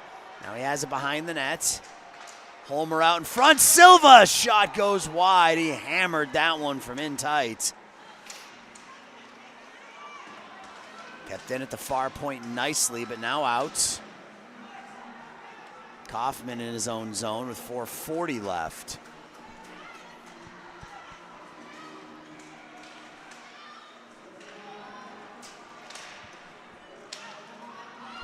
Neutral zone. Luca Robson taking it wide on Nelson. That hits the side of the net. Popped up ahead. Looking for Holmer doesn't work, but it's swept in by Christian Silva as the Sabres go for a change. And a penalty called here on the Sabres. That's big for the Knights. Going to give them one more power play opportunity prior to the end of this game. A power play called with 3 minutes, 57 seconds left. That'll be a trip. So if the Knights were going to get an opportunity, it would be right here, down 3-2, with just under 4 minutes remaining. Sterling Burns going to the box for the Sabres. Zarzicki just trying to talk some confidence into himself here prior to this power play. Somebody from the Knights needs to take this face off, and I think we're going to get a timeout. You will. We're going to get a timeout, 3 minutes, 57 seconds left. Third period in what's turned into a really good game between the Sabres and the Knights. Joe and I will be right back.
Timeout taken by the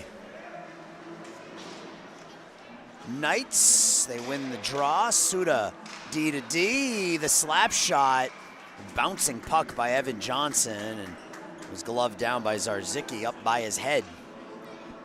Yeah, those bouncing pucks are always dangerous, especially with bodies in front. Good job by Zarzicki to still find it through all the traffic.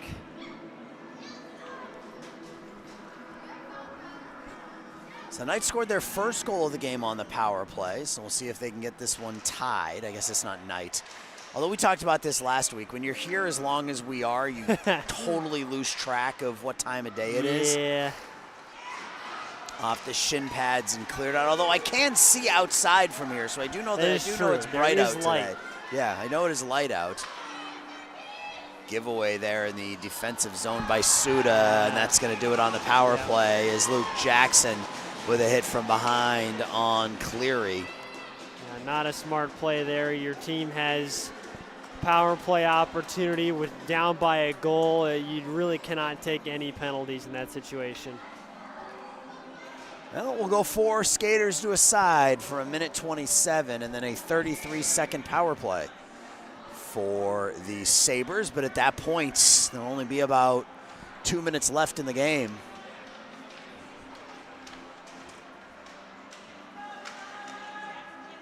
Puck in the far corner, cleared up and the length of the ice. That'll go through the blue. Oh, that went through the paint. That shouldn't have been. That should not have been icing. That went through the paint. But Sabres catch a break. So we get an offensive zone face-off.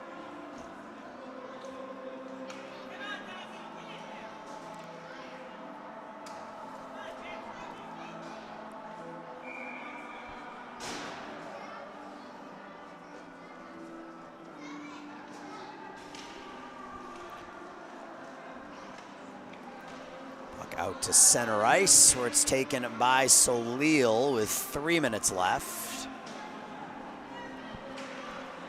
Evan Johnston, oof, wicked wrist shot, goes up and over. Suda at the far point. Sabres take possession here. It's Samuel Whalen up the far side. Whalen with Donkin on his left. Behind the net, 2:45 left. Whalen gets hemmed up against the back wall. Solil keeps it in for the moment. Donkin, the bouncing puck hit on goal. There's a rebound right at the far post, and battle for the puck behind the net. Dug out by Johnson. Evan Johnson for the Knights. Feeds Luca Robson. Robson 1-on-3 now. He has to wait for his teammates. Johnson tries to stick handle through Theo Solil and can't. Good defense by Solil. Now Solil down the near wall. Solil whips the shot right into the chest protector of Burke Schwab. Not a bad idea if you're the Sabres. Just put some pucks on net, see what happens. Worst case scenario, you've got an offensive zone draw. 8 seconds left on the 4-on-4. 2:05 left in the game. Sabres trying to hang on. If they win, they will improve to 1-0-1 in this round robin play, while the Knights would drop to 0-2. It would be very hard for the Knights to advance if they lose this one. Sabres in the corner with it. Silva just holds the puck, now comes in, takes the shot, the puck is loose in the paint, and the referee lost visibility, so I think Schwab ended up making the save, but that was pretty by Christian Silva. He was just very casually skating around in the near corner and then exploded to the net. Yeah, that was a nice move there, created some space for himself and got a good shot on net.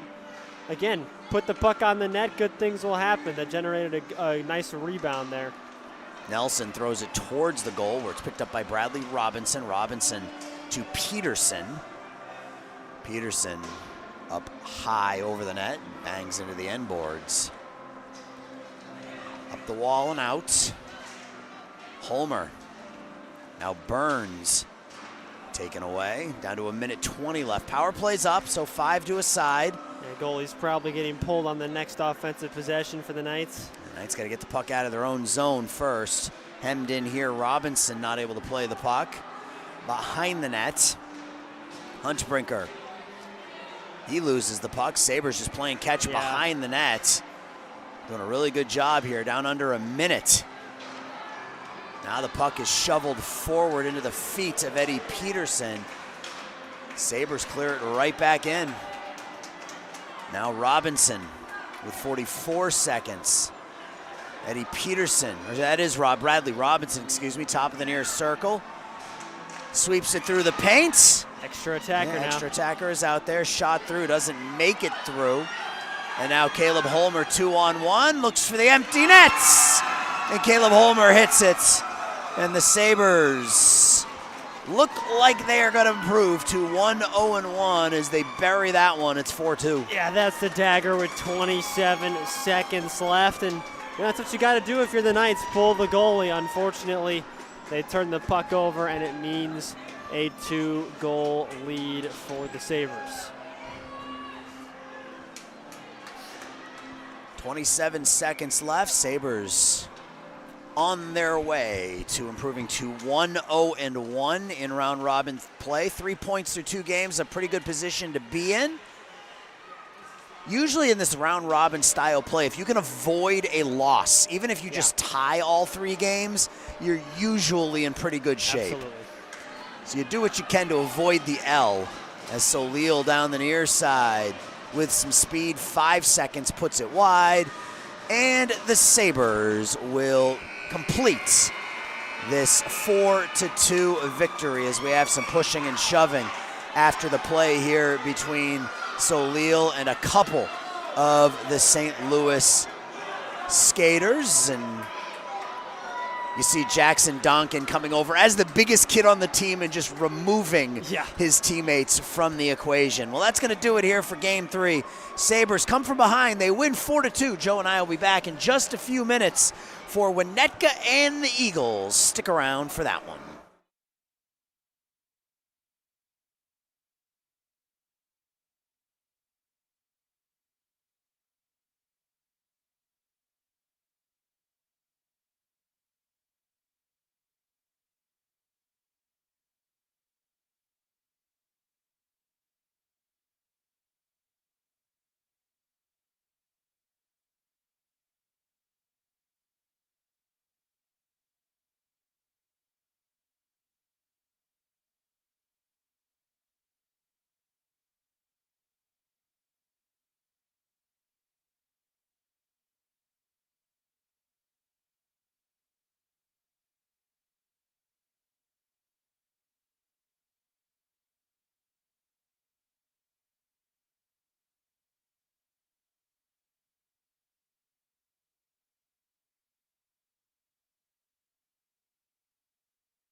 Game 4 of 10 here from Canlan Ice Arena in West Dundee, Illinois. My name is Joe Williamson alongside Aaron Schellen. Apparently we're starting with a goaltender in the penalty box. I don't know what's going on over there. But I think they just don't have enough room on the bench, I would imagine. No, we have Winnetka against the St. Louis Eagles. The Warriors and Eagles facing off. And we've seen some fun games already today, Aaron, and for the fourth one, I don't expect anything different. Nope. And we got Ian Phillips down to our left for the Eagles, Wyatt Pedowitz to our right for the Winnetka Warriors. This is our third straight game featuring a St. Louis hockey team. There you go. I have been featuring one on my head this entire day so far. Yeah, you are a Blues fan. No favoritism, though. No.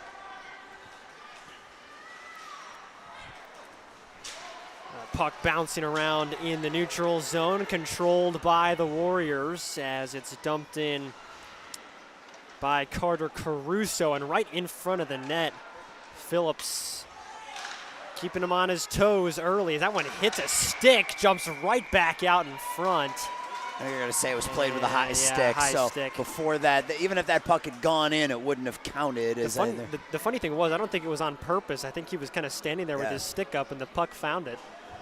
But that's going to lead to an offensive zone draw now for the Eagles. Eagles will get their first shot in the offensive zone, as Aaron mentioned, rocking the Notre Dame-esque colors. Got the dark blue uniforms, some gold lining. It's just missing the green. Yep. And a giant leprechaun. Well, right, yeah. That's always been one of the more odd mascots to me. Well, I mean, it is an Irish Catholic school. I mean, it makes sense, yes. So. The context is not odd. It's the actual caricature. Yes, that's fair. Back behind the net, Winnetka looking to set something up. Back and forth behind the net they go, trying for a centering feed in front. Does not get through off the stick of Ian Phillips. This one's going to come all the way down. Potentially a 2-on-none. A centering feed shot just goes wide, and maybe a save there too by Wyatt Pedowitz. Parker Kluke's just in a little too tight. And now coming the other way, trying a toe drag and a dangle, but did not get it through, was Jack Linehan. This one's dumped right on net and just going to be gloved by Phillips. Well, fireworks right out of the chute. You mentioned game 4 of 10 for us. 2 of them have been pretty close, pretty entertaining. We did have one that was a little one-sided, but games 1 and 3 were very, very entertaining, and that's a pretty good ratio. You know, when 70% of your games are entertaining.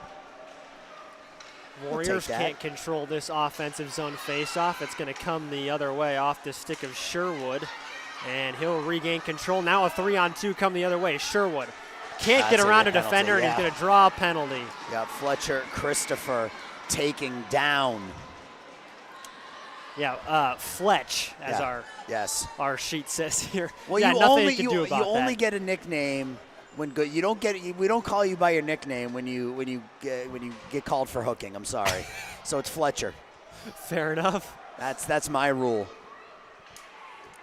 Winnetka did win their first game of the round robin. And the Eagles tied with the Naperville Sabres. So we just saw that Sabres team. We did just see that Sabres team, and they got a big win. So this is a huge game for the Warriors, too, as that shot wired. Yeah, for both teams. I mean, obviously a little bit more margin for error for Winnetka, given that they won their first game. Some wiggle room, yeah. But, you know, if you can get through 2 games with 3 points, you put yourself in pretty good shape. So not really, I would say it's a must-win on the side of St. Louis, not so much on the side of Winnetka. But, you know, we talked about this in the last game. Even if this one ends in a tie, as long as you don't lose any of your games in round robin, you sort of put yourself in a good position. So both teams had some success in their first game, and we're going to continue that here.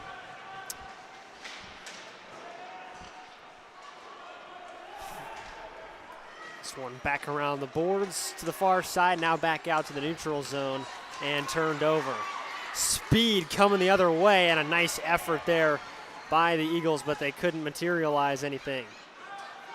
Puck up against the boards again. Back out to the middle of the ice, and Gavin Madigan has been all over the place on this shift. We talked about this in the first game. The first game was a Squirt major game.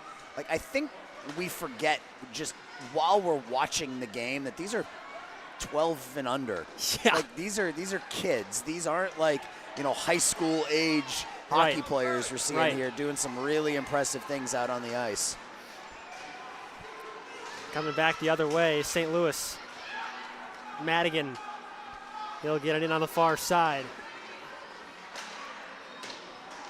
And that one whistles wide by Parker Klukies. Now it'll come the other way, but it's gathered up by Graham Lehman in his own zone. Now turned over, and a stick puts that puck up above the net. Coming back the other way. Man, this St. Louis team has speed. A lot of these kids are fast. Dumped down in, and Carter Caruso will chase after with Mike Prentice. Off a stick, Caruso's got it. He's tied up.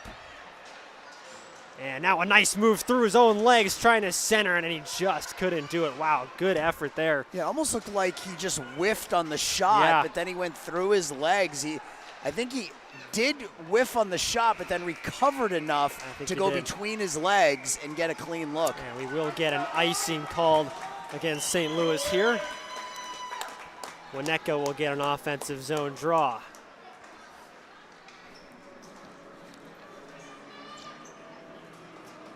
So again, Winnetka's last game of the round robin will be against the Sabres, who are now have 3 points, a win and a tie.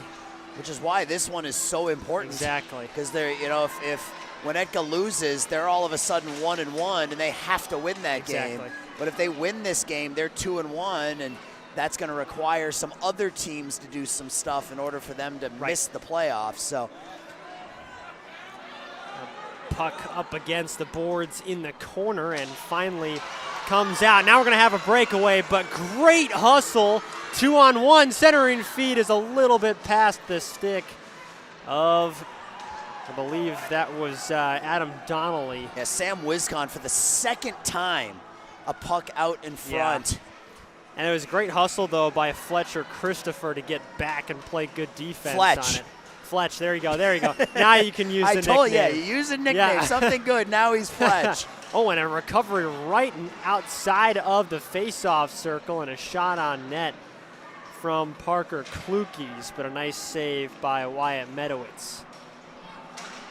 Kept in at the point, rimmed around back behind the net. Going after it is Donnelly, but he can't regain control, and now the Warriors going to come the other way. Donnelly, nice feed to Klukies. Klukies coming back in, backhand, and a left pad will keep him away from the net there. And nothing really came of that, but that was a pretty pass to Klukies. Very pretty pass.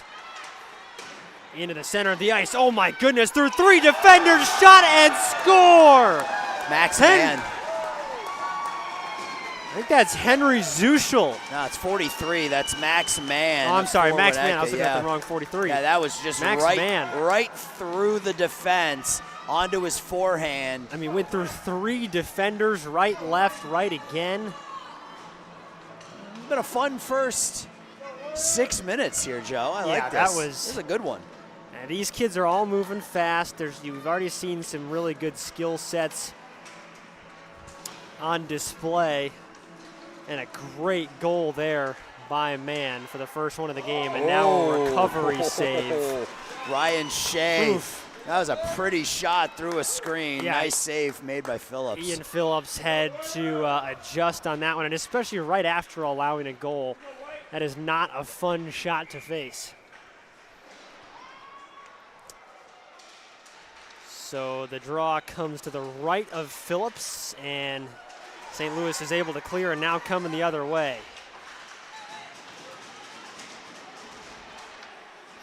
They're going to keep it in at the blue line as it's off a defender in front, and now it'll come out. Tyler Sherwood unable to keep it in at the point. Kane Soul will chase around after it in the corner, but the Warriors are going to bring it the other way. Max Mann, the goal scorer, he's got it right now. One-on-one in the corner. He's going to keep going all the way around, looking for some help. He's got it, and his shot is stopped before it gets to the net, and it'll come all the way out back to Mann again. Mann feeds Linehan. Linehan is stopped, and it's coming the other way. Soul, he'll lose control, and it's turned over to the Warriors. They'll dump in and chase after it. Carter Caruso in again along with Ben Sims. Caruso finds some help in front, and another nice block by Jake Smith. Yeah, I was looking for Sims on the back door. Good defense, keeping that out of the net. Off Smith again. That's 2 blocks on this shift by the big number 55. Kept in, Caruso. And a shot wired left all the way from the far side. Soul trying to get it out, but he can't clear. In the corner, Caruso after it. He's bothered by Smith. And they're going to clear. Jake Smith with a fantastic shift on defense. Ooh. Here comes Soul around the defender. Shot and just high and wide. It did everything but finish there. That was pretty to get free. A nice move around one defender to put the puck around him and skate the other way around. Trip Hagel, and he's going to find some help. Sam Wiscon now in the corner, rather. Shot wired left from the point. St. Louis trying to get some offense going after spending a bit of time in the defensive zone. Wiscon back to the point. Zuschel back down to Wiscon. Wiscon across. Shot from the point. That one goes wide right into the corner from Lehman. Now Lehman and Zuschel will retreat as Carter Caruso comes the other way.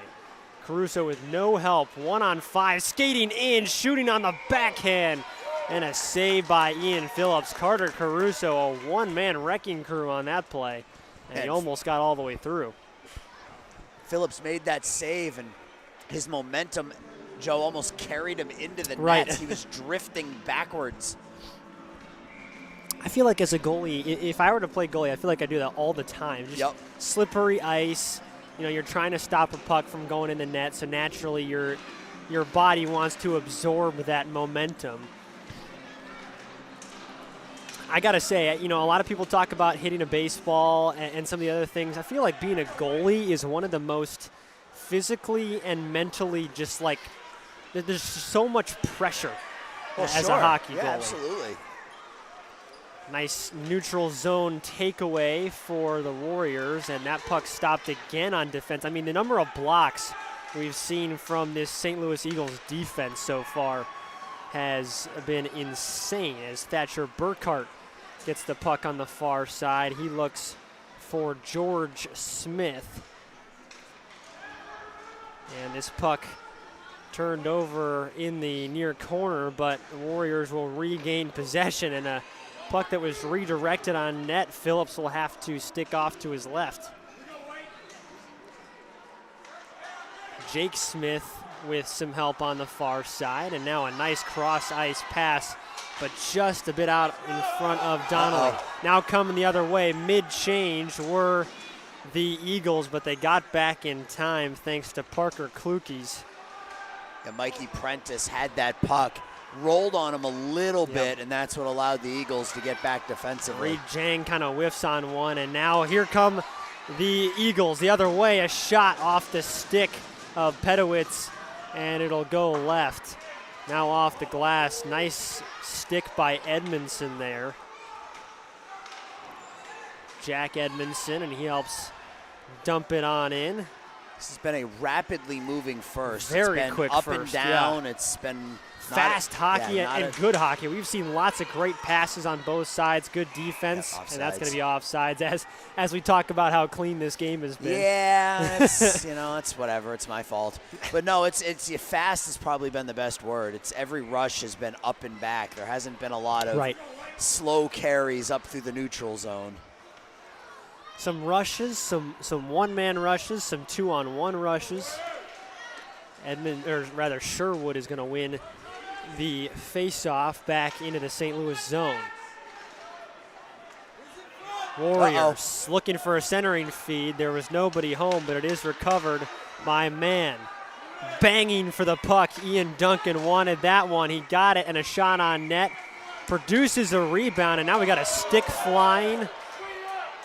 Yeah, Phillips had no idea where that puck was when it was behind the net. It was coming out the near side, and he was hugging the far post. So fortunate for him, it wasn't a wraparound attempt. It was a pass back to the point that allowed him to reset. Thankfully for him, nobody in front. Still a 1-0 game with 3 minutes to go in this first period. So far, the most fast-paced game we have seen today. Again behind the net. Phillips trying to find it. Again the centering feed, and again nobody home. This time off the skate of a defenseman in front. That was Sawyer Coleman, and then another puck that didn't find its way through. Coleman trying to get it out. And here come the Eagles the other way. Centering feed, shot and a save. That puck loose in front. Smith's got it at the blue line. He'll look down low. That was an aerial pass that just ended up in traffic in front of the net. Sherwood's shot once again blocked on defense. From the point, tipped, somehow does not go in, and we've got a high stick called on Sherwood.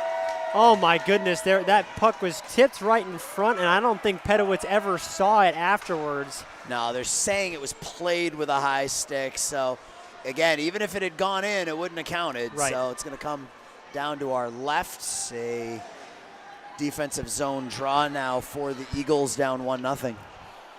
And that was almost a beautiful answer back to that first period goal from the Warriors, as this one's going to squeak through. No icing, as we're going to get Vizcon chasing after it. He'll rim it around, but didn't have as much help as he thought he did. Carter Flynn in the corner fighting for it. Puck up along the glass, takes a weird bounce off the wall, and the Warriors are going to clear the zone and bring it the other way.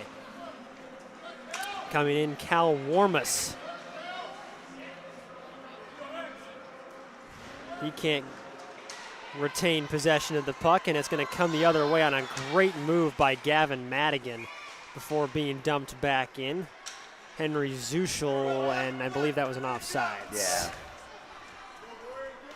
Starting to see a little bit of physicality as well coming out of these 12-year-olds. No body checking, but you can use your body and be physical without throwing it around. Talking puck battles and just being stronger on your stick than the opposition. We're seeing all the signs of a fantastic hockey game so far in this one.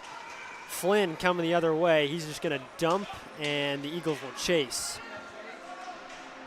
And there's one of those physical plays you were talking about, trying to cut off another player from getting to the puck. Back out to the point. Shot from Lehman. Traffic in front off a stick that is just lying on the ice there. That hit Flynn on the way through. And now coming the other way, it's Carter Caruso. He's got Sims on his left. He goes to him, but a nice defensive play there by Henry Zuschel once again. Back out to the middle of the ice. Asking for it is Burkhart. Thatcher Burkhart tipped in front. Then Carter Caruso got a stick on it. Back behind the net, the Warriors have liked to set things up down there quite a bit. 35 seconds here in this period, and now coming the other way. Breakaway shot, and just wired left. Parker Klukes couldn't get enough on it. Yeah, bangs the stick on the ice. And now he's got it again, back to the center of the ice, and a big collision. It's going to be a penalty. That's going to draw a penalty as the period comes to a close. It'll be George Smith running into Klukes as he was driving the nets. 18 seconds left. He kind of got pinched in between two players, actually. But it'll be George Smith who takes the penalty. And our first power play of this one will start with 18 seconds to go in the first. The Eagles looking for a buzzer beater goal here, or they will start the second period with the man advantage. Joe, we saw last Saturday, we saw a goal scored with 1/10 of a second left, and we saw a goal scored as the horn sounded. Yes. We saw pretty much everything you can see in a hockey game last Saturday. We saw multiple 5-on-3s as the clock is winding down, 10 seconds to go, and Ian Duncan is going to try and pin that one up against the boards. Thatcher Burkhart will as well. 3 seconds, puck behind the net. They won't get a shot off. Edmondson will eat it at the blue line. But a goal early for Winnetka. They lead 1-0. The Eagles will be on the power play when we come back with second period action.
Well, we start the second period in what has been a very entertaining game so far between the St. Louis Eagles and the Winnetka Warriors. A 1-0 lead for Winnetka, but the Eagles are on a power play to start this second period. Once again, my name is Joe Williamson alongside Aaron Schellen here on Stream Sports Midwest. For most of the Central States playoffs, like Aaron said, 43 games today between a couple of different locations, and a shot on net from Paul Baldez is eaten up by Pedowitz. And Baldez strong on the puck, took it away from that Winnetka defender and was able to rip a shot off early. So an offensive zone face-off for Klukes and this Eagles team that needs to get on the board on this power play. Back down low, right through the paint there, and coming the other way. Down a man. That's going to be Jack Linehan with speed, and he just brought that puck coast to coast. Trying to figure out a way to eat some more time. This one's going to be kept in at the point before being turned over by Reed Jang. And a nice steal there, just straight up. Carter Caruso, and he's going to try to bring it all the way back. He'll dump it in now, but Carter Caruso just straight up stripped that puck from another man's stick. Now, that was a smart play defensively as well. Nothing really there once he got into the attacking zone, so just dump it deep and kill some more of that time. St. Louis has not been able to set anything up on this power play so far. Just 30 seconds remaining. And I don't think they've gotten a single shot on, or sorry, rather they had the one shot on net at the opening of the period. From Baldez, yeah.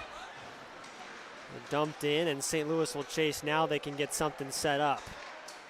Rutherford looks to the middle of the ice. Shot on net goes wide by Madigan. The rebound almost came all the way back to him. And he was winding up for the bomb, he was ready too. Now Rutherford right up against the boards. Madigan can't keep it in. It's going to come the other way as the penalty's expiring. And a shot and a save. Great job by Ian Phillips to completely take away the short side of the net there. And used his right shoulder to block it up over the crossbar. And that puck will come out of the zone, and now it's going to be stripped. Madigan on his own, one defender to beat. Shot! Score! Bar down! Gavin Madigan. Unbelievable play.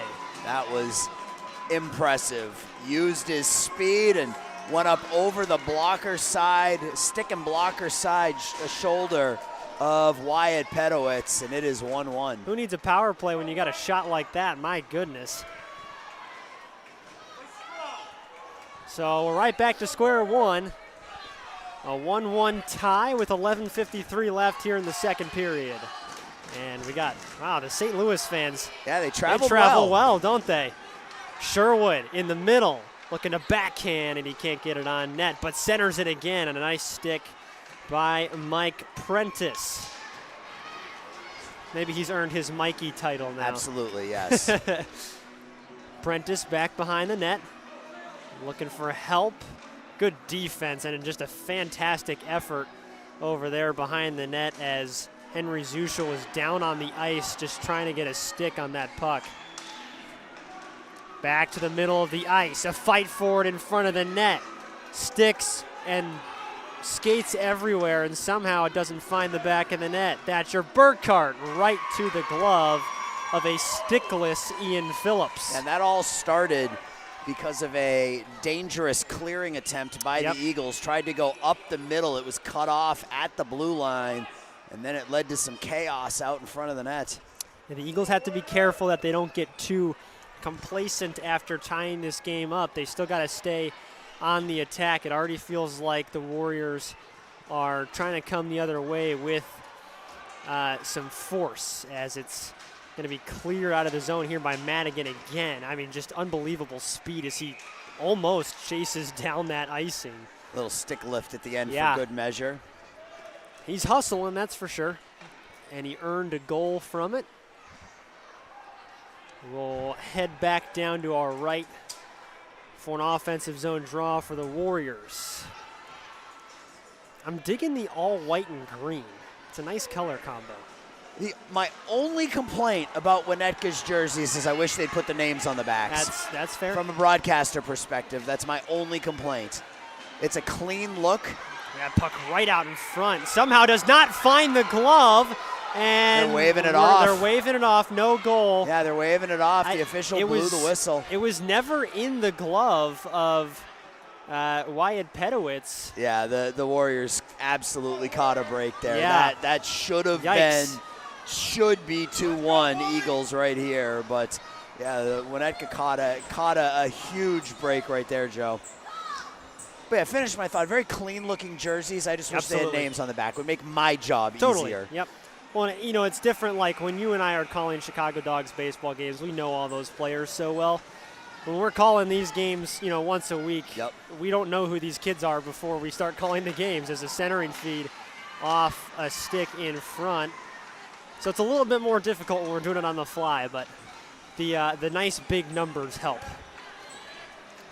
So back in is Jack Linehan. He's going to try and get a shot off from a bad angle. Rebound, shot, and a great stick save. Pedowitz. Another one off the right pad. Somehow the Warriors still with the puck. And it's not going to be kept in at the point. And it's going to come the other way. Carter Flynn was bunched up against the boards there. This puck comes back out to Caruso. Caruso will take a bad angle shot as well, and that one almost snuck through Phillips, but he stands tall. Rattling around in that left arm and glove area. Yeah. He didn't catch it clean. That was in between his arm and his body, and you could see it kind of rattling around in there, but it stayed out of the goal. Those ones are scary, but just as impressive. Now the Warriors fans making some noise. This has been the nice save again. Pedowitz puck is covered up. Maybe. Oh, I think it came loose again. I think it did come loose. I Fine, now it's gone both ways, Well, right? it's funny. Down here to our right, I hear the Winnetka parents yelling because that whistle was blown a little early. You didn't hear anything out of them about 90 seconds earlier when that benefited them. This has by far been the loudest game that we have called so far today. Biggest crowd, too. Yes. But I think that makes sense. We're at the time. I mean, our first game was at 7 a.m. Right before lunch right now. Yeah, people are awake and they're up and they're moving. Yep. That 7 a.m. game, and even the next one, which was like 8:30 or something. Like, it's still early on a Saturday to get here, unless it's your child. Right. Those hockey parents, they're used to it. Yeah. And that one's going to sneak out of the zone, and it'll come the other way for Parker Kluke's. Kluke's one hand brings it into the zone. Unbelievable strength. And it's now turned over. It'll come the other way. Edmondson and Rutherford to Kluke's, who will dump it in, and Valdez will chase after it in the corner. Rutherford up against the wall, getting physical, but this one comes out to the neutral zone. Good forechecking there. Help on the left side. Shot. Save again made by Phillips. And a good stick to keep it in. Warmish just not able to pull the trigger right away as soon as he got the puck on his stick. Otherwise, he probably has a goal.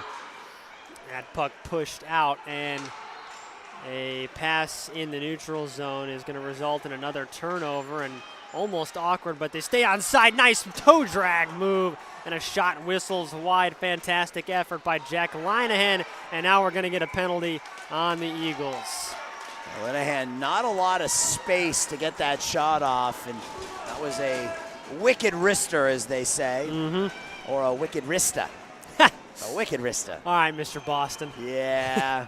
Rocking the Bruins hat today, too. I am, yeah.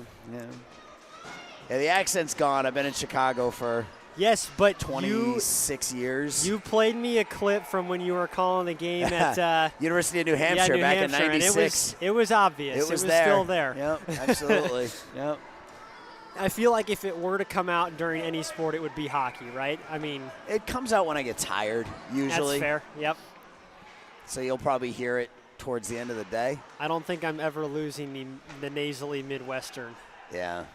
I've been in Chicago too long. Well, the faceoff is won by the Eagles, so they will be able to clear it and bring it all the way back down before Carter Caruso looks to set something up, trying to go through the legs of Tyler Sherwood, but he can't. And that's going to be an offsides on the Warriors. To this fan's point to my right, you got to control the puck. Control the puck.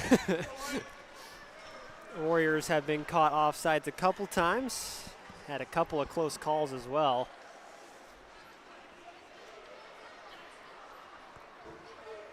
And we'll get a neutral zone draw.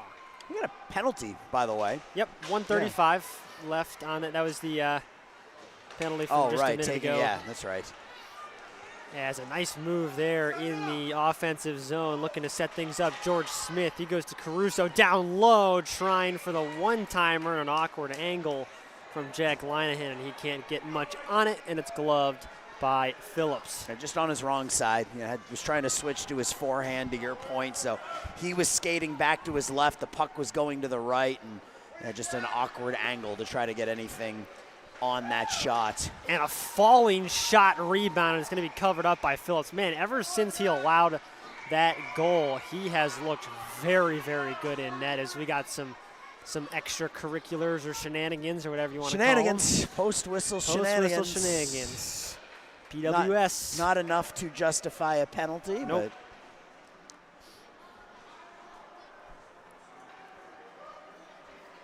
7:25 remaining in this second period. 1:16 left on the penalty.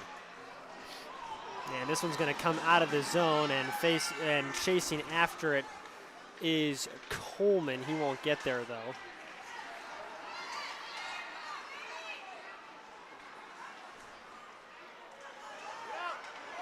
And puck is still stuck in the neutral zone. Warriors having trouble getting something set up. A nice move there by Caruso. He'll defer to Linehan. Linehan back in 1v4 all by himself right through the paint. Nobody home. Ian Duncan That one stopped in front by a defender.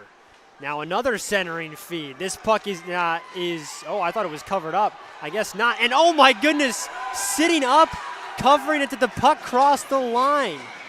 No signal yet from the referees. Well, you can see the puck sitting there on the blue paint side of the red line, but Phillips just sat up and the puck came right to his glove. He was on his backside. He rolled over to his left, just like you saw him do right there, and he fell on the puck. Unbelievable. St. Louis fans voicing their appreciation for that save. I still can't believe that didn't go in. Another shot, but somebody got a piece of stick there. I think it was Trip Hagel. Caught some stick on the shot, and that slowed things down. Back behind the net, Max Mann. He'll stop on a dime and turn around. Backhands it right in front, and a good stick by the goalie. Back to Mann near the face-off circle. To the point, and looking for the D-to-D pass was Fletcher Christopher, but nobody was home, and Winnetka is offsides again.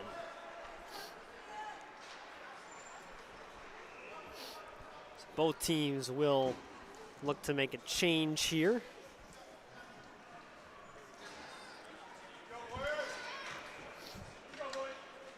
.604, we're at even strength. Warriors got one in the first, and the Eagles have one so far here in the second. And Ian Phillips has really had a very good period in goal. The thing is, neither of these teams really, it feels like, have had more opportunities than the other. I mean, they've both had great opportunities on both ends of the ice. Yeah, it's been a fun game so far. Neither team really, as you said, the ice isn't tilted either way. Right. It's just been a lot of back and forth. Rutherford collects the puck in the neutral zone. He'll go across to Edmondson, who tries to find some help from Flynn. Sorry, Sam Wiscon to get it in, but they can't. They will keep it out of their own zone, however. That puck tipped in the neutral zone. Madigan coming back in with the moves. My goodness, he's fast and he is hard to keep an eye on. He goes back and forth quickly as he's looking for a centering feed, and this is going to come out the other way.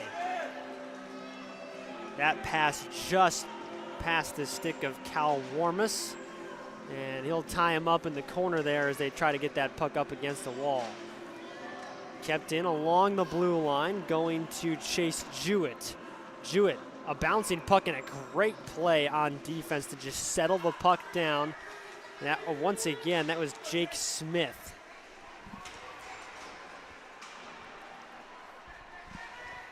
Coming the other way, the Warriors. And that's a great outlet pass. One-on-one, and he drew a penalty. Jack Linehan's going to draw the penalty on the breakaway. That was a really smart play. Yep, it's going to be a hook. Not enough for a penalty shot, but it'll be a hook. Yeah. Had the breakaway going, and then I believe it was Gavin Madigan was coming back. No, not Madigan. They're going to put in Henry Zuschel. And he caught him with the hooking. I mean, it wasn't a bad hook. I mean, no, Linehan's in all alone. Yeah, you got to do absolutely. what you got to do to stop him. It's like in football when the cornerback tackles the wide receiver rather than give up the touchdown. Yeah, sometimes, exactly. He'll take the 15 yards as opposed to the 6 Right. points. Sometimes committing a penalty is the right move, and it was the right move there. Absolutely. What a great chance for Winnetka now. 1-1, 2-minute power play. And I wish we had an environment like this every game. This is awesome. Yeah. Loud on both sides. And the Eagles win the draw, but it's kept in, and a shot tipped by a couple of sticks in front. Lehman got his stick on it on defense, and he'll go chase after the puck behind the net now. Warriors trying to set something up. Back out to the point, kept in. George Smith. And a shot fan on it now coming the other way. An opportunity for Klukas. 1-on-2 as the defenders caught up to him. He'll have to regain his footing and look for a teammate. Great defense by the Warriors and a great back check. As now Lehman's going to chase after it. And the fans to our right want a hooking call there. Yeah, starting to be a little bit complainy rather than just supportive, which, you know, you and I last Saturday talked about.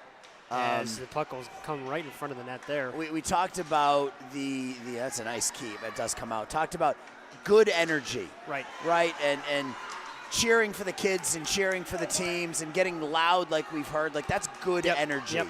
I love that. Like, be as Absolutely. loud as you want when you're stomping your feet and yelling for your kid and for their team. I don't want to hear you complain to the refs. Totally. You know, and that's the broadcaster in me. That's the dad in me who has 2 kids that play youth sports. I don't want to hear parents complaining to the officials. Absolutely. As that one was a pad save by Phillips. He's stood the test so far. That one's going to come wide right and back behind the net. Graham Lehman's going to dump it out, and now a potential breakaway. Madigan with speed, just the goalie to beat, and a save right into the chest of Wyatt Pedowitz. Well, that's the young man you want. If you got a breakaway, Absolutely. It's number 5, Gavin Madigan. He scored the goal earlier in the game, and can't ask for a better opportunity there, shorthanded. Great opportunity, but we remain tied. 14 seconds left in this power play for the Warriors. That would have been a shorthanded goal, mind you. As Madigan gets it right off the face-off and a second effort shot, can't get it to go in. Talk about efforting on this PK. The Eagles have done just that as a nice drop pass and right into the chest. I mean, there's just no room. As that one's going to come bar down, shot, score! Ryan Shea. Sometimes that's what happens. Wow. The puck just rebounded to Shea. Right place, right time. Warriors retake the lead.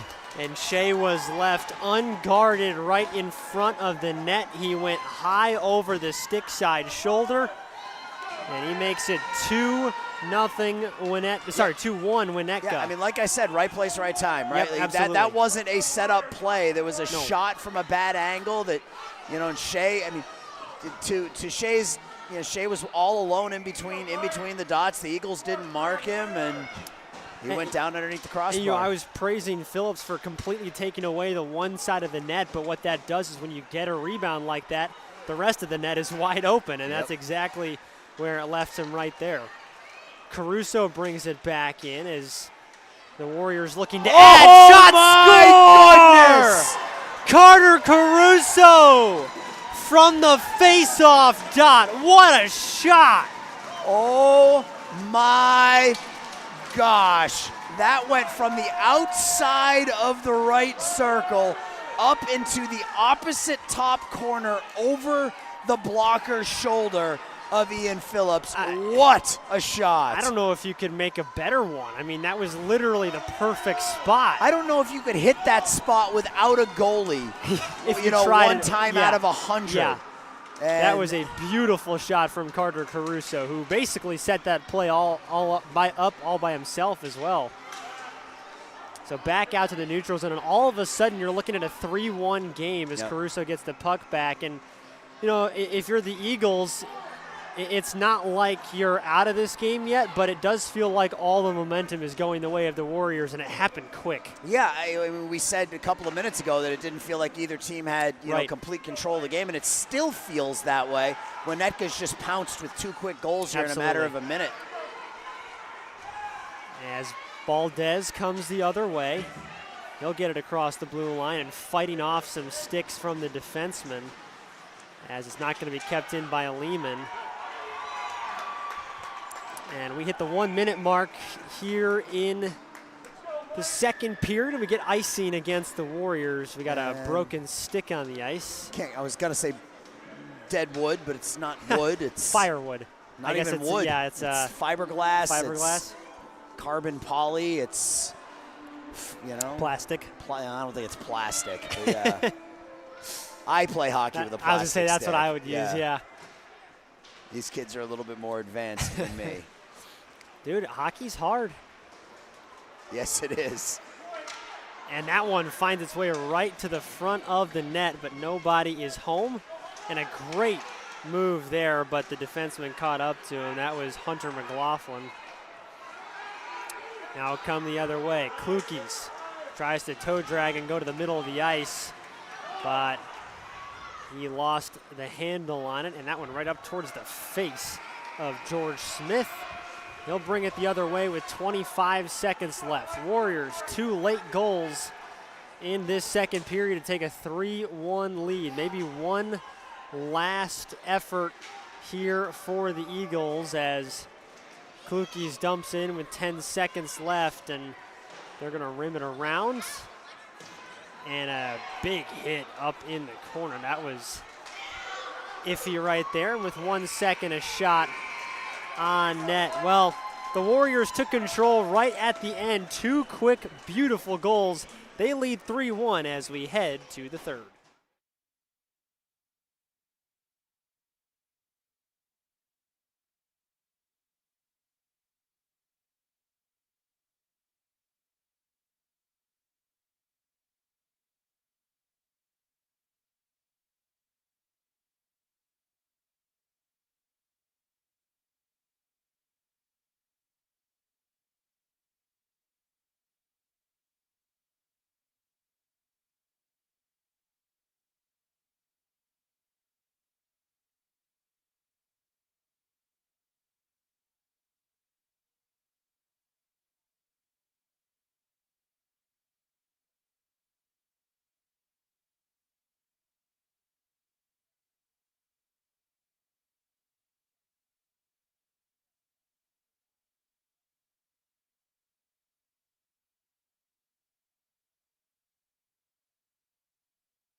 Well, we are in store for a very entertaining third period as Wyatt Pedowitz gets a couple of taps from his teammates who gave him a 2-goal lead, but doesn't seem like an easy lead to hold against this St. Louis Eagles team. These teams have both been playing very well, and the Warriors got a couple of nice goals to end that second period. And we're going to get a hand pass here right out of the chutes.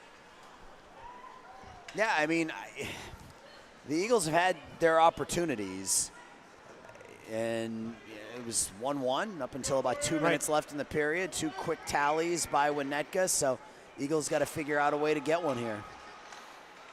The Eagles will control the puck in the offensive zone, dumped back around. The puck finds the side of the net, and it'll bounce back behind it, and it's Squirt's right back out in front. Shot and a glove save. That was Kane Sell who put the shot on net, and then Pedowitz will gather it. Yeah, I'm guessing mom and dad are Patrick Kane fans. His name is Kane, and he wears number 88. Huh.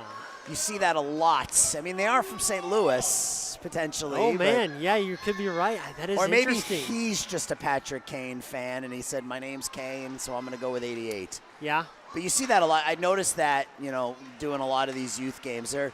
There are a lot that hit the hand of a Winnetka skater on the bench. You see a lot of Canes in Chicago youth hockey these days. Trying to pull a Blues 88 out of my head, but I don't think I can think of one. What number was Vladimir Tarasenko?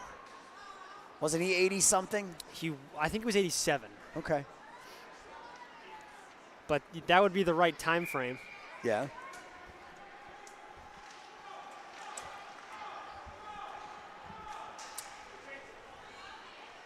Offensive zone draw won by the Eagles, kept in by Edmondson. A nice pass, and that shot just wired high. Yeah, he was about to take the shot, and then he saw the open target on the far side in Klukies. Great pass. Caruso trying to go center of the ice, and the near side was completely taken away by Phillips. Shot was denied back to the center and almost shot on net by his own teammate there. Adam Donnelly was trying to hit it off. There's a stick down on the ice as this one bounces right in front, and there is the stickless defenseman. That's Eli Rutherford. As, trying to hit it out of the air like a baseball player was Ben Sims. And now chasing after it, fanned on it originally. And coming the other way, though. 2-on-2, Caruso stops on a dime shot. Rebound, puck is still loose. Goalie in the crease without the puck. And here it comes back out of the zone. Ian Phillips lost his stick in the process. Man, Caruso is so impressive for this Winnetka team. He has the stick handling abilities for sure, and a good skater too. And he obviously has a shot. He was the one who put that shot in from the opposite side of the ring. Nice pass right to the center of the ice, but a good stick by Cal Warmus to slow that one down. Right through the paint. Puck comes out. Warmus now going to get it out. He'll clear the zone before it's recovered by the Eagles and then put back in for offsides. 11:37 to go. 2-goal lead for the Warriors. And as a reminder, Winnetka 1-0, and the Eagles tied in their first game. So a crucial game for both of these teams.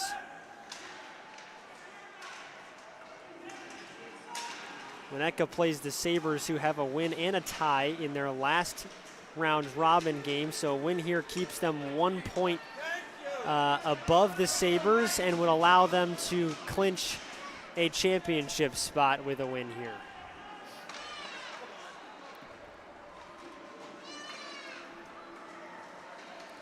That puck comes out to the neutral zone, but off the stick of Flynn, and it's dumped back in by the Warriors. Pass off the boards just to clear it, and the Eagles will go for a partial change. Aaron, am I allowed to make a St. Louis Blues player comparison? Sure. I love comparing 12-year-olds to NHL stars. Why not? It's mostly the style of play. The number 55, Jake Smith, reminds me, and oddly wears the same number as Colton Parayko. You love Colton Parayko. I love Colton You've talked about Colton Parayko. You and I have been together like 3 or 4 times over the last couple of weeks, and I think you've talked about Colton Parayko every single time. Here's a few reasons why. The first of which is he's the third longest tenured St. Louis Blue of all time. Second of which is he does not care if he gets in the way of a puck. He will throw his body in front of everything. We saw Jake Smith do that earlier twice on the same shift. He just did it again a second ago, as I think we've got the net off the pegs there. All that to say, Jake Smith has done a fantastic job of getting in the way of the puck on shots today. And we will get a defensive zone face-off for... High praise for Jake Smith. There you go. No pressure, though, kid. Just no be pressure. Colton Parayko in about the next 10 or 12 years. I didn't say he had to do that. I just said he played like him. But be my guest. As the puck once again turned over by the Eagles in their own zone. Having a little bit of trouble clearing it right now. As that'll come back in offsides. There's no big-time D1 hockey in St. Louis, is there? Not big time, no. I don't think SLU is D1. Lindenwood University plays D1, and they're relatively competitive. Does Missouri have like a club team or anything? Missouri does too, and they're actually really good this year, but I don't think they're D1. As this puck will come off left. And remember, Mizzou's actually not in St. Louis. They're in they're in central Missouri. I'm thinking just Missouri. Yeah, in Missouri general. though, they're in Columbia, right? Yes. Yep.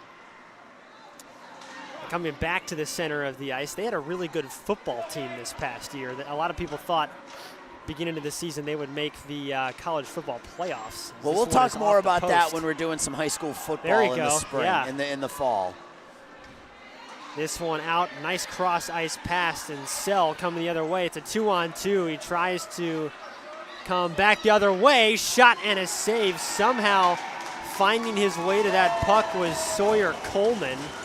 Yeah, Coleman tried to go 5-hole on Pedowitz, and Wyatt kept that closed. Kept the door closed. We've seen these kids, not just in this game, but in the 3 prior, have most of their luck upstairs. Yep. Up over the shoulder, up under the crossbar, that sort of thing. But Coleman tried to go 5-hole there, and it didn't work. 9:16 remaining. This game is far from over, but just so you do know. Yeah, what's next? Up next, we have the Leafs versus Wilmette. It's either St. Louis, Wilmette, or Winnetka all day. This one wired high by Caruso. And then we get the host team, the host Leafs. Yes.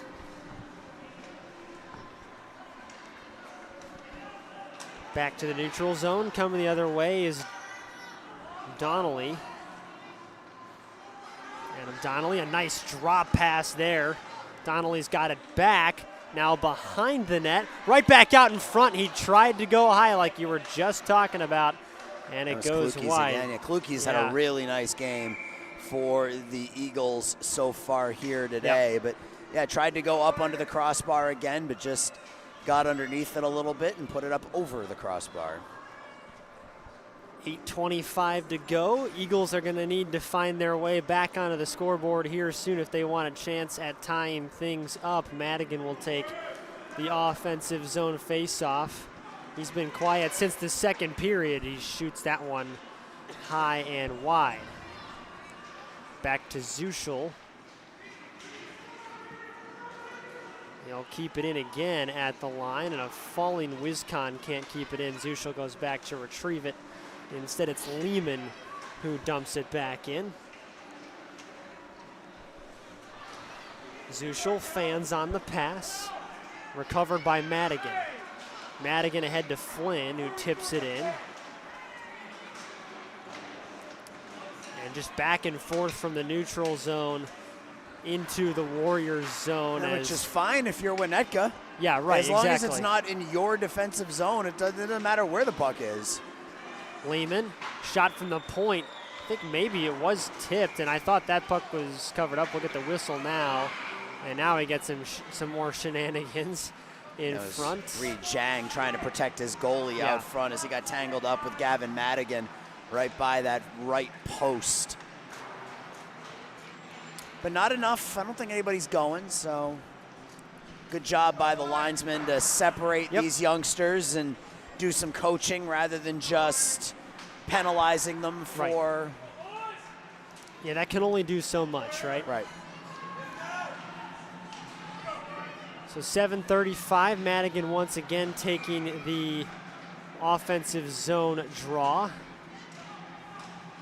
Won by Madigan, and this one will be shot off his skate. He looks for the centering pass right through the paint. Another shot goes wide left. That was Zuschel who put that one on net. And this is just going to be shot in by Max Mann. And now in the corner. Mann scored the first goal of the game. Yes, he did. Winnetka. Off the feet of Wiscon. And now it'll come back the other way. And a nice stick there and a 2-on-1.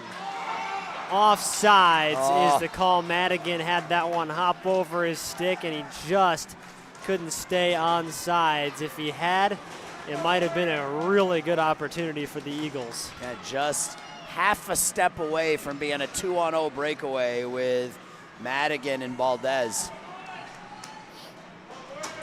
And now time's starting to become an issue here for St. Louis as we're under 7.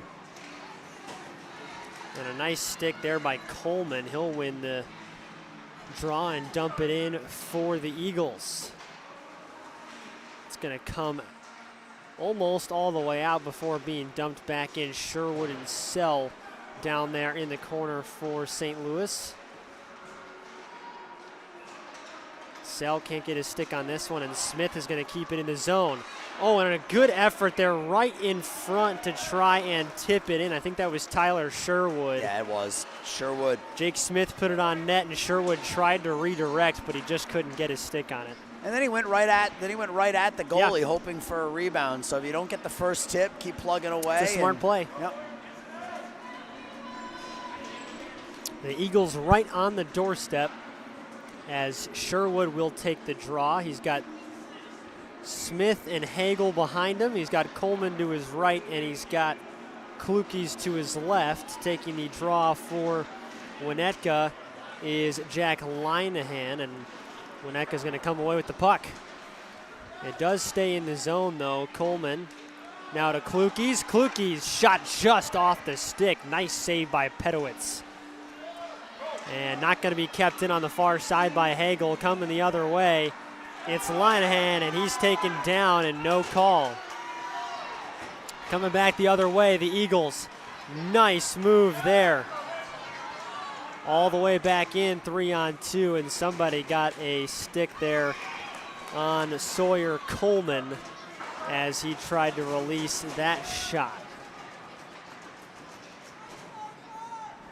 All right, yeah, Sawyer Coleman who puts that shot on net. 3-1, 5:47 to go. And another offensive draw. Klukes will take it. He's had a good game for the Eagles. They win that one as well. Coleman looking to center.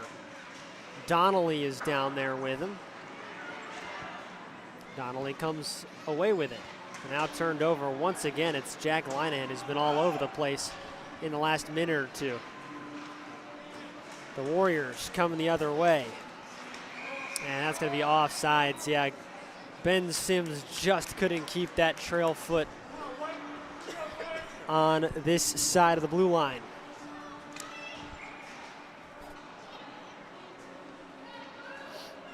Well, Phillips has not been tested recently. There's been a lot of time spent in the offensive zone for the Eagles, which could be a good thing for the Warriors if they get a chance to put a puck on net, as this one comes off the left pad of Pedowitz.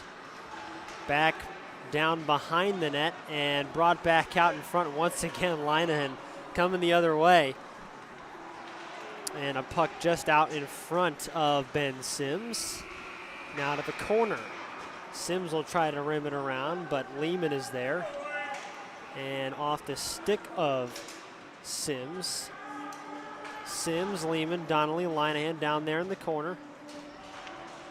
And it's rimmed around and back for Henry Zuschel. Zuschel up for Coleman.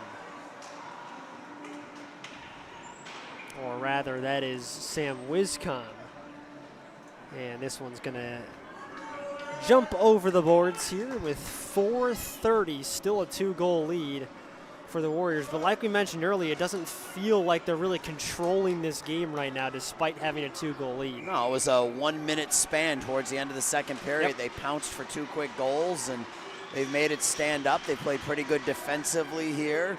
Wyatt Pedowitz has been asked to make a couple of tough saves. He's made them, and right now his team's got a 2-goal lead because of it. And now coming back out, Wiscon is going to regain control, looking to put another shot on net, and a blocker save by Pedowitz before the puck is cleared. Dumped in by Ryan Shea. And he'll chase after it on the near side. Shea gets it back. The give and go. Right back to the forehand. Off a defenseman's shot. Score! And just like that, it's 4-1. I think that was Thillman on the back door, number 93, Thomas Thillman. He was right there waiting, and absolutely nothing Ian Phillips could do about that, and that should be the nail in the coffin of this one. Off a defenseman in front. Phillips was caught cheating the other way, and nothing he could do about that one.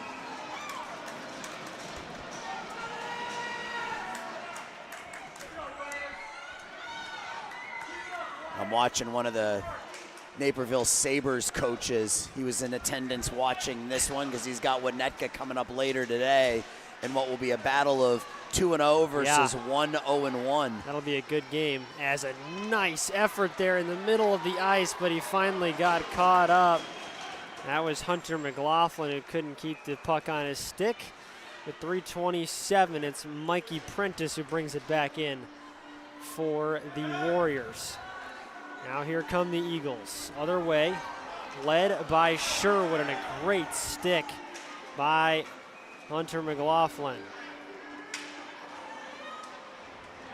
And that puck is just going to be dumped in, turned over by Cal Warmus. A good stick by McLaughlin, but it is cleared by the Eagles. And a pass off the boards now. Sherwood, after a nice pass in the middle, he's got Sell on his right side, but just behind him, and Sell could only backhand it weakly back towards the goal, and Sherwood waiting right on the doorstep, couldn't get his stick on it. Eagles trying to set something up.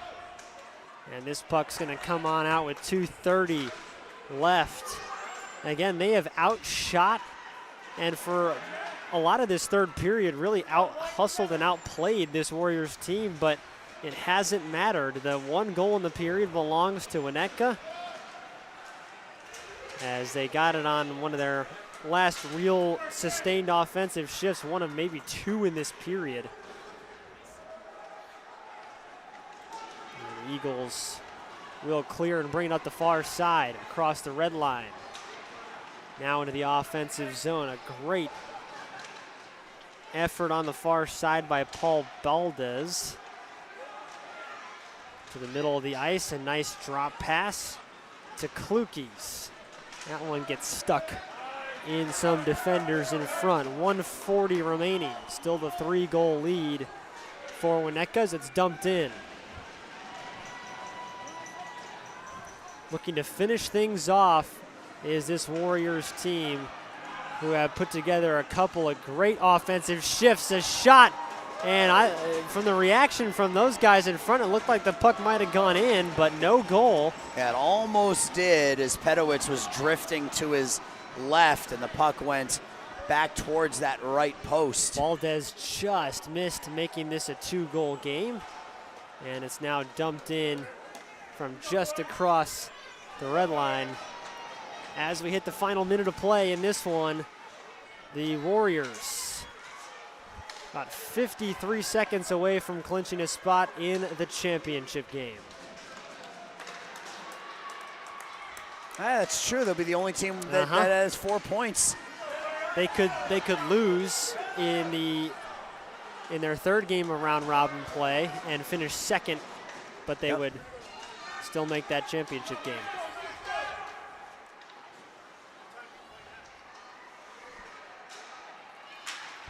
In the neutral zone.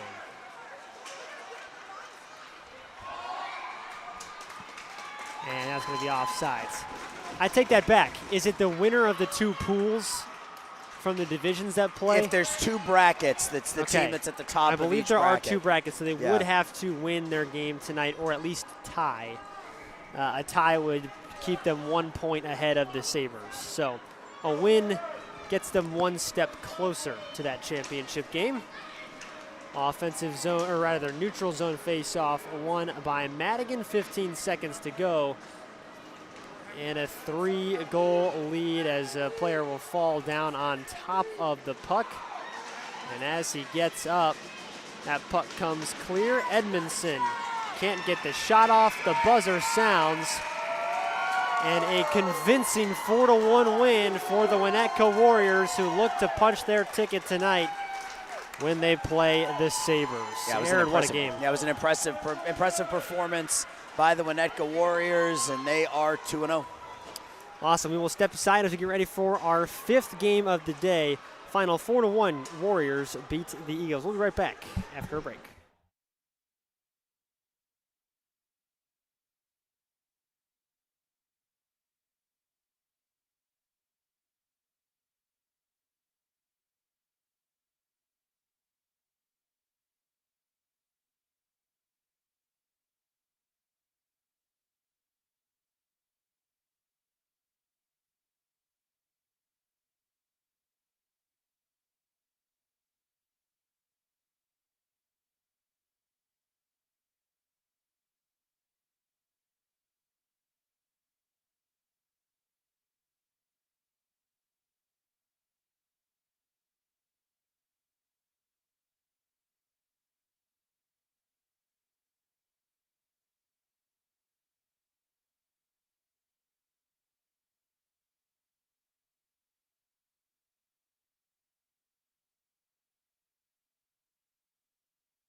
Welcome into the 5th of 10 games this afternoon from Canlan Sports Complex here in West Dundee, Illinois. My name is Joe Williamson. I will be bringing you this game solo. Aaron Shellen is around.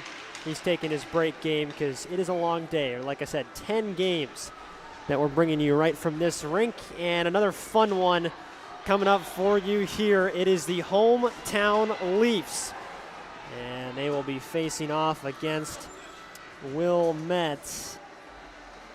And if we look at the standings from this past season, the Leafs finished in 24 games. They went 13-8. They also had 1 tie and 2 overtime losses. Wilmette went 11-9 with 3 ties and an overtime loss. And if you look at the bracket, both teams 0-1 in pool play. So a win here for either team gives them a real good opportunity to get back in the running for a championship spot tomorrow. So here we go as the puck is dropped and we are underway. And a big collision to start this game right at the blue line. We will get offsides in net. Seamus Ochoa is down to our left. He's in net for Wilmette. And for the Leafs, it is going to be Hanaya Khan. And bodies flying all over the ice here so far to start this one. Puck right up against the boards and brought into the defensive zone by Wilmette. They'll get it out to the neutral zone and will bring it around behind the net. Khan up against that right post as the puck is stuck up against the boards and finally freed by Owen Stusek. Brought back all the way down along the near side, and that will go for icing.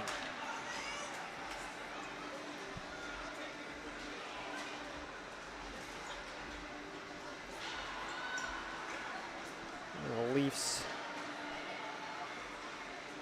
captain, Charlie Casteros.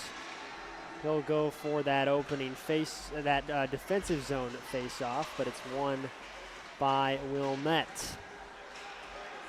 Now back around, the Leafs are going to center it. Bringing it the other way is the captain, Casteros. He'll rim it around.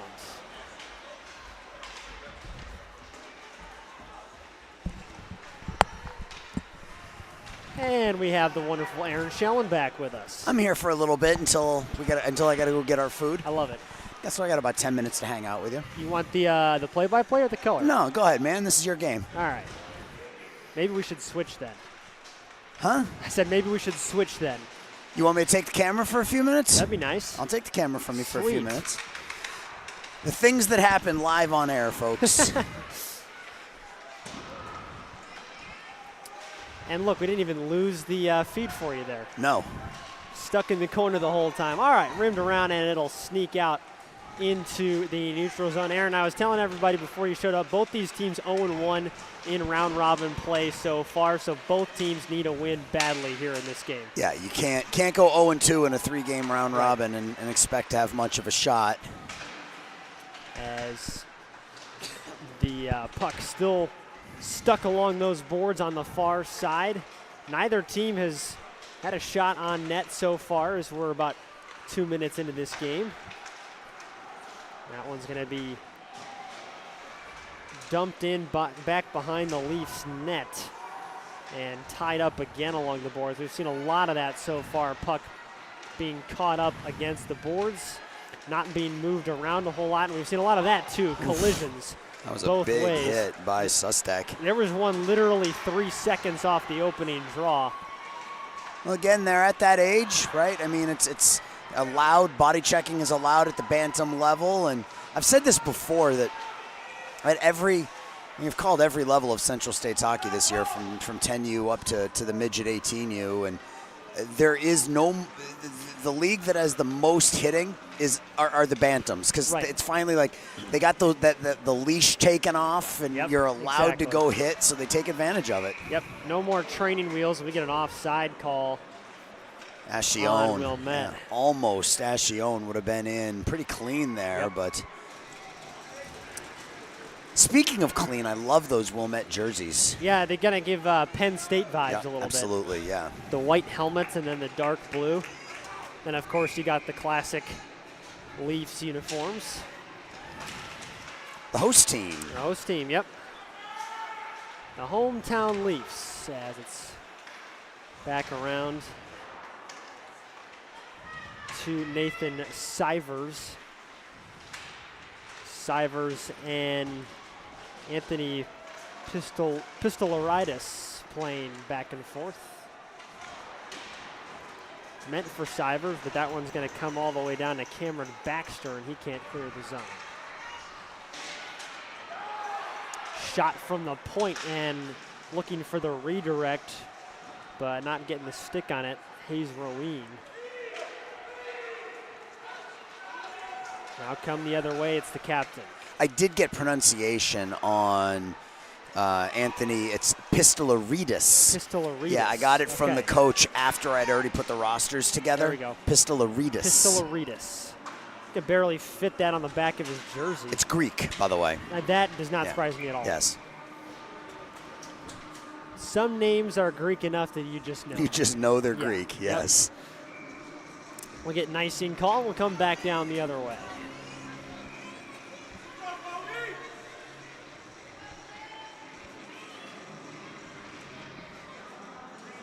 So Sustek, one of the other captains for the Leafs, will take this face-off.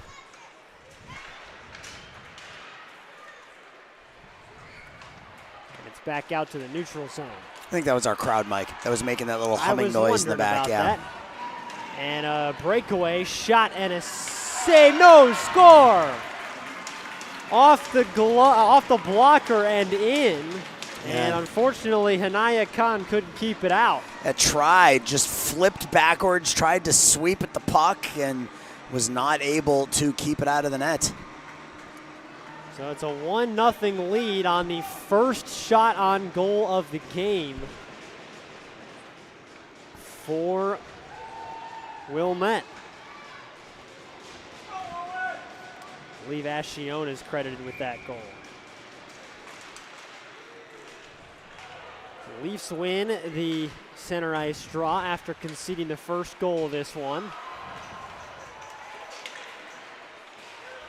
Like I said, first shot on goal for Wilmette in this game, and it sneaks through. It's always a little bit deflating as a goalie, but plenty of time to make up for it. Oh, yeah. 10 minutes to go in this first period. Oh, my goodness. And that's going to be a penalty. Yeah. And hopefully Ryder Ashione is okay. And goodness gracious me. He got absolutely leveled against those boards. Yeah, that is not a fun place to get hit to. Those boards, obviously no glass on top.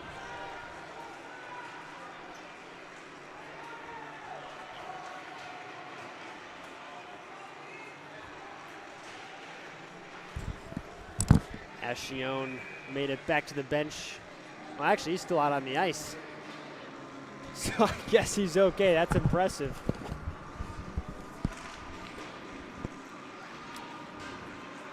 Face-off won by Wilmette. Back out to the point, and a shot blocked. Traficanto, his shot was blocked at the blue line by Gavin Trost. And now Wilmette has to reset. Back in his own zone.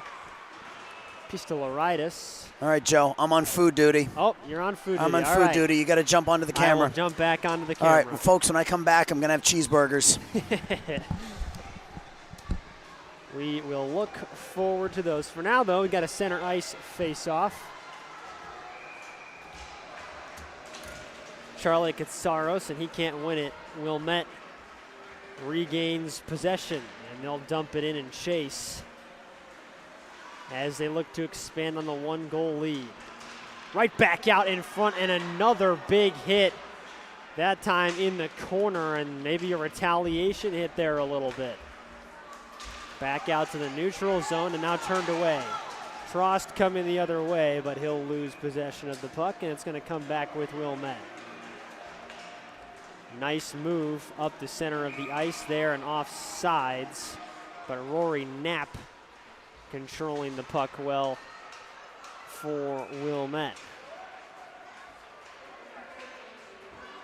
We'll come back to the neutral zone with 8:52 in the first and a 1-0 lead for Wilmette.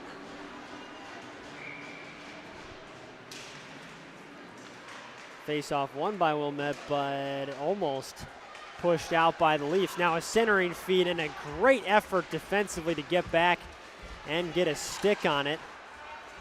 That was Nathan Sivers. And now Wilmette brings it back in. Looking for some space, but not going to find it. And the Leafs are able to clear the zone. Aaron, you better not eat while wearing your headset. I moved the mic away from my mouth. Good call.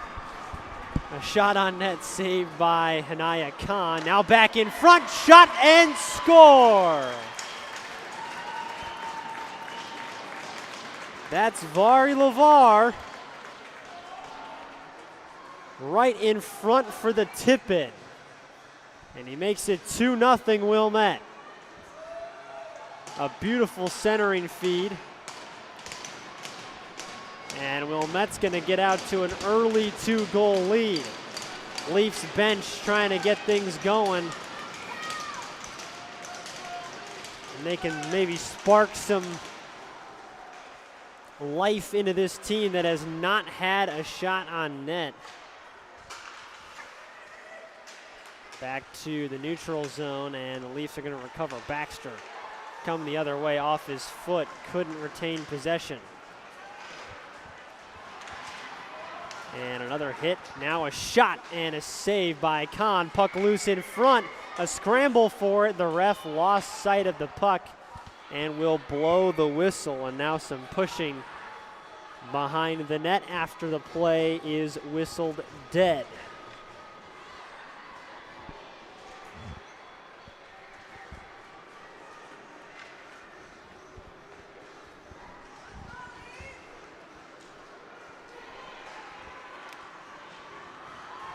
So Hanaya Khan with a couple of big saves there to keep it from being a 3-0 game.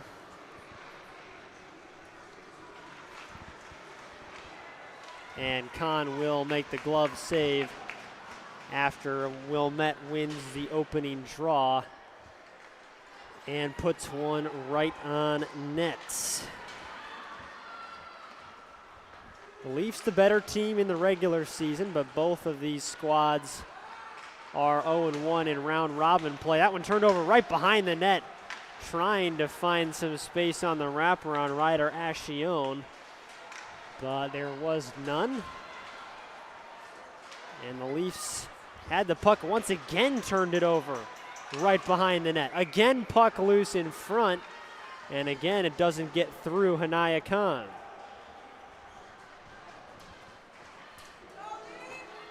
So Khan, a couple of saves in a row on some good offensive pressure from Wilmette, who have made a statement early, up 2-0.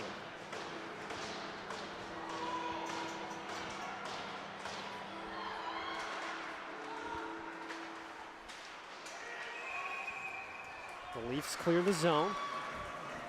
Bringing it the other way, Damian Lawrence. Centering feed, and a battle for that puck caught on the stick of Jamison Pasterek. And that's a stick save right there by the goalie, Seamus Ochoa. Now coming the other way, Katsaros, shot and a save by Ochoa. One of the Leafs captains got back in there and made another good attempt at a goal on a nice move. Well, Met's going to clear the zone, but they will turn it over. And Sivers trying to bring it back in. He'll retain possession, but in the neutral zone. Looking for Lawrence. Back out to the neutral zone. Pasterik with a hit up against the sideboards. Comes back out, but right to the Leafs. Just the 2 shots on net in the last minute or so. Back into the zone, looking for space, and a glove save scooped up by Ochoa. And we'll get an offensive zone draw for the Leafs.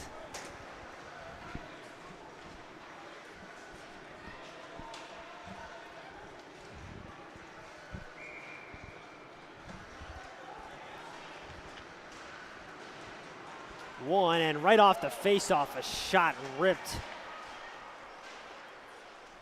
by Weigel. This one will come back out. Leafs still retaining possession. It's dumped back in. Jake Weigel, that last shot on net. Energy starting to shift a little bit. The Leafs have had some more offensive zone time here as of late. And another fight for it up against the boards on the near side before it squirts out. And a race for it. Weigel back to it.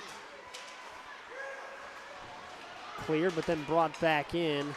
And a shot in and out of the glove of Hanaya Khan. Leafs looking to bring it the other way, but that's just going to result in an icing call. We'll bring it back down to our right, 4:53 remaining in this first period. A 2-0 lead for Wilmette.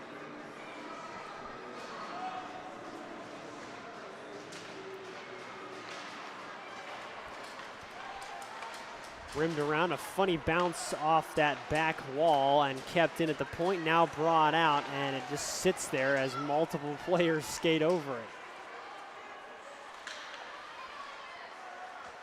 Now to the front of the net, trying for the bad angle shot from a side, and turned away, Joseph McAdams. And a nice pinch there up against the boards by Jamison Bovey to get that puck cleared out of the zone. Now coming the other way, LeVere.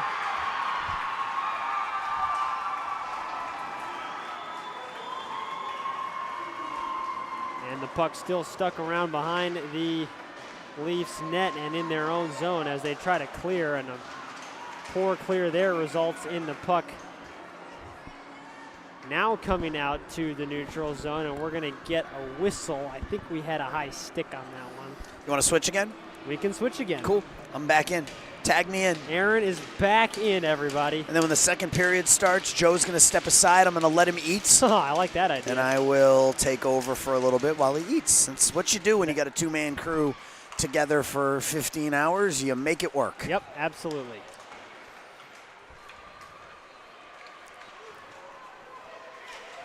The Leafs will chase after it in the neutral zone. Katsaros trying to find some help on the drop pass. This has been a very physical game so far.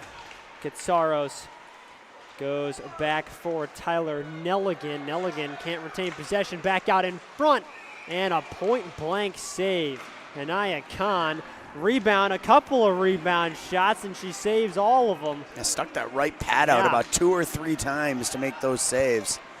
Rapid fire. Great job by Hanaya Khan, and now in the corner battling for Damian Lawrence. And he is getting his money's worth down there. A couple of big collisions. Now right out in front for the Leafs, a bad angle shot. And down it goes, I believe that's Gavin Trost. And then we had a late hit. A late hit, but we're going to get, I think, a penalty Tyson here. Tepper We're going to get a penalty actually went down. on the I think Wilmette. Trevians. Yeah, Yeah. I think junior Trevians are going to get a power play or get a penalty here. Which is exactly what the Leafs need right now, down 2-0 after a hectic first couple of minutes. Get a cross check. We're on our 5th game, Joe. I know, we're almost halfway there. Yeah, almost halfway there. 5 of 10 today, and then we got another 4 tomorrow. You got another 4. I got another 4 tomorrow. Yeah, I'll be with Matt Donnelly. Matt will be joining me in the quote-unquote booth. Yes, Matt's a good guy. He's a teacher. He's also He gives teacher vibes. also a boys volleyball coach. I found out down in Kankakee. Yeah. Oh, that's right. I forgot he was from near. I went to school at Olivet. I totally forgot he was from down near there.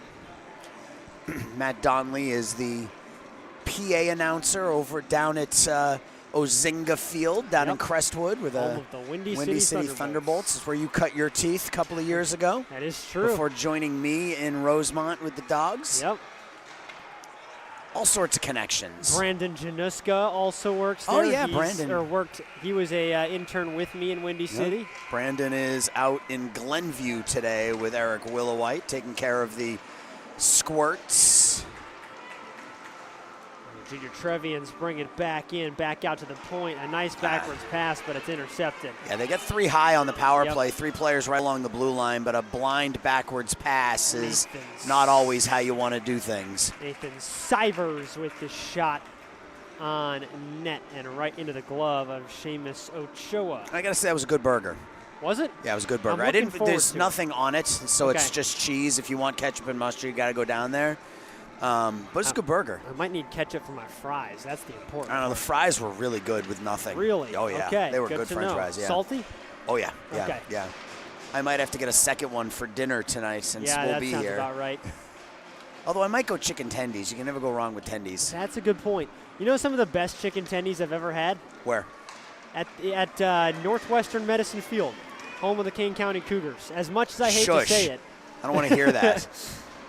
No shot off the stick. I will say they've got some good food. Have you ever had the pork chop sandwich?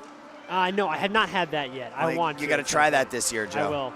We'll be there probably 9 times. That puck flying out in front of the net and smacked out of the air. It was played with a high stick, but it was iced by the Leafs. Yeah, we will be there quite a bit this year, but not until later in the season. We don't play them until like July again. Yeah. Yep. If you're bored this summer, tune into some Chicago Dogs baseball. There you go. Even if you're not bored. That's true. Just come to Impact Field and watch the Dogs. We don't get bored, and we watch every game. Yeah, shameless plug for Chicago Dogs baseball. Come see it. Right. But it's hockey season right now, so we are bringing you all of the Central States playoff games here on Stream Sports Midwest. The Leafs get the puck back right in front. Shot and off maybe the post. Ochoa somehow managed to get back in net there. Yeah, I don't know how he had enough time. He came way out of goal, and that puck was played by the Leafs, and he was able to get not only back into goal, but back into position to stop that shot. 1:20 remaining in this first period. And a 2-0 lead for the Junior Trevians. Now the Leafs come the other way. It's a 3-on-2. And electing for just a straight shot is Will Wierenski. As we get a goal behind us. Got a goal behind us, yeah. What do we got going on over there? That's the Timberwolves, I think. And the Chicago Hawks. And the Chicago Hawks, yeah. I think that's the Timberwolves. 1:05 left in the first period in this one. 2-0. The Junior Trevians. No, that's not the Timberwolves. I don't know who that is. That might be Peoria. I think that's Peoria. I think that's the Peoria Junior Mustangs. To the left face-off circle and a nice shot on net with a rebound. Gotta see how well I know my Central States uniforms. But yeah, I'm 90% sure that's the Junior Mustangs. Less than a minute to go. Leafs with some pressure here at the end of the first, trying to find the back of the net. Down by 2. Katsaros can't find anybody in front, and now this puck going to come up along the boards. Irving in on the near side, centering feed, and the skate of a defenseman in front. gets in the way of that. 20 seconds left. Leafs coming the other way. Johnson on the near side. He's got Bovey on the far side, and Katsero's trailing. Instead, he'll take the shot with 11.9 seconds to go. I wonder if Alex Irving knows the significance behind his number and his last name, even though it's spelled differently. Sure. Dr. J wore number 6. Okay. Julius Irving Yep. wore number 6 for the 76ers. I wonder if he has any idea. Quite possible that he doesn't. Yeah, I mean, it's spelled differently. It's Irving, like Kyrie Irving, right. and Dr. J was Erving, but still, that was the first thing I thought of when I saw 6 and Irving was Dr. J. Puck rimmed around. It's going to come all the way back out on the far side to the Leafs' own end, and the clock will expire. Aaron Shallon will have the second period for you when we come back.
Back here with second period action as my broadcast partner Joe Williamson enjoys himself a well-earned cheeseburger. I will have period number 2 for you here between the Leafs and the Wilmette Junior Trevians. Teams switch sides. Trevians going right to left. Leafs left to right. Leafs possess the puck here. That's backhanded in by Lawrence. Just along the near wall. Now over to space is Lohmeyer. He'll clear it out. Leafs go back and get it in their own zone. Still Aridis gets tangled up in the corner with Emmett McCauley, and now far half wall taken there by the junior Trevian, slid towards the goal by Ashione, and the Leafs work at the center.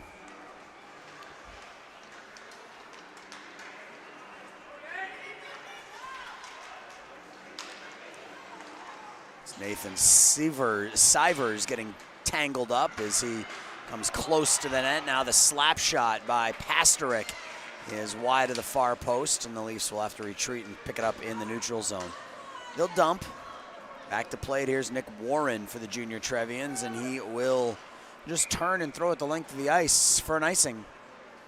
Minute gone by here, second period, 2-0.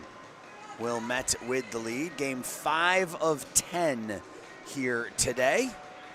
And the championships tomorrow, Squirt Major, Peewee Minor and Major, and these Bantam Minors will finish things up before we all go home and watch the Super Bowl tomorrow night.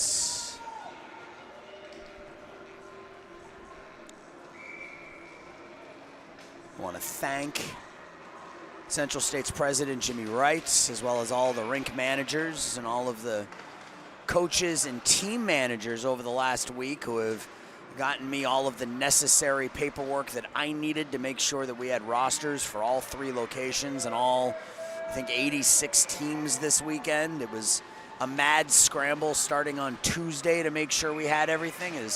There's a shot from outside the far face-off dot by Jamison Bovey, and the save is made by Ochoa. It was a mad scramble. Jimmy reaching out to all the managers sending me the rosters, me getting the rosters implemented into a format that I could get to my teams so that we could broadcast these games for you. So I appreciate all of the help that was given to me by everybody. And obviously I want to thank the guys that I'm working with here. I got Joe and Matt tomorrow, and then got a crew as that's sticked away by Ochoa into the far corner. Our Darien crew, which is Mike Napolitano and Ethan Wiles, and then our Glenview team, Eric Willowite and Brandon Januska, all 5 of them as that's thrown out in front. Now Ben Hoffman at the far point. We did 15-hour days last Saturday, followed by a 7-hour Sunday, and we're doing it again this weekend here. It's definitely a labor of love, as we all love the game of hockey, and youth sports in general is so grossly I don't want to say underappreciated, but underexposed, I guess, and to have the opportunity to help with that, help Central States and these players not only get exposure, but let grandma and grandpa watch and let friends and family watch them around the country. It's definitely something we love, even though we all soak in a nice hot salt bath when we get home end of the day Sunday. So thank you to everybody who's been involved. It's been a lot of fun these last 2 weekends, and we still got another day to go. 12:32 left in the period. Still 2-0. Puck is cleared out by Wilmette. Back to get it here, Gavin Trost. Trost gets stood up by Theo Breen, and Wilmette's able to dump deep. Jake Weigel along the far side. Given away, thrown in on goal, and Hanaya Khan will drop the mid on it at the far post and get a face-off. With 12:09 left in period 2, face-off to the left of Khan.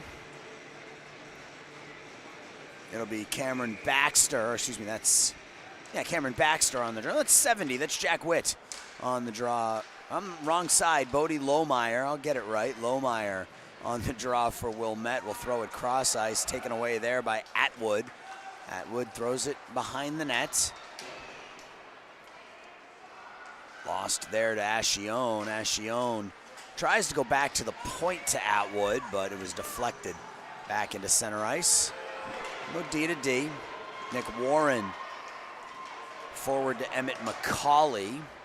First one on it will be Tyler Nelligan for the Leafs. Gets tangled up. Will chip it over to the far side where Jake Weigel skate into the attacking zone. He'll fire the wrist shot that's gloved by Ochoa. Looked like it was probably going to go wide there, but Seamus Ochoa makes the save. Another minute gone by.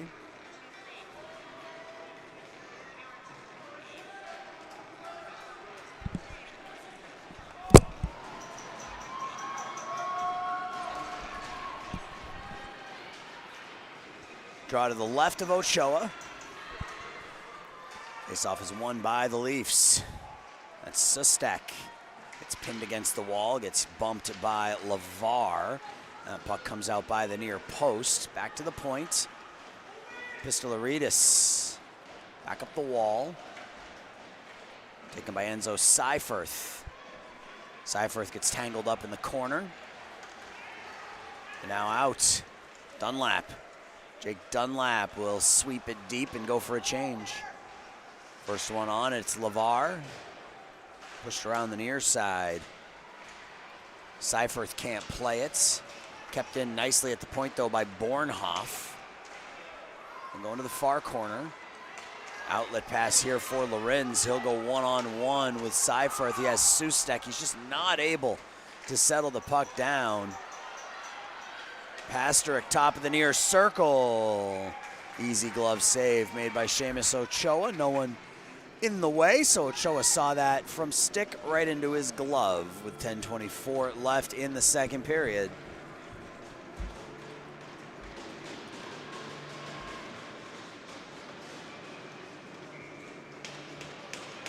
Charlie Katsaros will take the face off. It's won by Traficanto. It's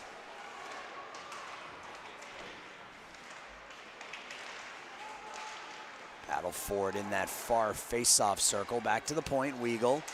He'll take a wrist shot. That will catch Traficanto in the knee, and then mushed up against the wall right in front of us is Bornhoff. Are we gonna get an icing, I think? Yeah, it's gonna be an icing on Wilmette.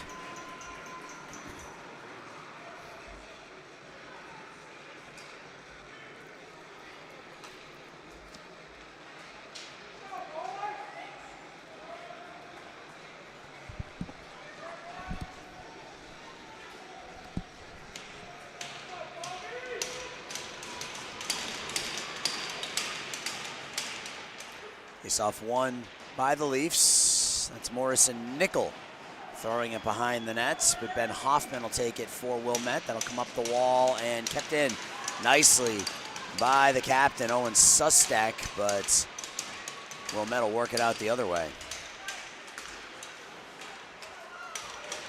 There's Sustek now across the blue line. Sustek fires the wrist shot, right pad saved by Ochoa. Back to the points. Sivers finds Johnson. Johnson, Nickel. Nickel, the deflection goes up and over the top near corner. That was a pretty deflection.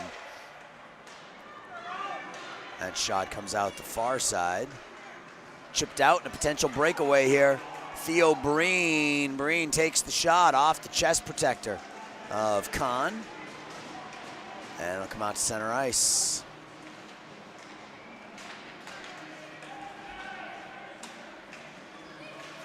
Atwood gains the red line and dumps as we're under 9 here left in the second. Ascione in the far corner with some space. Ascione, the drop pass, the tip. I think that was Seifert. Tipped it just wide. Let's come out to center ice. McCauley skates it wide. McCauley gets tangled up by Nickel, and the Leafs take it the other way. Jumping away from the hit was Jamison Bovey, but that puck will come back out to center ice. Given away there, Atwood has to wait. McCauley will touch up. Atwood will clear it in as Wilmette goes for a change. The bouncing puck comes in on Kahn, makes the first save, the rebound makes the second save, and then covers up for a whistle on a faceoff with 8 minutes left in the second period.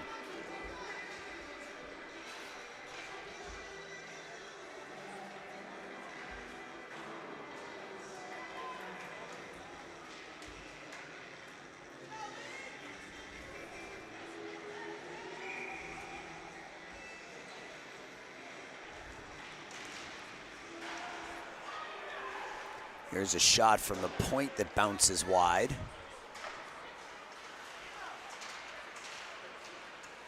Come out to center ice. Traficanto over to Seifert. Seifert will sweep it deep. First one on it, though, will be Pistolaridis.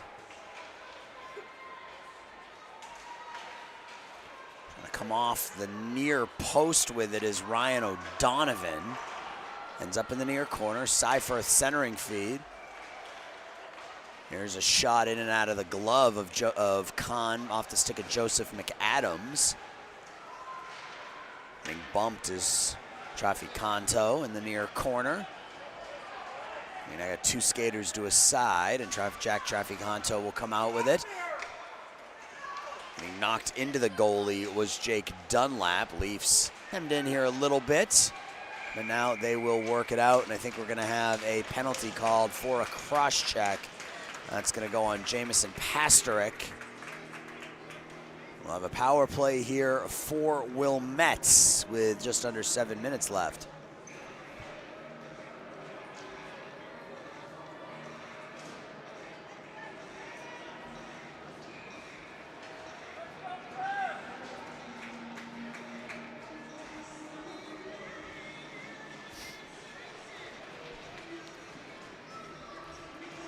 Penalty is going to be on, looks like it's going to be on Pistolaritas, actually.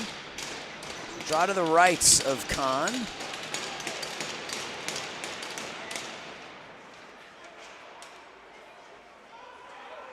Leafs win the face-off, and they will skate it out. Gavin Trost has his pocket picked by LeVar, who will dump. Now in the near corner, Dunlap.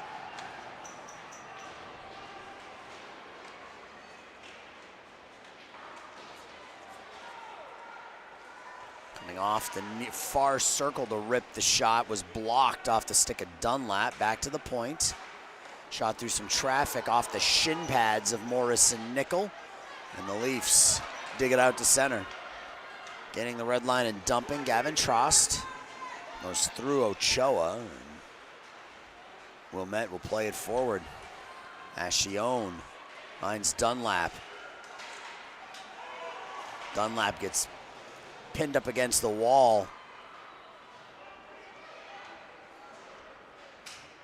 3 blue jerseys, 1 white, as Wilmette's able to dig it out.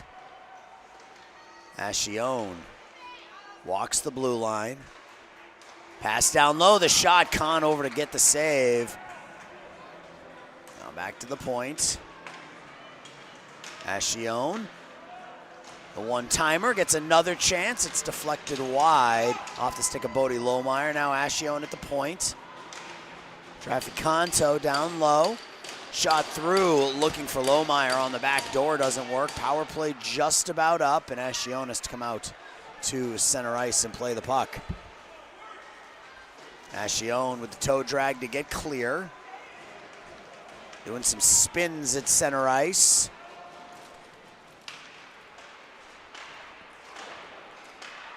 Thrown around near side, Knapp.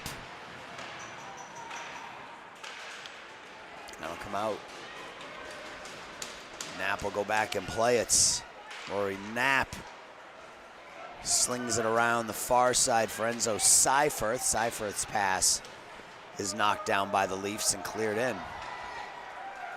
Seifert back to play it again. Tepper along the near half. Tepper out in front, tries to throw it in front for Lawrence, but that doesn't work. Now Pastrick far half wall, behind the net. Baxter gives the hit rather than receives, and the Leafs continue to play the puck here. Hey, Joe. Hello. How was your cheeseburger? It was pretty darn good. It was good. Good fries, too, right? Yep. Yep. And I see you brought back some Reese's filled pretzels. I may have run out to my car. Oh, you going to share? Sure. Is there You want enough? one? Yeah. I mean, not right now. Well, yeah, not right now, obviously, but it has Reese's and peanut butter. Offsides missed there. 3-on-1 leads to a goal. The officials missed one there. That was pretty clearly offsides. Ryder Ascione takes advantage of, that's Hayes Rowan taking advantage of it. Number 16 makes it 3-0. And like you said, pretty blatantly missed there by the refs. Yeah. Turns into a third goal for Wilmette. I think our buddies elsewhere ran into Nick Foligno. Yeah, that's I don't know if you noticed our group chat. Yeah. But I said, I think Fliggy's here. And what's funny about that is that Mike Napolitano, one of our other broadcast partners, he actually met Nick a couple of days ago. Wait, you said he's here? I think he's here, yeah. Oh, really? Yeah, rumor has it is his kid plays for one of the teams. Oh. But Mike met him the other day and told him that regardless of what his broadcast partner and Bruins fan thinks, he looks better in Blackhawks red than he did in Bruins black and gold, and I wholeheartedly disagree. Well, of course. That's funny. He's a very recognizable guy. Oh, yeah, absolutely. Yeah, 100%. I got a couple of messages that say you should have him on air. I'm like, he's here to watch his kid. I don't want to be that guy, you know? Yeah, see, here's the picture of Mike with Foligno. I love it. Shot off the blocker.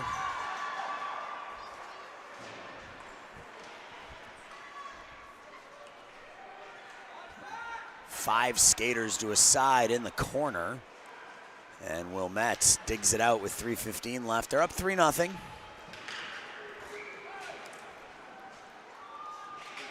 Get an icing here. Face-off will come down to our right. Really good defense being played by the Junior Trevians here in this one. Yeah, no goals yet, and Ochoa has looked really good in net as well. We've already seen one shutout today. I made the comment that I think he's here, and Ethan Wiles in our group chat is, all I get is Mike. That's his response. I feel like Mike's a pretty good guy. We love Mike Napolitano. Shout out to all our crews. Absolutely, yeah. I was doing that while you were enjoying your cheeseburger. I was thanking everybody who's involved and everyone who's put in so much hard work over these last couple of weeks to make sure these games go smoothly and these broadcasts go smoothly. And Leafs possess. Sustek top of the near circle. He tries to drag through rather than shoot. Has it taken off his stick and cleared out. Now Bovey for the Leafs. Dropping it. Long and direct pass is stolen by Ascione.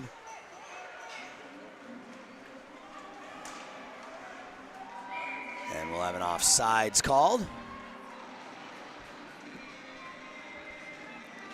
I figured out what that humming sound was, by the way. Oh, good. It's the speaker right above our heads. Yeah. Because I took my headphones off. I'm like, I can still hear it. That would do it. A little bit of detective work. And I brought up the broadcast. I did. I brought up the broadcast to see if I could hear it through the live stream, and you can't, so it's just here. But at least now I know and I don't have to worry. I was worried that it was like my gear or something was going wrong with our equipment, but nope. Yeah, that would not be good. No. We need to get these people their hockey games. Yes. Get another icing here with 2 minutes left. Joe, hand me my water, would you? This one? That one. Thank you, my friend. Yep. Voice is starting to go already. We got 5 left. We got 5 left. I can already feel it. It's going to be a fun second half of the day. Mine's starting to go too. Yeah, I can already feel it. Draw to the right of Seamus Ochoa.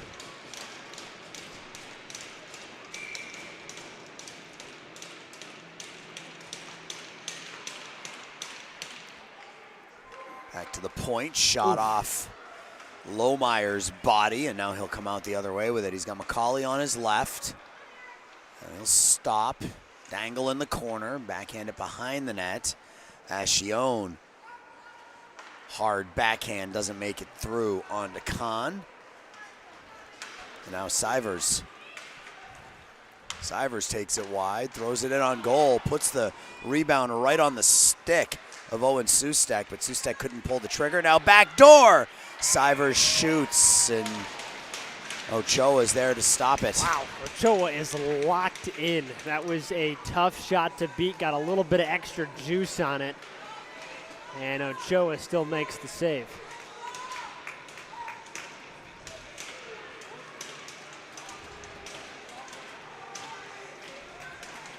Both these teams, remember, lost their first game of the round robin. Yep, need a win today to give yourself a chance. You win this game, you win your next game, and you're probably in. What I've seen is at 4 points at least puts you in a tiebreaker scenario. Right. Anything less than 4, and you usually don't have a chance. It'll be an icing with a minute left. So you got to get at least, if you can get 4 points in your 3 games, that puts you in a pretty good position. Anything more than 4 points, and you're basically guaranteed your way in. 3 points, it can be questionable. You need some help. Face off to the right of Ochoa. A minute 6 left in the period.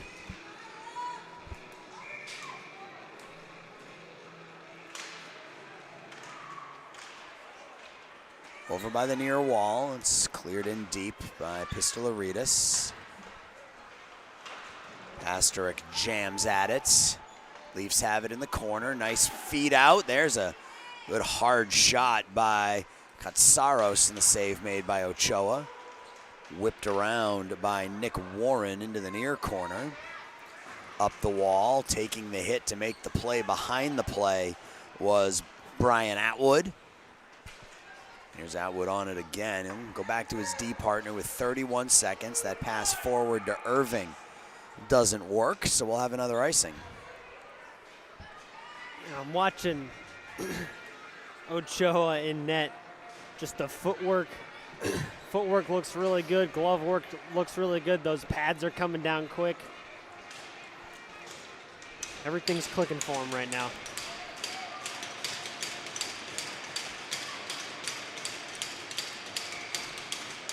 Yeah, I don't want to put 2 and 2 together here, but our next game is a Squirt major matchup between the St. Louis Knights and the Chicago Jets. And there is a Landon Foligno on the Jets. So that would... Well, there you go. There you have it. A Google search as to Nick Foligno's children would easily answer this question for us. Yeah, I would imagine it's one and the same, though. Down to 5 seconds left here in the period. Wilmette will clear it up the wall and out. So they had a 2-0 lead after the first 15. Through the first 30, they are up 3-0. Joe and I will be back with third period action here in just a minute.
Back for third period action.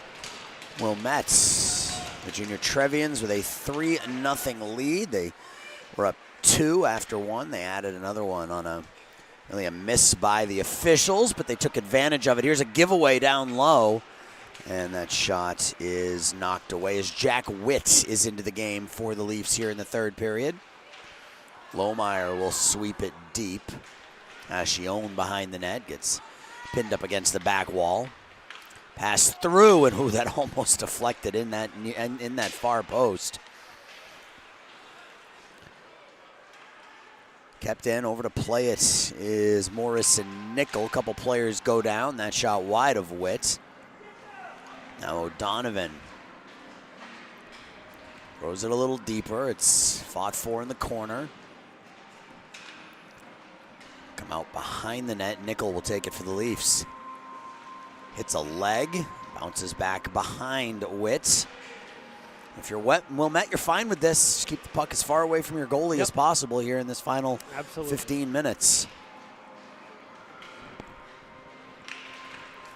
Next up, the Jets and the Knights in a Squirt major matchup. So stick around for that one. It's game 6 of 10 here from Canlan, West Dundee. Into the attacking zone with it is LeVar. Tries to go through Weagle, but Wilmette will come out the other way with it. Hey, how would you say LeVar's first name? That's an error with my formatting. I'll have to fix that. I told you I did 83 rosters. I did 43 games, and there are some mistakes in the. I figured his name was not Var LaVar. No, that would be phenomenal. But that sounds like straight out of Key and Peele. Yeah. Now let's meet your East-West All-Stars. Yeah. No, that was my fault. Puck has cleared underneath the glove of Lawrence, and that'll be an icing on the Leafs with 2 minutes gone by here in period number 3. Next thing you know, we'll have a Hingle McCringleberry on this roster. I would love that. Draw to the right of Witt.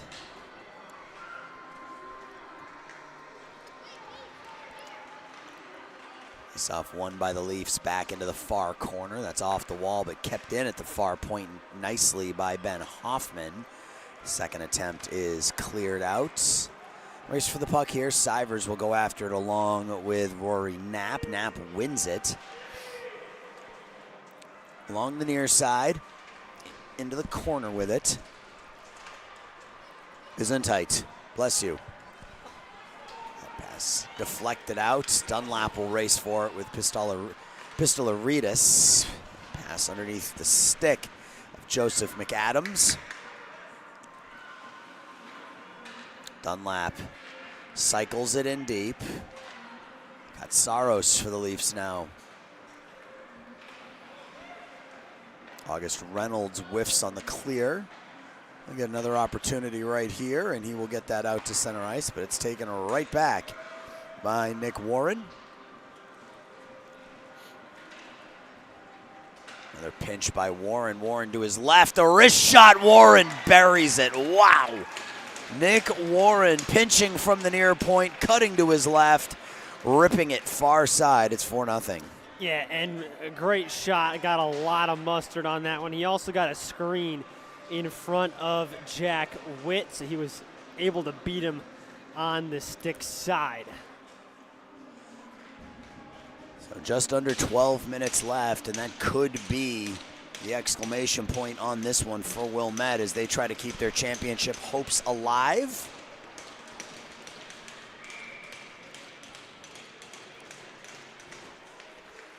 This is the only Bantam game we see all day today. Everything else is Squirt and Peewee. Oh, there you go. So we'll have to keep an eye on how these teams do the rest of the way to see if we'll see one of them tomorrow.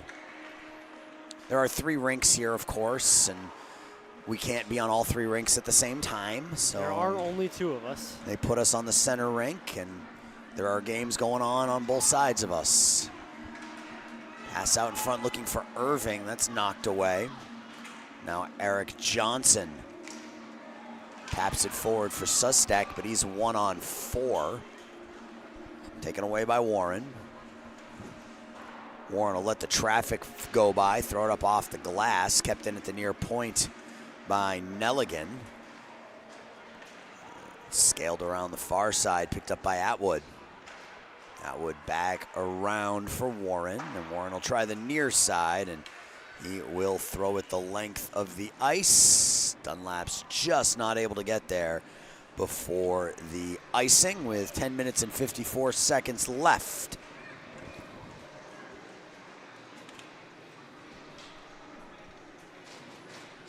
So 4 games tomorrow. We start with the Squirt Major Championship game. That'll be at about 8:20. Then Peewee Minor Championship will be at around 10. Peewee Major approximately 11:40, and then we finish up with Bantam Minor at, I would imagine, closer to 1:30-ish. Draw one by the Leafs. Nickel behind the net. Now 4 skaters down there. It's kicked out by Wilmette and the Junior Trevians. Try to break through. Nicely done by Baxter to stand up at the blue line, take the puck away from Theo Breen. Yeah, that was a great defensive play right there. And out. Elevated pass looking for Breen, a little bit behind him, but now Lawrence the other way, 1-on-3. Skates it wide to his left, jumps around Ryan O'Donovan, takes it behind the net. And O'Donovan and Lawrence bump into each other. Leafs still have possession of the puck. Here's the slap shot through a screen. The puck is loose in the paint and kept in at the far point by Nickel. Nickel deep. Baxter loses the puck. Now lets Seifert play the puck up and rolls up on edge. It's cleared the length of the ice. So it doesn't make it all the way down. It looks like it got up on edge and then just sort of fell over in the near corner. Nickel to the neutral zone.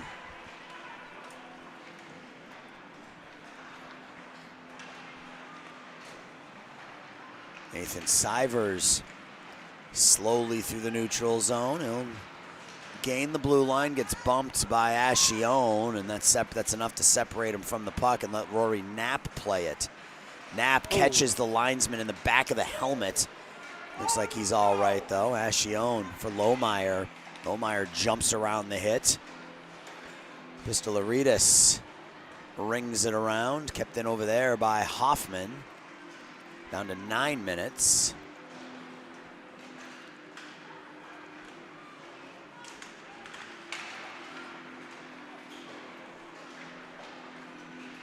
Ascione now in the corner.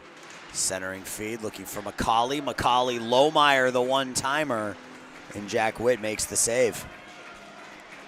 Good save there by Witt. Didn't have a screen in front of him this time. Aaron, guess what two sports have the most in-play refs? Football? This should be easy. Football is one. No, I'm talking about in play, like ball hits him in play. Play keeps going. Football's got like 8 officials on the field. Yeah. Are you talking like officials that get hit? Like who actually get hit? Correct. Probably baseball and hockey. There you go. That's what I was looking for. But football's got like 8 officials. Yeah, but you worded the question poorly. You worded the question poorly. Just admit it. No, never. Never. Well, we got a timeout. Yeah, we got a timeout. The refs are giving themselves a penalty. Yep. No, they're getting themselves some water. They've been out there for a while. We're going to take a quick break. 4-0. Wilmette with the lead.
.844 left to go, third period. Junior Trevian's the 4-0 lead. That long outlet pass looking for Eric Johnson doesn't work. Back the other way comes Wilmette. Pasterik. Now the Leafs push it to center ice. It's knocked down there. Warren gets bumped. Johnson, nice feed through to Sustek. Sustek tries to go back to Johnson. That pass doesn't work. It hits one of the doors, the Zamboni doors down there. Takes a funny bounce, gives the Leafs an opportunity, but Brian Atwood will take the puck, and that's not going to have the legs. Pasterik will have to go back and get it. Perfect clear if you're Wilmette. You get an icing. No, icing's waved off the other way. I take that back. never want to assume. I just assumed. Ryan O'Donovan.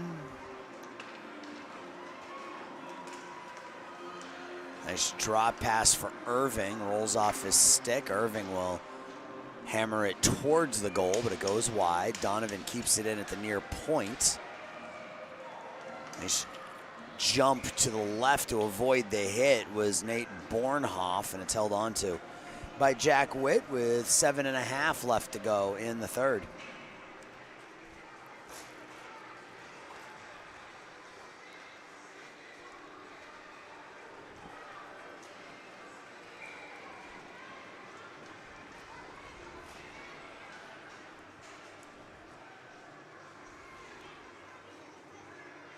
Face-off will come to the left of number 70 in white. Puck just sitting on the face-off dot. Nobody wants it.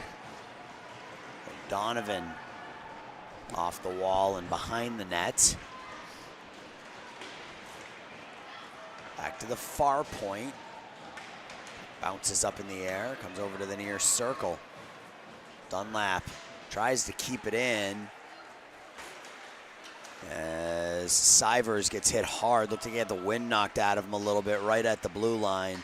And he's heading over to the bench, sort of hunched over a little bit. He got caught in open ice. Yeah, that one hurts. And this will be iced by Wilmette. Yeah, Sivers over on the bench now, sort of doubled over. I think he just got the wind knocked out of him, but anybody who's ever had the wind knocked out of you knows that it doesn't feel good. That's one of the more uncomfortable feelings I've ever felt. Yep.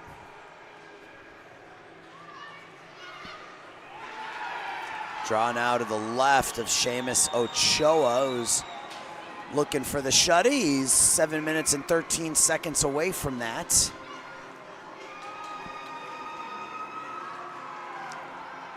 Lawrence D to D. Weigel that shot in, and Ochoa closes the near post.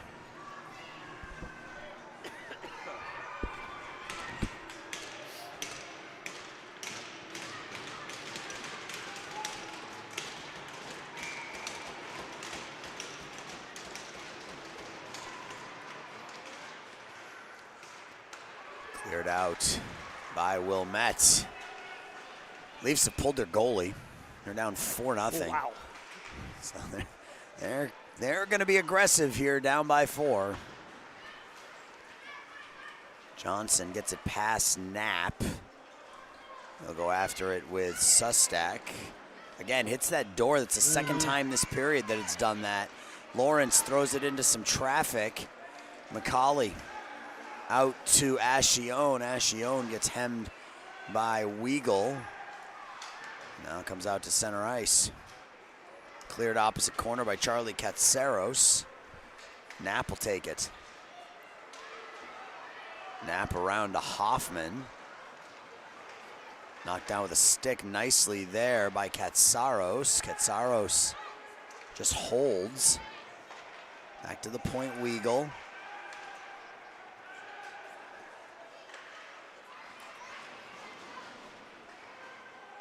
Now in the corner. Lawrence near point. D to D. Shot through, and Ochoa makes the easy save. And, you know, lots of time for Wilmette to set or rather for the Leafs to set something up, and they, you know, making the passes they want to, just haven't found that shot yet. Yeah, good possession time, but Wilmette doing a good job of keeping the Leafs to the outside and making sure that their goalie, Seamus Ochoa, can see everything coming at him. Draw will come to Ochoa's left. Baxter wins the draw cleanly, wins it too cleanly, splits the defense. The Leafs D will have to go back and get it. Pasterek throws it up, one touch pass. The goalie's back in, so back to 5 to a side. Witt back in net. Warren right at the red line, just waits for an opening and throws it in.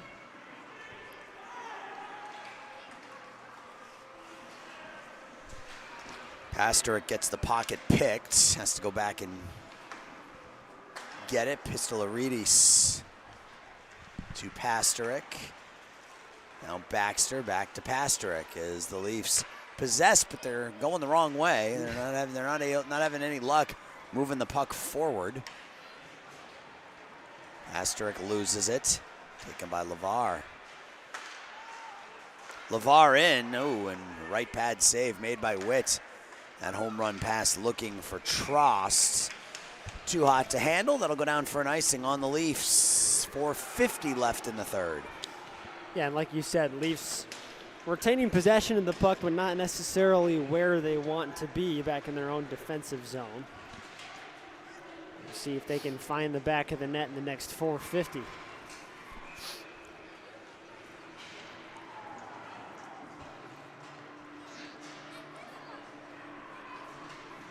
Traficanto wins the draw back to O'Donovan. Now Irving in the near corner. He skates onto his backhand but leaves the puck behind. Now he gets it back here. Traficanto whiffs on the shot. Sustek back to Nickel. And out. And the teams, we've seen some impressive offense today, but I've almost been more impressed with the defense of some of these teams. We've seen a couple of potentially a second shutout here. Just very solid defensively and absolutely, and not giving the opposition anything clean to look at. It's been impressive. Yeah. Katsaros.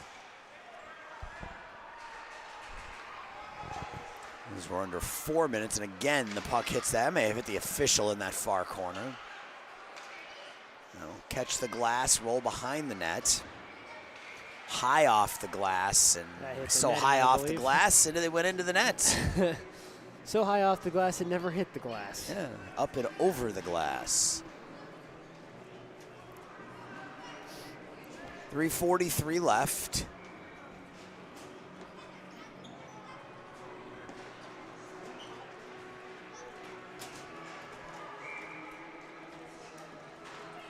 Sustek on the draw for the Leafs, wins it cleanly. Sivers deep in the corner for Jamison Bovey. Gets double teamed, then gets some help, but by that point, Wilmette has taken possession. Hayes Roeen. Now Sivers from the point. It's deflected over by Eric Johnson on by the far post, but it's knocked away from him. Lawrence now far point. Stick handles around top of the near far circle now.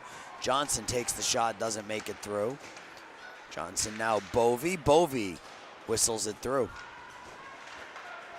It's knocked out by the Junior Trevians. Yeah, and another good opportunity by the Jets where they just couldn't, or not the Jets, rather the Leafs, where they just couldn't make anything of it. Yep, another goalie pull. Katsaros tries to stick handle through.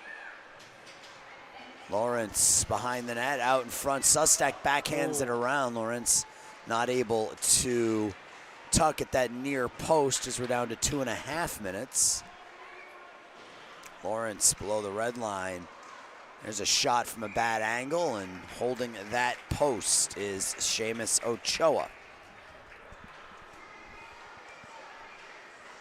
2:30 to go, and you mentioned this defense and Ochoa in net. I mean, they have been unbelievable against a Leafs team that was relatively good in the regular season. The Leafs came in 13-8-1. Wilmette was in 8th place. They were 11-9-3 on the year, and they're about to walk out of here with a 4-0 victory. They've looked like the better team all day. Absolutely. Tyson Tepper back into his own zone. Knocked away. And the Leafs clear it to center ice, but it's dumped back in by Lohmeyer with 2 minutes left. Nickel fires it around. Tepper far side over by the penalty boxes. That pass a little bit behind Cameron Baxter, and it'll lead to an offsides with 1:54 left in the third.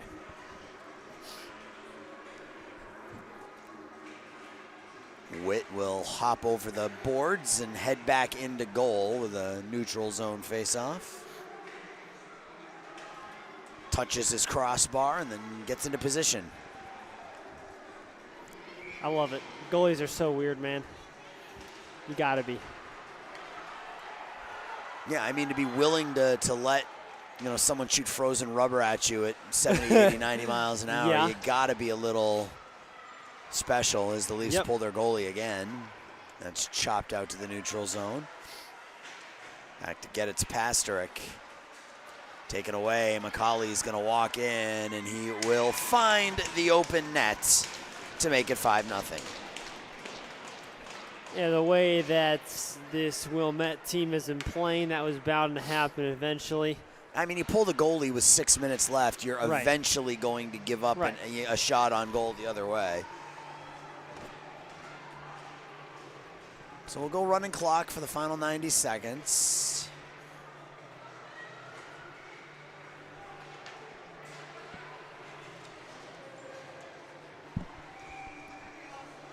And Joe and I will step aside for about 10 minutes while they resurface the ice, and then the Jets and the Knights will come out to take the ice for a Squirt major matchup as we're down to a minute. You know, pretty complete performance by the Junior Trevians here this afternoon. Yeah. And then you put together a 5-0 game. That means you scored a bunch, you played good defense, your goalie played well. Everybody on the team was clicking together. Dunlap tries to stick handle through the traffic. He goes down. That'll come back to O'Donovan. He'll bang it off the wall. Nelligan gets it over to August Reynolds, who will throw it deep. And the 30 seconds left. 2-0 after one, and then a goal in the second, and then two more here in the third. And doesn't look like a Wilmette team that finished in 8th place in their division this year. This was a completely dominating performance over a Leafs team that was 13-8-1 this season. There was a sort of a mash of teams between 2 and 6, but Wilmette dominated today. They beat the Leafs 5-0, and we've seen a couple of good games. We've seen a couple of one-sided affairs. This one goes the way of Wilmette. Joe and I are going to step aside once again. Game 6 coming up. It'll be the St. Louis Knights, the Chicago Jets in a Squirt major matchup. Stick with us.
Welcome back to Canlan Ice Arena in West Dundee, Illinois. My name is Joe Williamson alongside Aaron Schellen. It's our 6th of 10 games here in West Dundee today, of course, throughout the weekend, bringing you 43 of Central State's playoff hockey games. And we've got another good one for you right here. The St. Louis Knights and the Chicago Jets, the classic Chicago-St. Louis absolutely. rivalry. We had to have at least one of these. As we get started, well, the Jets this season went 20-8.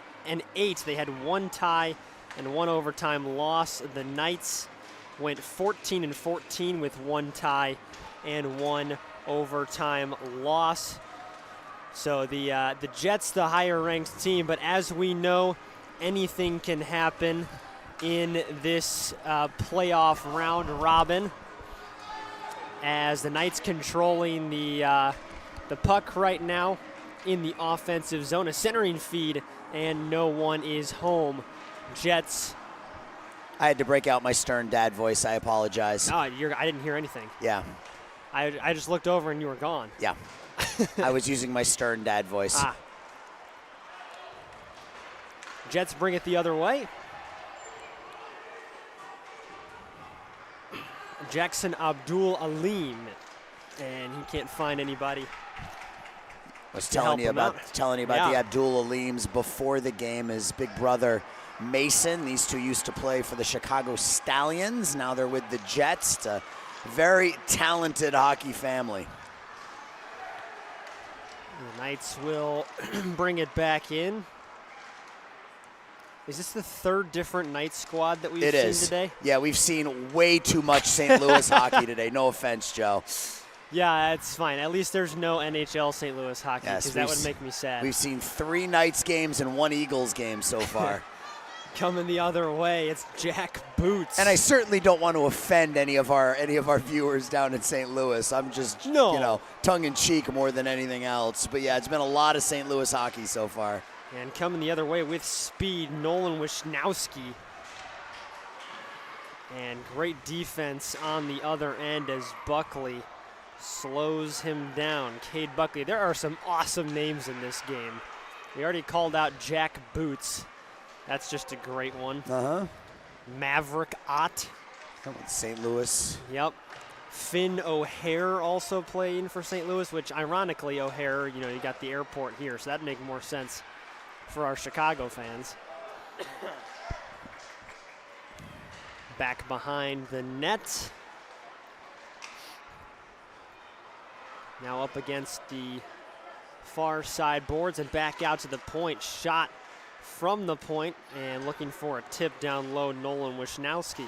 This is the Squirt Major Division, so the highest level of Squirt hockey in Central States. And chasing after it on the far side. I was only a matter of time before I was going to say he looks just like his dad throwing the body around. Yeah, that was Landon Felino, son of Nick, and immediately you watch him and just a wrecking ball over. Somebody has been watching his dad play hockey. That was hilarious. I wasn't going to say anything, and then it was quite obvious. Yeah. This one bounces off the wall behind the net there and comes right back to the Jets goalie. I believe that's Wyatt Bonensteel. Yep. Now coming the other way for the Jets, Alex Sabelan. What are we going with there? Whatever. Again, I did not get pronunciations, and you know my thought process when I don't get pronunciations. On tries to shoot one from the blue line, and a nice move right in the middle, but couldn't get a final handle on it. That was Jaden Chen. I will say, if we get a name wrong and you're watching this game at home, by all means, let us know in the chat. We didn't get pronunciations from either team, so it's not only is it entirely plausible, it's very likely that we will get one or more of these names wrong at some point during the day. Especially with the names in this matchup.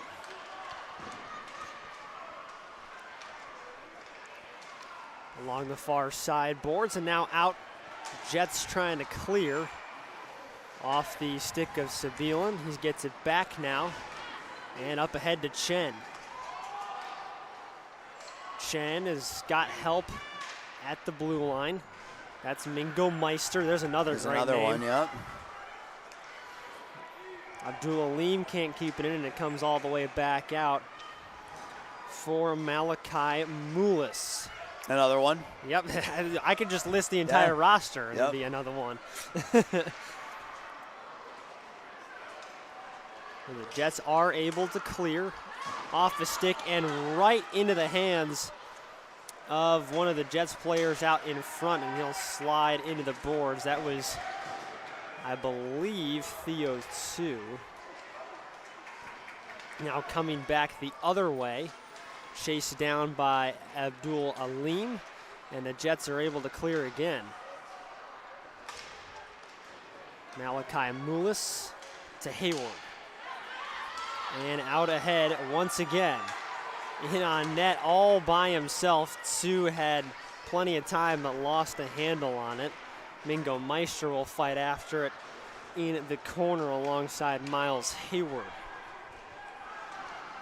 And a couple of Knights in the far corner are going to get that puck back, but it's turned over.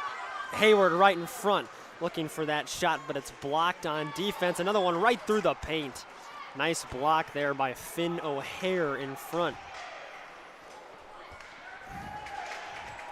And we are going to get a whistle as the goalie for St. Louis, Teddy Hosto, covers up that one.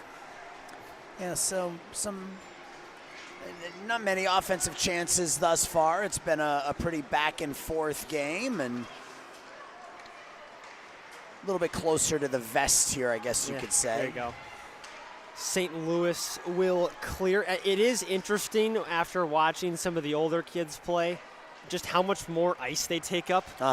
Like, it feels like the rink got 2 times bigger once we got the younger kids back out, as everybody's going to go stabbing away at the puck right in front of the net, but it comes free, and the Jets bring it the other way.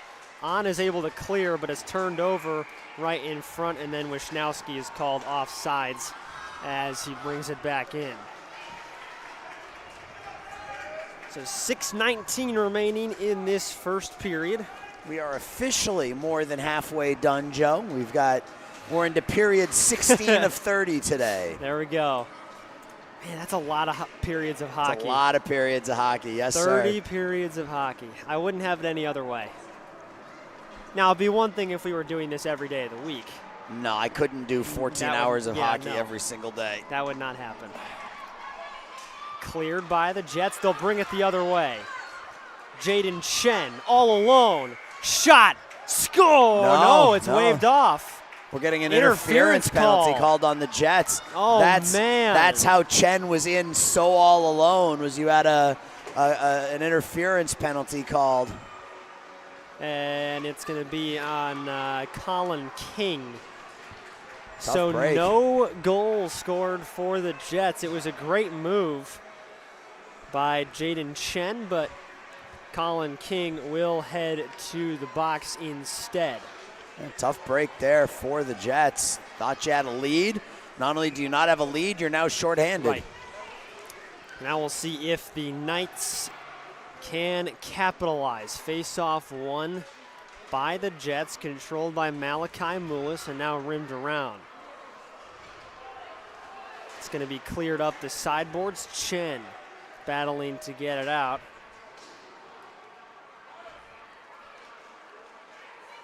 Parker McPherson in there for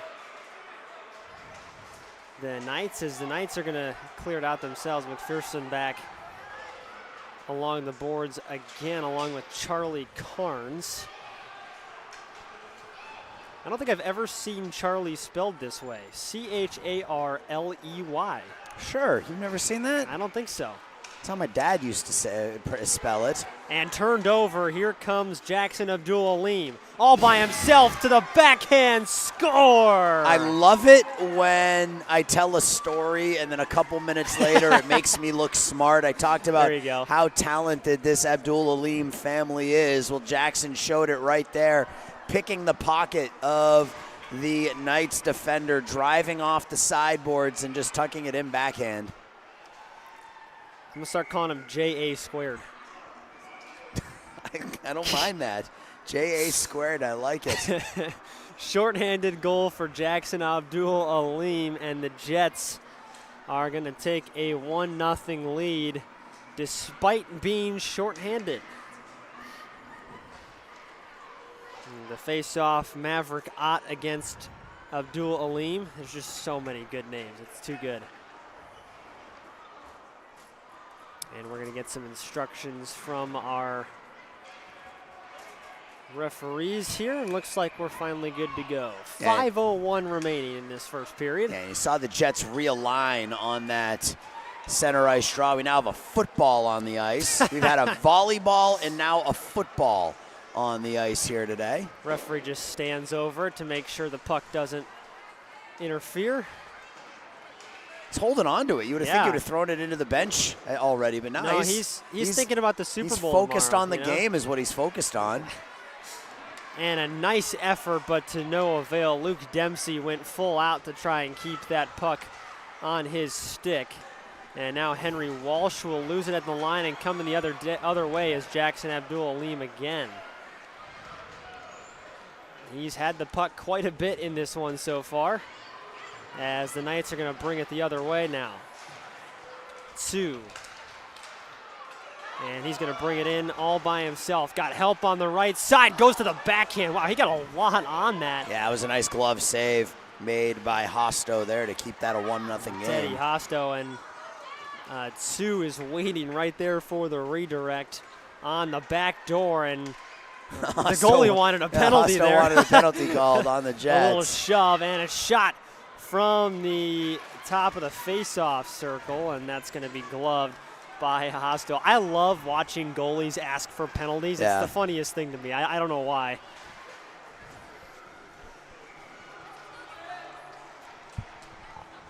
But the referee's got this under control. I believe this is our third pair of refs today.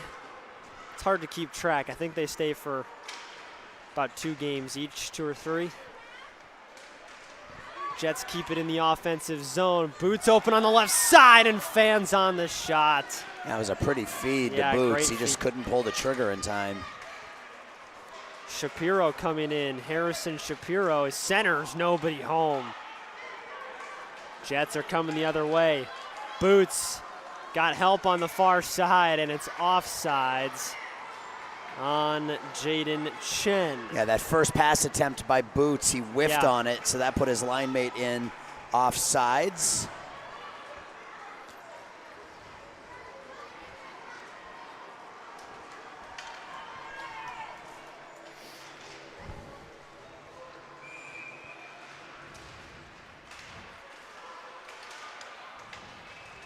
Face-off now fairly won by Now there's the Jets, a- and now we've there's got a- a ball on the, wow. Yeah, there are kids over in the far corner that are getting ready for the next game, and they're over there warming up, and that's now the third time we've seen a ball of some sort. We've seen a Super Ball, we've seen a volleyball, and a football make their way out onto the ice. Well, there we go.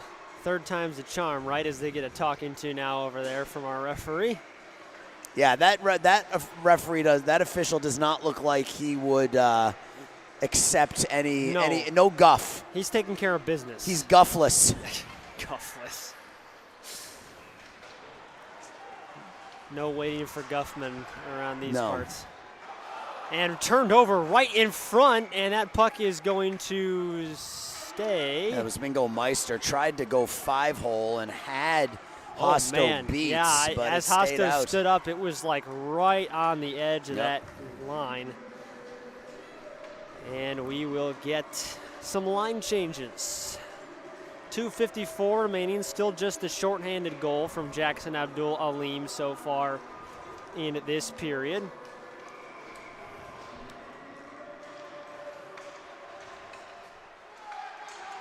Right in front. Rebound and off the outside of the net. Trying to get all the way around is Theo Tsu. That was Abdul-Aleem again, just driving the net. puck stuck in the corner. 2 to a side going at it. Abdul Aleem gets it out, looking to center. Boots behind the net now. Boots circling, shot blocked by the defense. That was Ryan Gale out in front. Back to the middle of the ice, Hayward. And right in front, tipped by Boots off her stick. Now back out to Hayward and another shot. That time Hayward says, all right, I'll try a little higher this time, and that one got knocked down.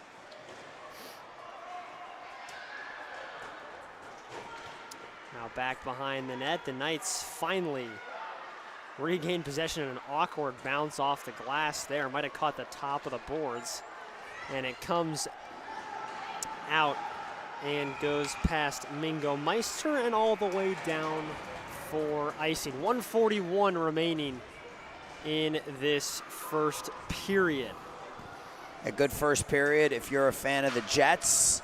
And solid offensively, solid enough offensively. Got the 1 goal shorthanded from Abdul Aleem. Defensively, been pretty good. If you're the Knights, looking for a good shift here. Get something down in the Jets side of things. Try to get some momentum going your way here over the final 90 seconds. Face-off won by the Jets, and it's Foligno in the corner with Cade Buckley for the Jets, but the Knights come away with it.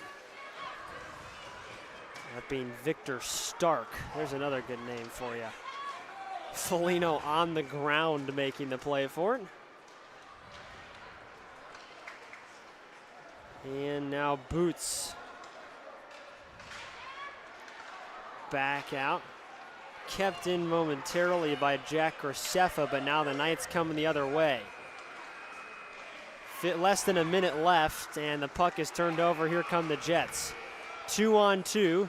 They stay on sides. Nice move, and just off the stick of, I believe that was Mingo Meister in the far corner. And now the Knights with it. Coming the other way. Luke Dempsey off his stick. Back to get it for the Jets is Graceffa. Stops on a dime right in front of the net. That was close. Walsh picks it up. At the point, looking for the off-balance shot off a teammate in front. Nolan Wisnowski got in the way. Walsh, second try. Bouncing puck. Turned away. And the wraparound try also turned away. Now the backhand, centering feed, shot, score! Nolan Wisnowski. Yeah, just chopped at it, and it went up over the shoulder of Bonenstiel to make it 1-1. So there's that good shift we were talking about, Joe. The Knights needed it. The Knights got it right there with 9 seconds left in the period. They tie it at 1. Well, Wisnowski got the perfect feed right there and was able to go top shelf. It was Harrison Shapiro making that happen. Yeah. He's got the puck right here, but he was going back and forth behind the net until he could find an open stick. Beat Wyatt Bonenstiel, and that's going to end our first period in a 1-1 tie. The Jets get a late goal, and we will start the second in just a minute, tied at 1.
Second period is getting underway.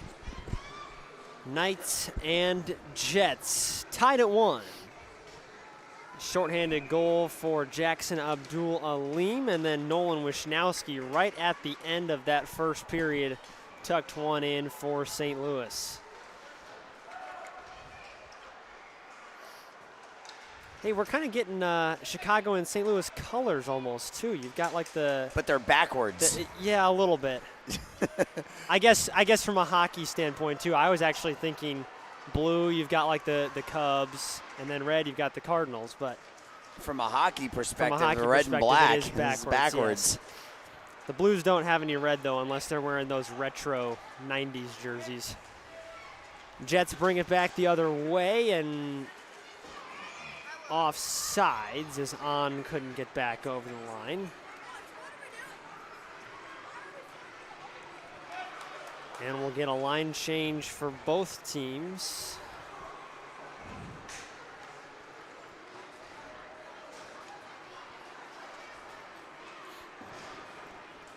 Neutral zone face-off. Jackson Abdul-Alim is going to win it back to Hayward, who will dump it in, and Chicago will chase.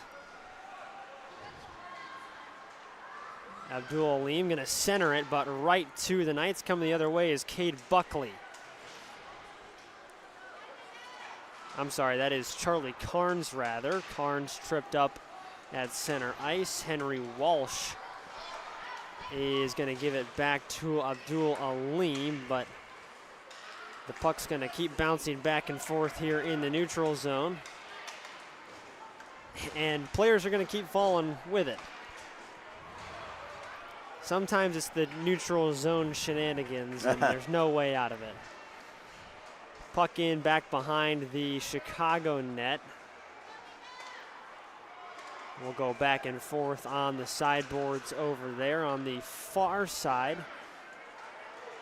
And now looking for the center of the ice, Ryan Gale, and a nice save by Wyatt Bonensteel. Yeah, Bonensteel held on to that puck as it was rolling down towards him.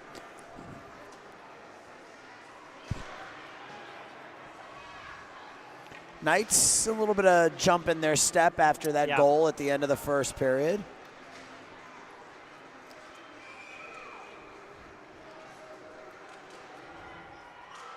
Face-off.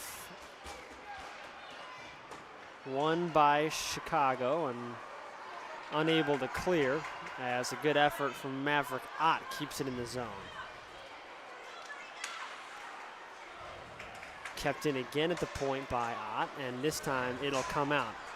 Foligno brings it across the line, up against the boards. He'll chase after it in the corner. Centering feed right there and covered up by Hosto. Had Mingo Meister right in front of the net. Tried the little give and go, or that pass down into the corner. Meister drove the net from the side half wall. Foligno found him, and just a good glove by Hosto to cover it up. Defensive zone draw for the Knights, and they're able to clear, and chasing after it with speed, Harrison Shapiro. And offsides is Shapiro as Nolan Wisnowski tries to bring it in after him. So a 1-1 tie in the second, 10:33 remaining in the period.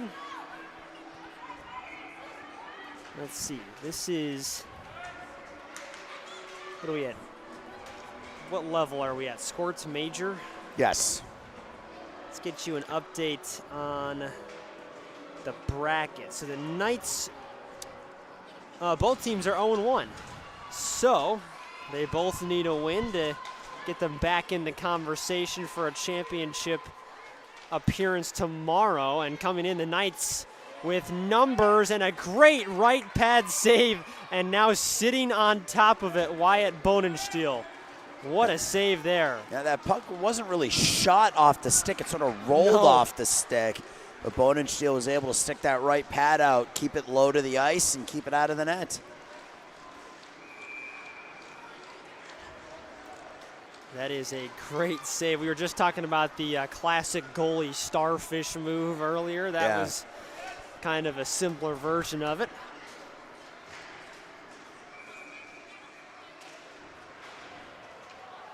Face off in the neutral zone, won by St. Louis.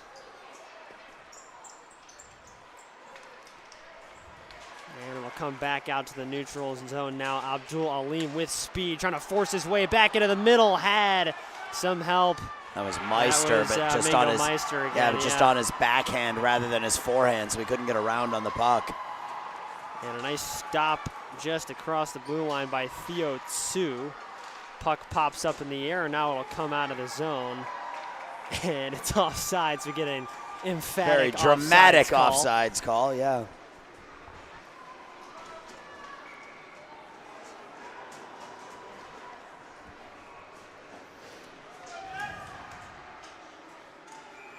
Neutral zone face-off again, this time won by St. Louis, but turned over. And the Jets looking to come the other way. It's Buckley who will try to bring it across the line. Foligno tries to stop it at the line, but it's offsides.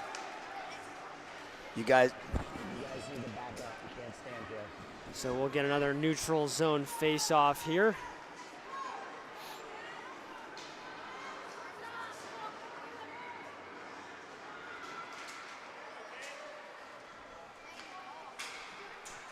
Onsides this time are the Jets. Foligno controlling at the blue line. He'll use the backhand to get it in. He's tight roping that blue Yeah, line that was close. from one end of the ice to the other. And kept in, now in front for Boots, and right on net. And what a save! Stretching to his left, Teddy Hosto. Yeah, he robbed Buckley there. Buckley was on the doorstep. This one's going to get out, and Buckley's going to bring it back in. Just onside is Foligno. Buckley looking for help back at the line. D to D. Shot tipped in front and caught up in the equipment, I think, of Buckley. And it's brought the other way. Foligno tries to stick it down, but it comes out. Back to Dylan Falk. Up along the boards, kept in again by Falk, and now back to retrieve it is Malachi Moulis. Moulis can't get it out. Falk keeps it in once again. Uh-oh. Numbers now 3-on-1, and a shot. Point blank save. Great effort there by Bonensteel. That was Wisnowski again, the goal scorer for the Knights, was in a 3-on-1 there, elected to shoot and did the right thing. You went high, but it was a good save by Bonensteel. Couple of players falling down there behind the net. And now St. Louis coming the other way. It's a 2-on-2. Coming back now, got some extra defensive help from Colin King. Did the Jets, and we'll head back the other way. Here comes Moulis onside. Moulis to the center of the ice. Shot and a great save once again, Teddy Hosto. A pretty move by Moulis though to get that space. He sort of jumped to his left, and then all of a sudden there were no red jerseys around him. St. Louis coming the other way. Bennett Buckstaber. Another great name, and right on net, shot and score! I think maybe tipped off the skate of Buckstaber. I think it's going to go to Ryan Gale. He took the shot. I think it actually deflected off of Bonensteel. Oh, was it off the goalie? Yeah, it was off the goalie and in, but that goal is going to go to Ryan Gale. And the Knights down 1-0. They're now up 2-1. Yeah, good response for the Knights, who got the Wisnowski goal at the end of the first period, and now Ryan Gale. The two guys sandwiching this roster from a numerical standpoint. Just had to point that out because it was satisfying to me. Yeah, no, I get it. I get it. Jets centering feed right back in front, kept in by Graceffa rather. Now coming the other way, St. Louis. And Abdul Alim gets back once again. Doing a great job on the back check. The speed kills, man, and he is a fast skater. I mean, he's a big kid compared to everybody else on the ice. He's a couple inches taller, and you can see it in the skating speeds. Tsu with a nice move and a nice pass. across to the far side. Mingo Meister right back in front. Score! It's Jackson Abdul-Alim again. Yeah, this time that was a pretty feed, though, from Mingo Meister finding Abdul-Alim out in front. And just as quickly as the Knights made it 2-1, the Jets come right back, make it 2-2. Abdul-Alim was right there, uncovered in front. Yeah, you got to get somebody on his stick side. Like you can be on his body, but if you're not checking his stick, it doesn't serve any purpose. And that was an easy tap in for Jackson. Got the goalie going one way as well, and was able to find space on the glove side. Now the Jets coming back in. The Jets are dropping like flies on this shift. A couple of them go down, and a nice stick there by Victor Stark. Finn O'Hare pokes at it. And now Maverick Ott, but it's going to come back into the St. Louis zone before Stark goes after it along the near side boards. O'Hare and Stark against Moulis. Stark regains control. He's got Ott on the right. If he can find space in the middle, tries to go to Maverick Ott, but just over the stick.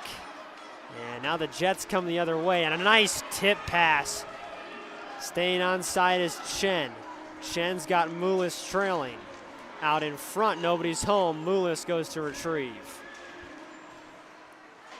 And they'll dump it in and chase.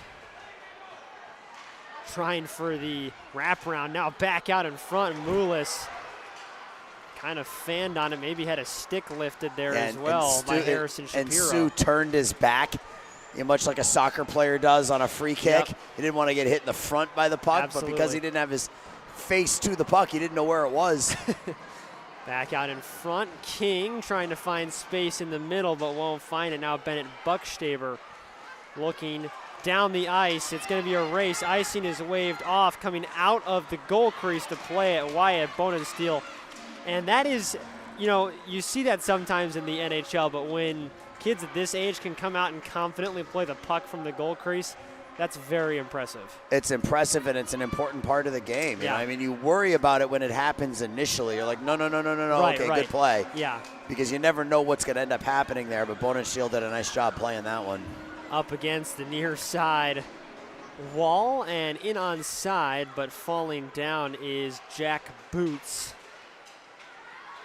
And it's going to be kept in by On at the line, and still battling for it against the boards here is Abdul-Alim. Oh, almost a nice toe drag. Now Buckley looking for space out in front, goes to the backhand on the right pad save by Hosto. Nice job by Hosto to direct that into the opposite corner as well.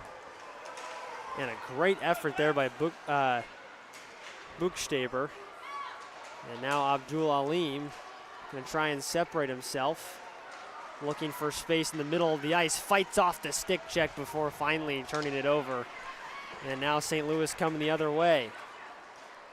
Even numbers. Looking for space in the middle was Buchstaber, but couldn't find it. Puck rims around behind the net. 2:56 remaining in this second period and a 2-2 tie. That one bounces over the stick of Falk, and we will not get icing. It's waved off. Cade Buckley goes around and can't find anything under the glove of Teddy Hosto. Well, it's been a fun one. This has been a fun one. We've seen a couple fun games today. We have. Not really to the surprise of either of us. No, it's the best teams in each division in Central State, so it's not a surprise we're seeing some good hockey. Shot from the face-off circle. Rebound comes out in front, but no Jet able to get a stick on it. Yeah, the Jets, they just had Boots with a nice takeaway right there.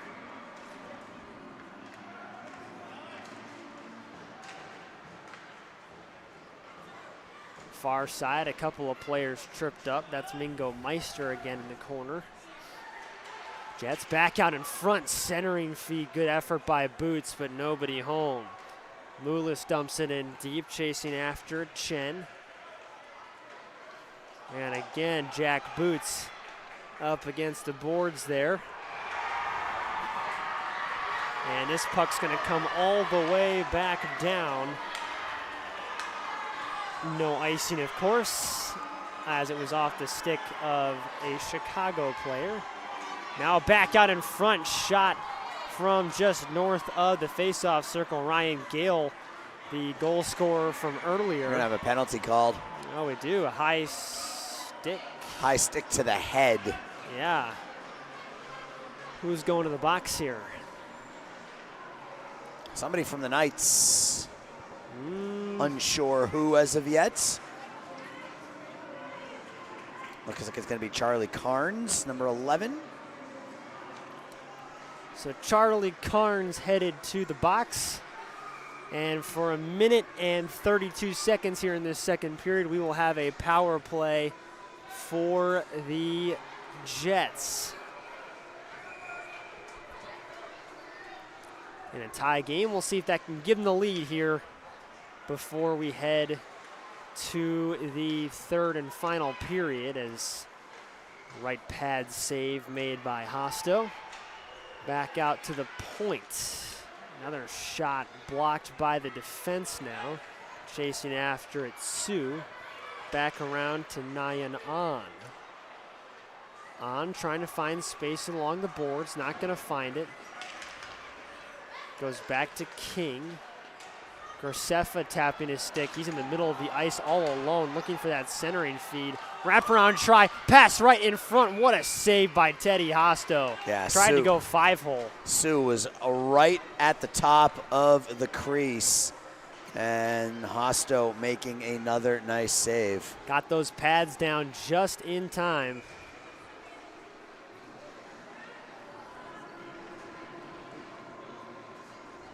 Keeps this a 2-2 tie. 53.5 seconds left. Jets win the faceoff. Foligno out in front whiffs on it. Abdul Aleem couldn't get a good stick on it either. Mulim, puck through the air, knocked down in front. That was Moulis. Foligno back behind the net. Looking for help, goes out to Moulis. Moulis to the middle of the ice, Abdul Aleem back to the near side boards. Foligno with 25 seconds left. Back on net, blocked by the defense again. Great stick lift. And that was by Buckley. And now this one's going to come all the way out and back down for Abdul Aleem. And a big collision at center ice. I don't think either of them were really watching where they were going. And now we're going to get a tripping penalty. It's going to go on the Jets. Cade Buckley. For 4 seconds, we will go to a 4-on-4.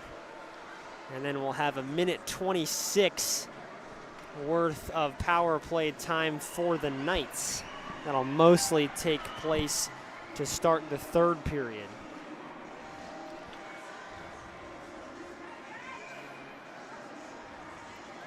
Oh, they're going to get Abdul Aleem with that. It looked like Buckley was the one who actually committed the trip, but Abdul Aleem will be in the box. J.A. Squared heads to the sin J.A. Squared. Face off, won by the Knights. One shot on net and a fantastic toe save right at the buzzer. Wyatt Bonensteel, somehow momentum going the other way, made the save. Unbelievable. On that note, we will take you to break. We'll be back with what should be a fantastic third period in just a minute.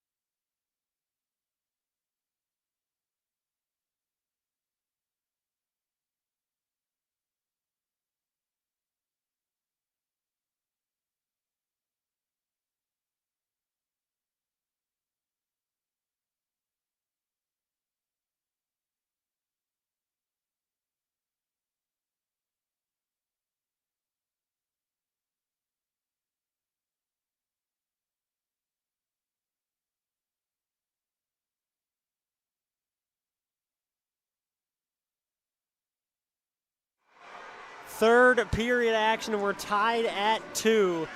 Chicago Jets and St. Louis Knights, the city rivalry that I think will last forever. Besides maybe New York, Boston, that is one of the bigger rivalries in sports. It doesn't matter what sport you're playing or what level. The Jets back in their own zone, pass intercepted right in front, nice shot and a stick save. Man, barely clipped the stick of Bonesteel, who in the last about 10 seconds of gameplay has made 2 unbelievable saves. Yeah, that one was off the shaft of the stick, up by the knob by Bonesteel. And robbed Finn O'Hare of a goal. So we'll be back to the right of Bonesteel.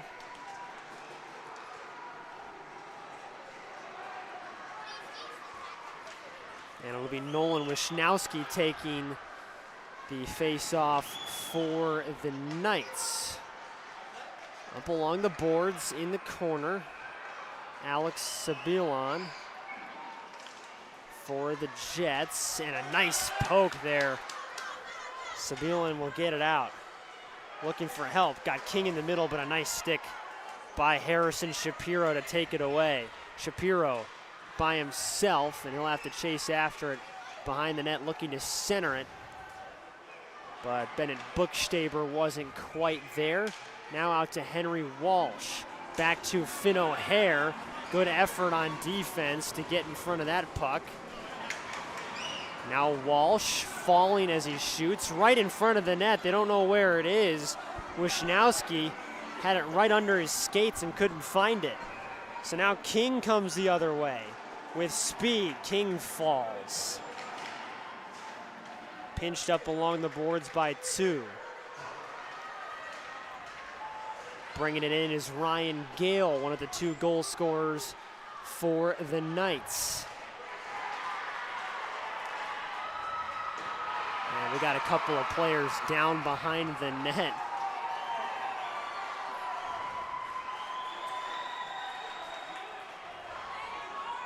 Puck up against the near side boards, fighting for it.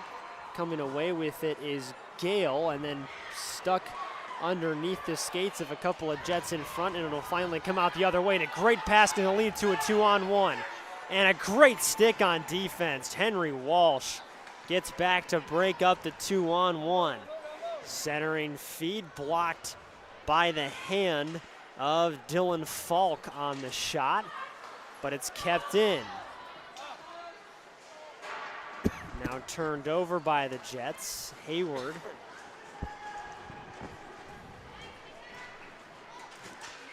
Mingo Meister is going to be in offsides. So we'll get a neutral zone face-off. Power play's up, so 5 skaters to a side. Abdul will lean back out on the ice.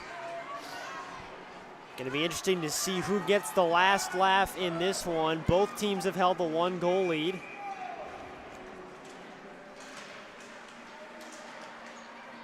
Face-off won by the Jets. Jack Boots looking for space in the middle, elects to go around the outside, trying to center it right in front. Everybody chopping away. Where's the puck? Right out in front. There it is. It'll come out. And Teddy Hosto once again does not allow a goal in front to squeak through. Up along the near side boards, referee trying to get out of the way. McPherson back to retrieve. Wisnowski turned it over, and a big collision at the blue line. A couple of bodies hit the ice. Malachi Moulis, and that one is centered as well. And no, Moulis was able to turn around and get there. Excuse me, that was Meister was able, or no, it was Boots out in front, was able to spin around and get it on goal. Another save by Hosto, though, and now the Knights are coming the other way. 2-on-2, but taking the shot.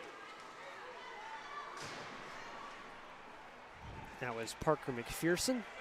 Now back around in front, and for about the 4th time in this period, just a puck that was sitting under somebody's skates and they were unable to find it, as Boots is going to bring it across center ice before it's dumped back down. It was just a pass. It was a little bit too hard in tight, and the Knights weren't able to settle it down in the crease.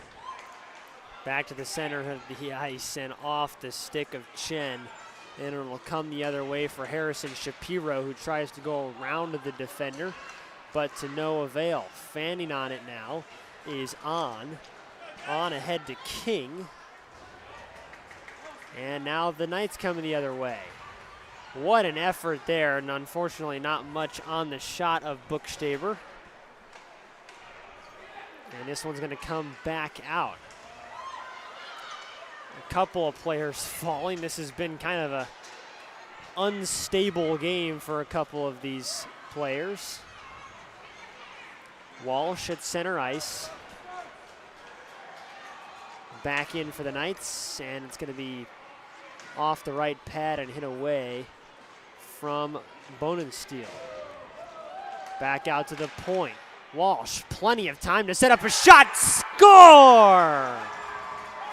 Henry Walsh makes it 3-2 St. Louis. Yeah, you said it. Plenty of time to wind up and shoot, and just over the right shoulder of Wyatt Bonensteel to give St. Louis a 3-2 lead.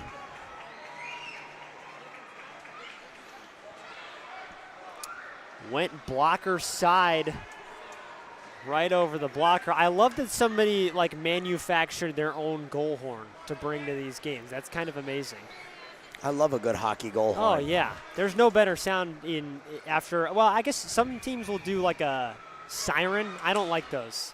It's got to be like a deep horn. Hockey traditions. You know how the Red Wings have their octopus? Oh yeah, yes, yep. Well, University of New Hampshire would throw a. Oh, and that's a fantastic move coming in on net and a point-blank save. Rebound, shot, save again. Bonensteel stopped a couple of good ones. Charlie Carnes trying to get revenge for that penalty earlier. UNH would throw a dead fish. A dead There was a fish on the ice. They still do it. Yep. Why? Whatever college student is going to bring it. There's a fraternity that's been doing it since I went to school there back in the 90s. Sure. And whoever brings it in has to sneak it through security because they quote unquote don't allow it. Oh, okay. Somebody has to sneak the fish Gotcha. in. And yeah, it's well, all you got to do is know somebody on the security team, right? Yeah, that's true. That's true. Battle up against the near side boards here for the puck. Under 7 minutes to go. The Jets trail the Knights by 1 as Ryan Gale looking for that puck out in front, banging his stick. Out in front again. There's been a lot of stick banging in this. A lot of players banging. banging their sticks on the ice saying, Walsh I want the puck. Tipped in front. Buckley's going to get a stick on it. And this one's going to come all the way back out.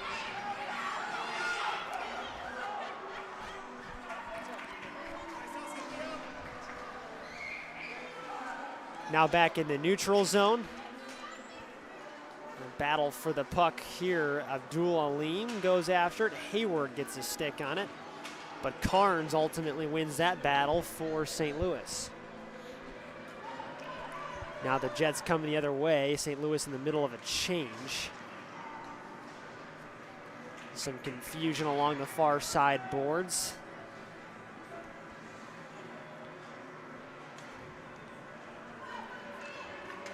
Nicely done by Graceffa from his backside to play that puck along the far wall and help his team get it out of the zone. Graceffa staying back kind of as the last resort here while the rest of the Jets players try and sort this out. And Jackson Abdul-Alim will sort it out himself. He'll bring it across the blue line, but he is off sides with Foligno. Both goals in this game scored by the Jets by Jackson Abdul-Alim, or as Joe has dubbed him, J.A. squared. You've been coming strong with the nicknames the last couple of weeks. I'm just getting warmed up for baseball season, man. Yeah, I got to start getting creative. Last week we had the author. The author. What was it? Ann Peterson. Ann Peterson, that's right. She scored a goal both Saturday and Sunday. She authored up some goals. Yeah, exactly. Writing her own script, you know. On the far side, battle for the puck is going to be won by the Knights as it's dumped back in. 2-on-1. Wisnowski dangling shot, score! Nolan Wisnowski! As he was falling down up into the top corner, and the Knights may have just put this one away. They're up 4-2. That was one of the more, how do I say this? Difficult, I guess, is the right word. Yeah. One of the more difficult goals we've seen scored today, and the second of the game for Nolan Wisnowski. Without him, this is a tie game right now. He has put the Knights up by 2. Coming the other way, Cade Buckley centering, but nobody home. In the near side corner, but going to be brought out by the Knights and potentially a breakaway. Here comes Buchstaber. Can he beat the defenders? Yes, but he couldn't beat the goaltender. Good save there by Bonensteel. Yeah, knew the only place that Buchstaber could go was that far post, and just made sure he shut that. Now coming the other way, but turned over. And going to be offsides. Thought they might do an intentional offsides there, as there was a Knight about 20 or 30 feet inside the zone, but nope, just your regular, everyday, old-fashioned offsides. Who doesn't love a good old-fashioned offsides, right? Me after 10 hours of hockey. Yep. Offsides and icing can leave the vocabulary after. Although do you remember the two-line pass? Are you old enough to remember the two-line pass in hockey? Vaguely. You weren't allowed to pass from one blue line across the other. That's right. And that used to slow the game way down, because you would have icings, you would have offsides, then you'd have two-line passes. And they're going to stay onside there, surprisingly. And now the puck will find its way onto the stick of a couple of Jets players out in front, but chasing after Charlie Carnes. Now Abdul Aleem comes out with it. And a 2-on-1. Good job by Foligno to stay on. Abdul Aleem looking for the hat trick and just denied. But again, you saw, like on his first goal, or it was one of his 2 goals, you saw St. Louis not playing his stick and playing his body, and that was just too easy for Jackson. Boots had a shot tipped out in front, and now this puck will come all the way down. Graceffa is back to retrieve. Now ahead to Foligno. Foligno turns it over to On. Now on to Sabillon. And a big collision right across the blue line. Sabillon goes down. Back to Graceffa. Graceffa looking for help. And now the puck momentarily stopped right in front of the St. Louis bench. It'll come all the way back around behind the net. Just 2:25 left to go, and the Jets are going to need one soon. Down 4-2. Chen puts one on a bouncing puck, but it's scooped up with no problem by Teddy Hosto. Yeah, very calm in net, Teddy Hosto. That bouncing puck with a skater bearing down on him. Very, very calm with that, and nice save. Face off to the right of Hosto. Sabillon against Nolan Wisnowski, who has scored 2 of the 4 goals for St. Louis. One player on each side with a multi-goal game, as King trying to find some space. The difference, though, Joe, is that the Knights have gotten goals from players other than Wisnowski, whereas the Jets have gotten 2 from Abdul Aleem, and that's it. Now they've pulled their goalie down by 2. I was about to say that. The Jets have pulled the goalie now, and a nice move there by Malachi Moulis to get it across center ice and into the offensive zone. Odd numbers now going to the backhand, and a nice defensive stick there by Henry Walsh. And the puck is going to stay back behind the net. Hosto not quite sure where it is. Turning and shooting was Sabillon, and that one won't get through either. 90 seconds remaining. Near side corner, Buckley shooting off a defenseman in front. Puck bobbling around. Can't be picked up by the Jets quick enough. Now off a stick in front. Wisnowski on hat trick watch is tripped up. He's going to draw a penalty. And the stick, that is really unfortunate. The stick is caught in Wisnowski's skate, and there's nothing you can do about that. Yep, that's unfortunate. So Sabilan will go to the box, even though it wasn't really his fault. And we'll be back to a man advantage for St. Louis with 1:06 to go. Ryan Gale will take the face-off.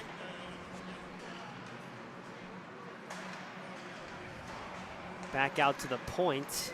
And if you're the Knights, just don't take any chances Right. at all. You know, get that puck deep. You can get yourself a clean look, go ahead, but no reason to take any chances up 2 right now. Meister looking ahead for Boots. They're going to pull the goalie again, down by 2. Jets still with the puck. Graceffa looking for a tip in front. Puck didn't get all the way there. Rebound is going to go just wide. 30 seconds remaining. This puck's going to squirt out and all the way down, and icing is called with 25 and a half. Well, I'm happy for the Knights. This is our 3rd game for the St. Louis Knights. They weren't able to win either of the first 2, so to see them get one in that left-hand win column, You're happy for them as they get an opportunity to play later today, and a win today likely means that they got an opportunity tomorrow. Absolutely. Face-off won by the Jets and kept in by Hayward. And now off a couple of Jets. Battle along the boards here with 10 seconds left. Abdullah Lean on hat trick watch, heading in, and a nice body by Henry Walsh. That should expire the time here. And a 4-2 win for the St. Louis Knights, who defeat the Chicago Jets and get a chance to play for championship contention later this evening. Yeah, nice win for St. Louis. Got down 1-0, didn't give up, got a couple back, took the lead, and here in the 3rd period, they were just the better team. Well, we will have the Express and the Blues. When we come back, we will take a break while they resurface the ice. But don't go anywhere with us. We've got 4 more games here on Stream Sports Midwest.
Welcome to game number 7 of 10 here from Canlan Ice Arena in West Dundee. I'm Aaron Schellen.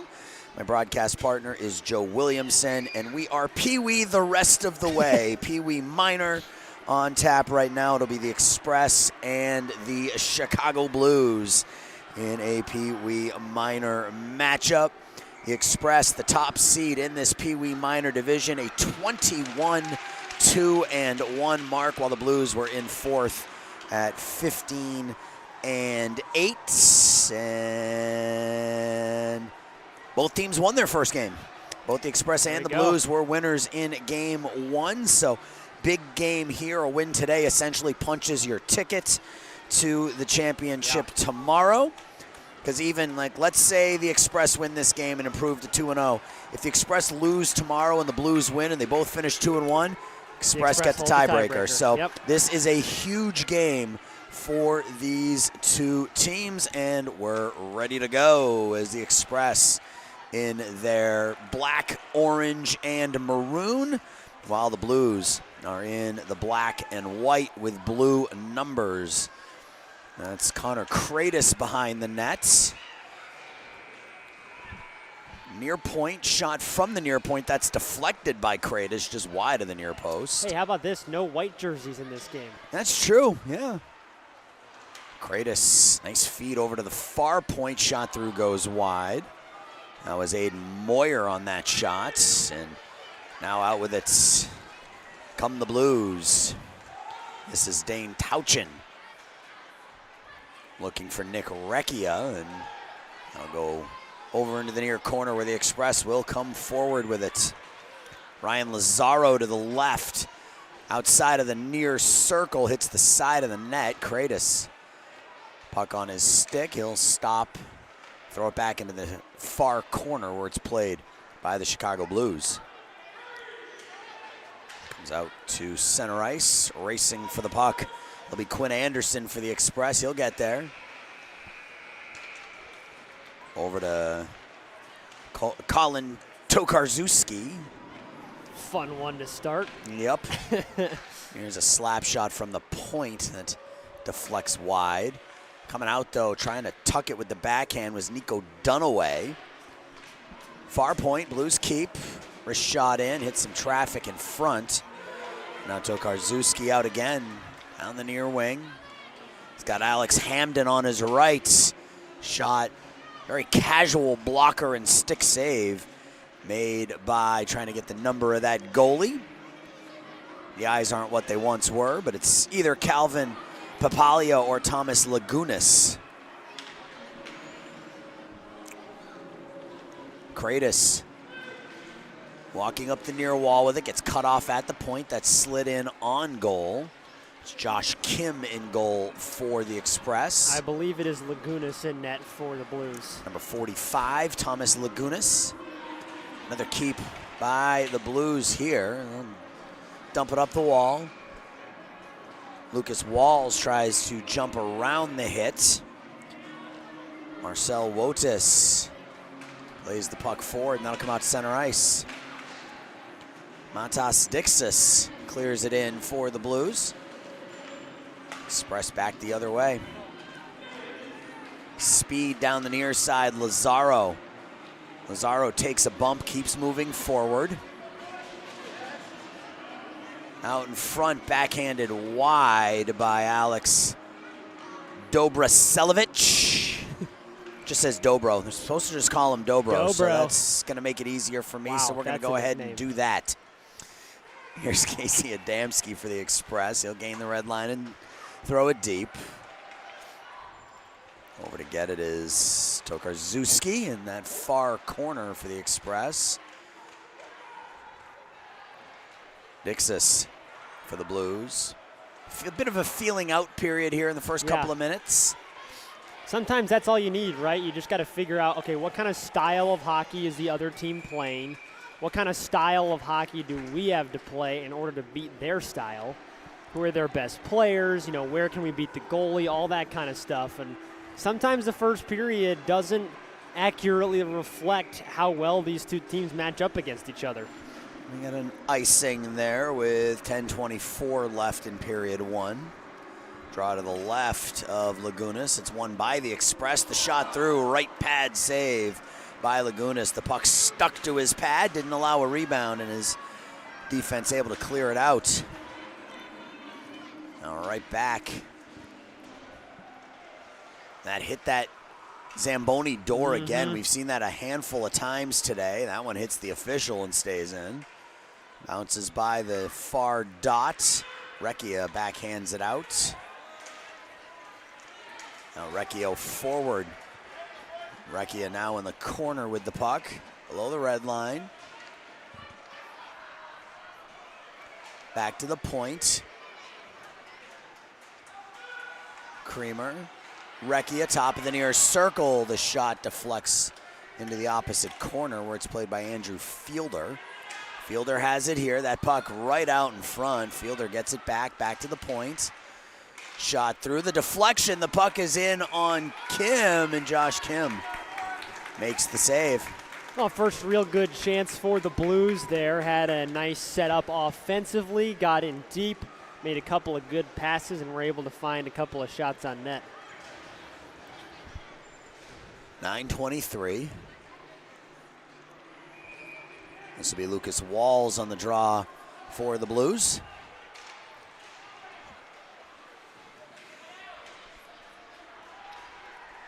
Express throw it around the far side where it's Marcel Wotis. He'll get that to center ice. Dixis caught up in his skates a bit. He'll find Walls. Walls will come off the boards with the puck. Express into center ice. Alex Hamden to the far side, gains the red line, clears it as far as the blue line, but the Blues do a good job of standing up at the blue line. Hamden will shovel it deep as 4 of the 5 go for a change for the Express. Kept in far side, 8:34 left. Stolen by the Express there, comes out in between the circles, thrown towards the goal by Lazaro. Lazaro still has it. Top of the near circle. Trying to pull the trigger and does, but that finds the stick of Lazaro, and then Kratos from below the red line tried to throw it in that far corner, but goes wide. That'll jump over a stick and head into the neutral zone. Adamski up the near wall, finds Kratos. Kratos to his right, rolls off his stick, goes and gets it. Loses it though to Connor Manning, and now a 3-on-2 for the Blues. Oh, one of their players goes for a change, so it's a 2-on-2. And it ends up with a shot by Antonio Khatib that goes high and wide. Like you said, feeling things out, right? Trying to figure out exactly what kind of shifts we're looking at here. What the best way to play is against these Creamer teams. with the bomb from the point, and the puck rolls across the blue line. The Blues take a 1-0 lead. That all started. That was a rocket from Nico Creamer, and tucking it in was Nico Dunaway to make it 1-0 Blues. Well, the Nico connection there. How about that? And a great play. Somehow that puck found its way through the legs of Josh Kim. We've got a 1-0 game. Now the Blues just kept jamming at it on that shot from Creamer, and Nico Creamer got all of that from the near point as well, and it was a perfect slap shot low, forced Kim to make a save, and it was low so he couldn't control the save, and then it ended up in the net. A good start for the Blues here. Against an Express team, again, that was 21-2-1 during the regular season. It's pushed over to the near side. George Dinn for the Blues gets bumped in the corner. It's hammered around. Jackson Nip able to tip it to center ice. Now Khatib stops, lets the traffic go by. Finds Nip, who throws it opposite corner, but nobody there but red jerseys. Given right back. Khatib stops, finds Din.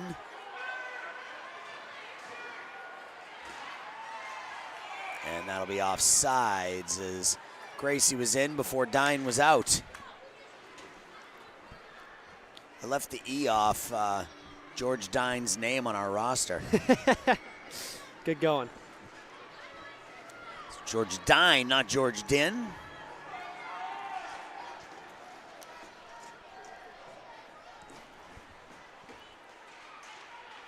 Out to center ice, played here by the Blues.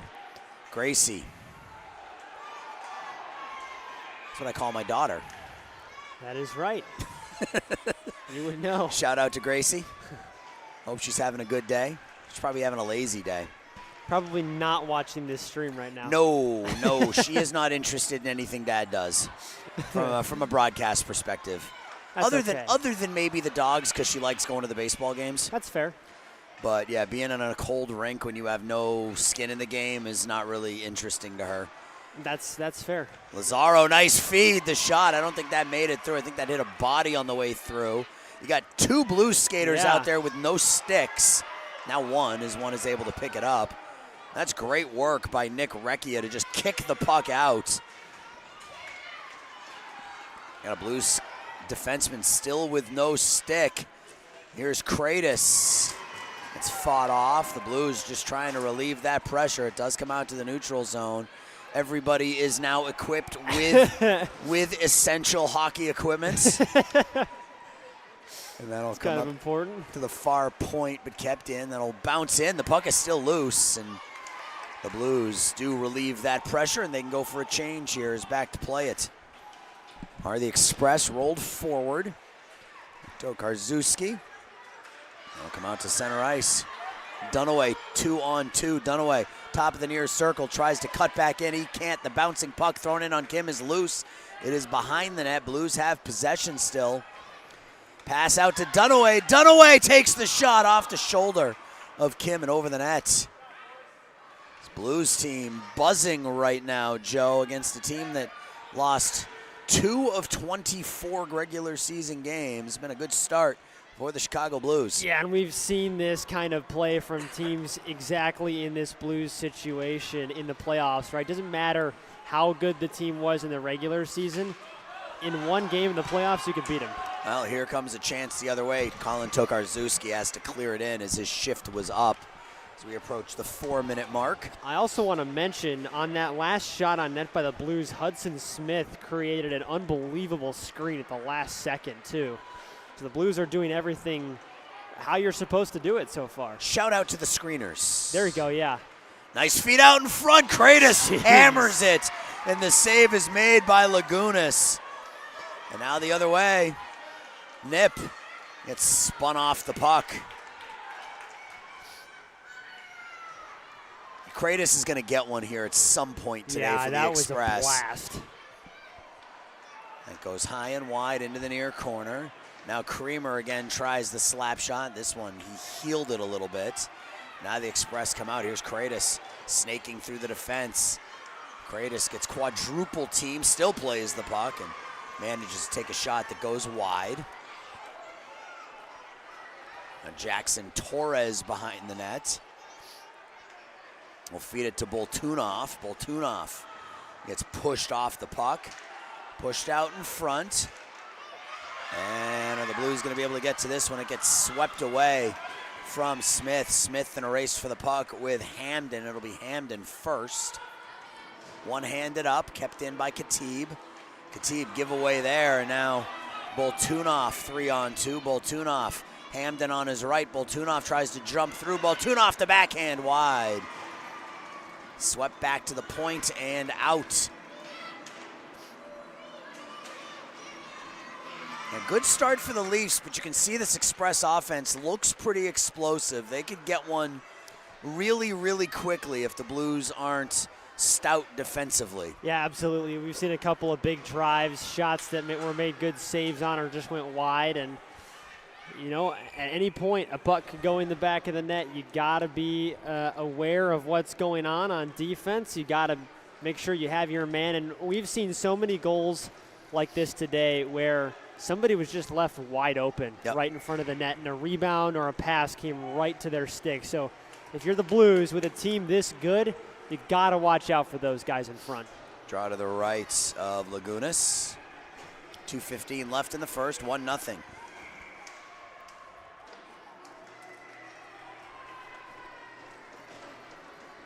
Guess that one didn't count. No, I guess not. And I think Ryan Lazaro got tossed, so Kratos will take the face-off now for the Express.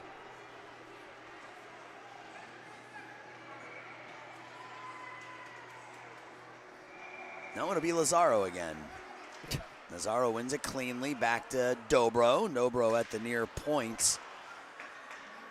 Kratos near half wall. His shot's deflected down. Lazaro turns and throws it towards the goal. The rebound is put off the stick of Liam Farley, and Lagunas made that save. Hey, in the playoffs, whether it's 10U or the NHL, sometimes your goaltender needs to be your best player. Goodness. So far in this first period, Thomas Lagunas has been remarkable for the Chicago Blues. I don't know how he got to that second one. The final rebound came out to his left, and he somehow got that pad back in front. Manning winds up the shot into a body. That puck is loose, and Kim finds it through some legs and drops the mid on it.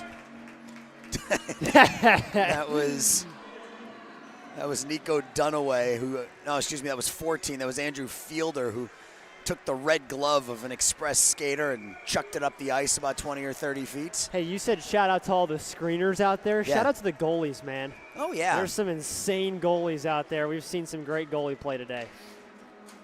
Express win the draw, 90 seconds left in the period. And it's not kept in. A chance for the Express, Alex Hamden. Off the side of the nets. Casey Adamski is able to get it in on goal, but the save is made. Torres with a shot from a bad angle, and Lagunas makes the save. And Hamden came through trying to knock the puck out of his glove, and Lagunas looking at the referee saying, hey, here you go.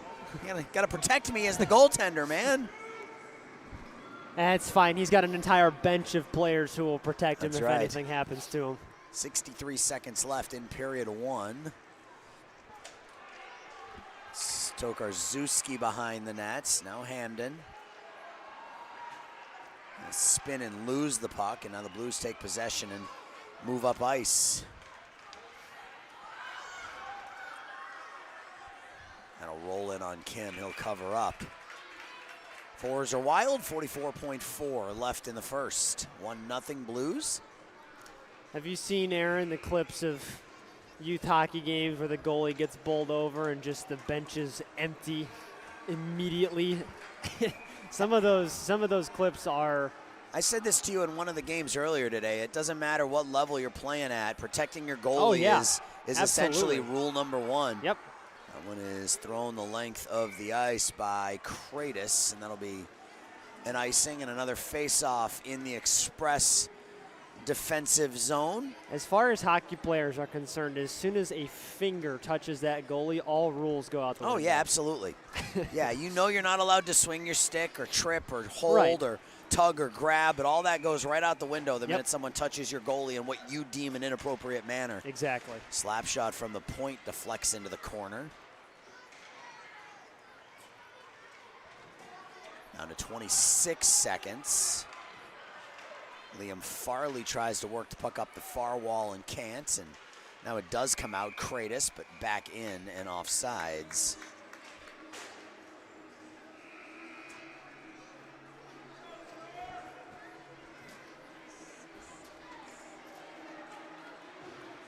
So we got games going on in 3 different rinks right now, and I'm just kind of taking a look to make sure they're all going smoothly. Oh, we were supposed to bring the stream down after that last game. I'm going to have to do that after this one. YouTube does not like 12-hour streams, so we're going to have to start over when this game is over. Here comes Kratos down to 2 seconds. He'll take the shot as the horn sounds on period number 1. Good first period for the Blues. They're up 1-0 after 14.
First period in the books here in West Dundee.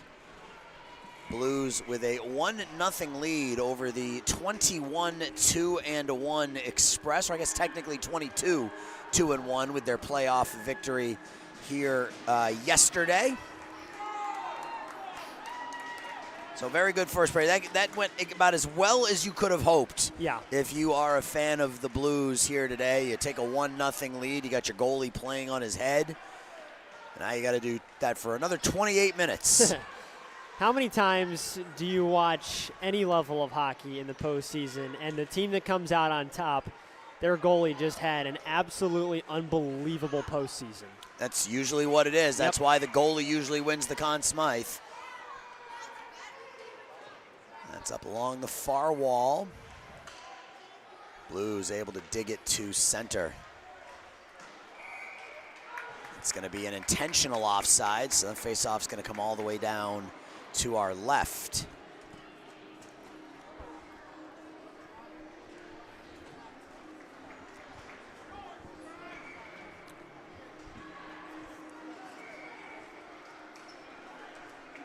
So we got 3 more after this. All Peewee, Peewee minor, and then the final 2 games of the day are Peewee major games. Then I'll be back tomorrow. First game is 8 p.m. There's another slap shot from the far point. That one went wide.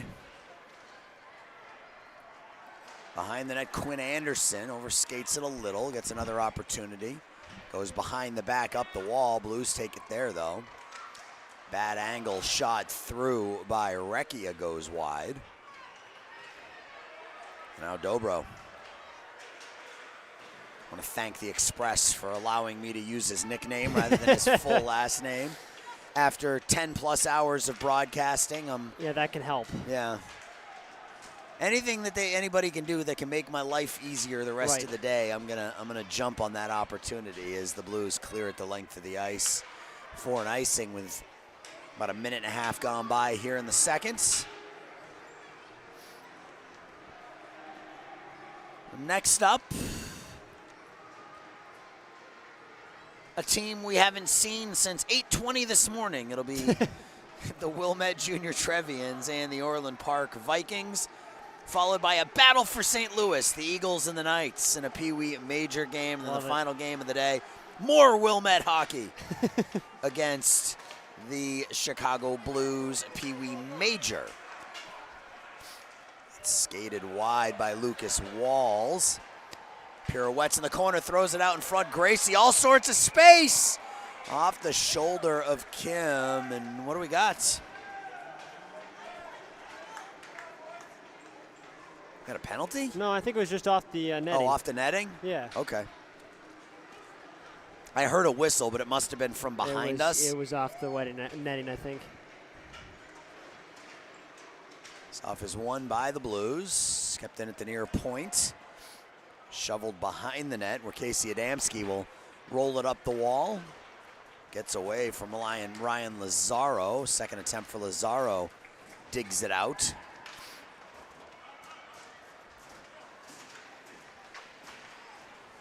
Overskating the puck was Boltunov. Where did all these kids come from? Next game. Connor Kratos down the near side, tries to go nutmeg on the defense, gets triple teamed, loses the puck, but Alex Hamden is there.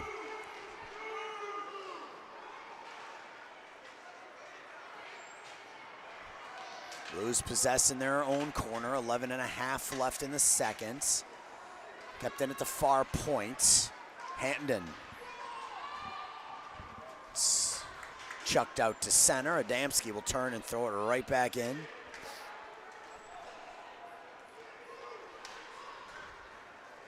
Nice outlet pass there, just off the stick of Nico Dunaway, though. Dunaway skates the blue line, and it's going to be an icing as Hudson Smith had not cleared the zone.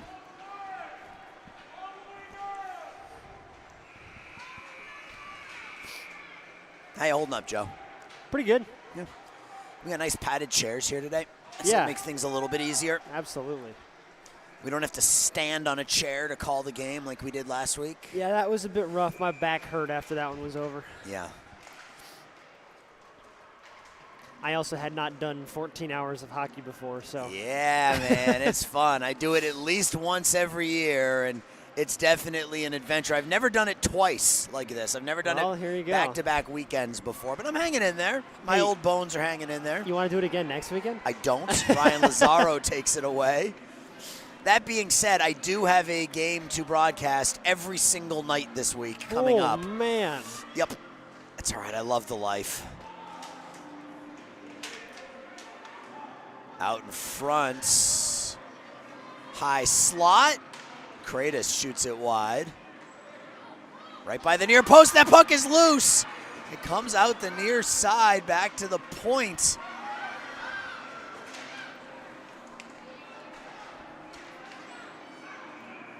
Kratos tries to stick handle, loses the puck. Come out to center ice. Levi Gokul. Goes far side over Lazaro. Lazaro, Kratos. Kratos drives on the backhand. Save is made by Lagunas. Yeah, you can just feel this Express team is ready to explode for a goal here soon. Blues got to be careful on defense. Kratos. Gokul shot deflected. Manning will go after it with Tokarczewski. It'll be the Blues coming out of the pack with it, though. Taken right back. Jackson Torres, far circle. The shot, the save, the puck up over the crossbar and behind the net. Connor Manning shuffles it around the far wall. Manning around the near side now for Nip. Bad clear attempt. Hamden rifles it wide. Blues guys have been out there for a while. They need to change soon. Alex Hamden. Back to the point. That catches Khatib on the way through, and you can definitely see some fatigue on the part of these Blues skaters. So much easier to play offense than it is to play defense. Right.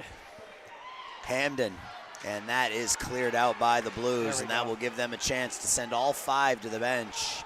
That's huge for the Blues. They needed one there. Get some fresh legs out on the ice, get out of your own defensive zone.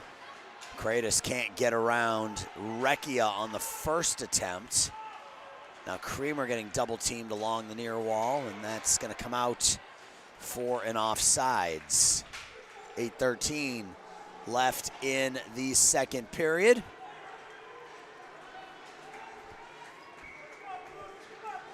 Neutral zone face-off. Connor Kratos for the Express, and Dane Tauchen for the Blues. Cleared in by Quinn Anderson.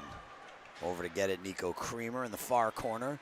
He set up the only goal of the game. Slap shot from the near point.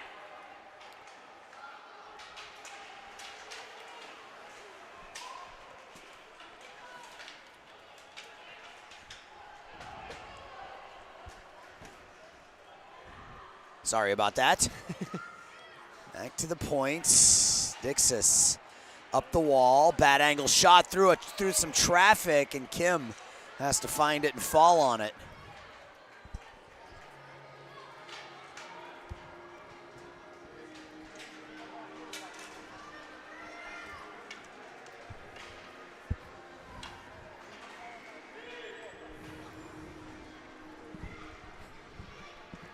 .739 left, second period.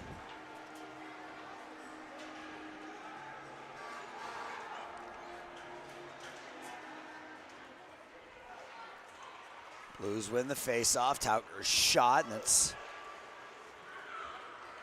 knocked away by Kim.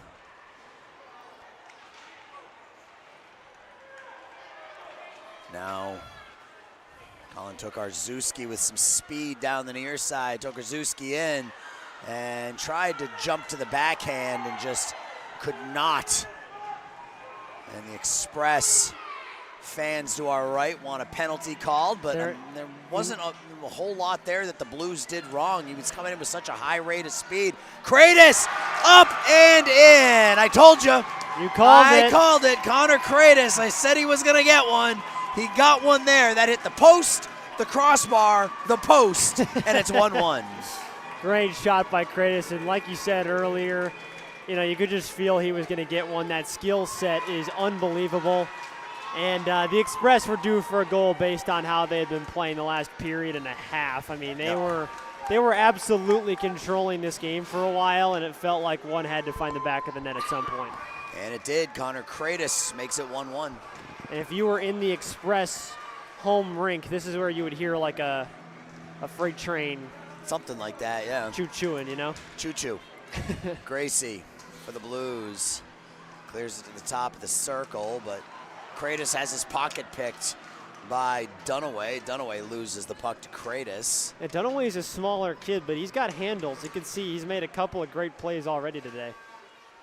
Scored the only goal of the game Yep. for the Blues. There's Kratos behind his net. Far point kept in over there by Hayden Graff. And now it's lost, and Kratos will come up the near side with it. He'll dump. Gracie will stop it behind the net. Walls, quadruple teamed, loses the puck. Markaszewski, pass too hot to handle. Gracie over in front of the bench. Dunaway kicks it to himself, and that's going to be offsides on the Blues with 6 minutes left in the second period. And a nice way to tie things up for the Express. Makes things interesting. It feels like most of the games we've seen today, somebody got out to a 1-0 lead, somebody tied it up, somebody else took a lead, somebody tied it up. Yeah, this is our 7th game, and we've had 2 that were pretty one-sided, but everything else has been, Yeah. I think, decided by 2 or less, I believe. Yeah, and those games that were decided by 2, I think, were because of Goalie was pulled. Goalie was pulled, Yep. yeah. Smith takes the shot. The rebound is right out in front. Smith, top of the near circle. He'll fire it wide. And Dunaway throws it deep. Express in the near corner.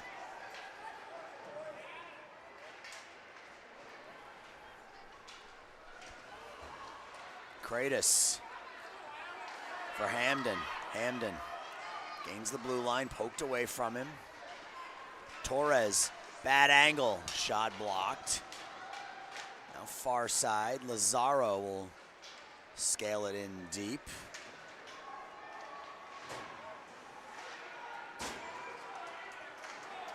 Blues hammer it around. Dunaway gets it out. Smith is able to get the puck on his stick, and then it rolls off his stick at the last minute. Aiden Moyer back defensively. And that will be iced, I believe. It will be icing on the Express with 4:42 left in the second period.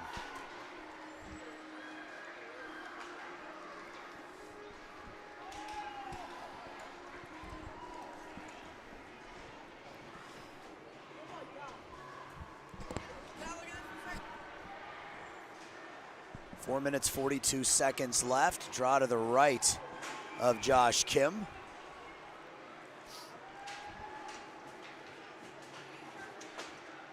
It'll be Antonio Khatib on the draw, but it's won by the Express. Hamden down the near wing. Hamden in on goal, shovels it through the paint. No Express player on the back door to tip it in. Tokarczewski goes down, no arm goes up, play on.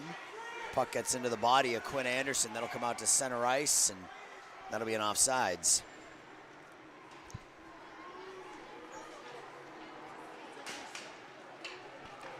.417 left. Some of the fans to our right may be expressing their feelings. See what I did there? Yes, they certainly are. You know my feelings on that, so I'm gonna Yep. just call the hockey game. You don't have to express them. I'm just gonna call the hockey game. This is Wotus.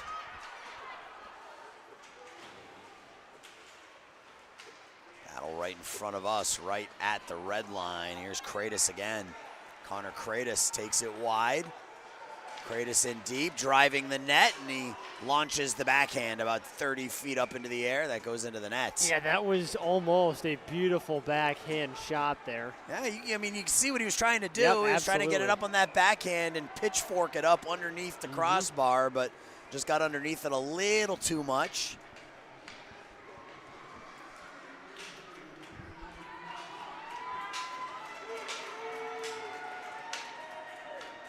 Kratos will take the face-off for the Express. It's won by Dane Tauchen. A much more muted second period for the Blues here. They really were buzzing in that first, but the Express have sort of figured things out a little bit here in period 2. They've tied it, and they've controlled most of the play so far here in the second as Lagunas makes the save with 3:30 left.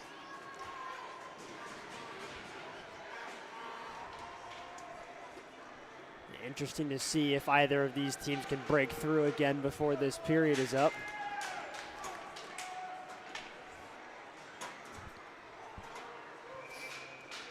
Alex Hamden for the Express. Walls for the Blues. It's won by the Express. Bouncing puck, right pad save. Hamden comes out the near corner with it. That was great defense in the corner there. Kramer. Gracie over to the wall.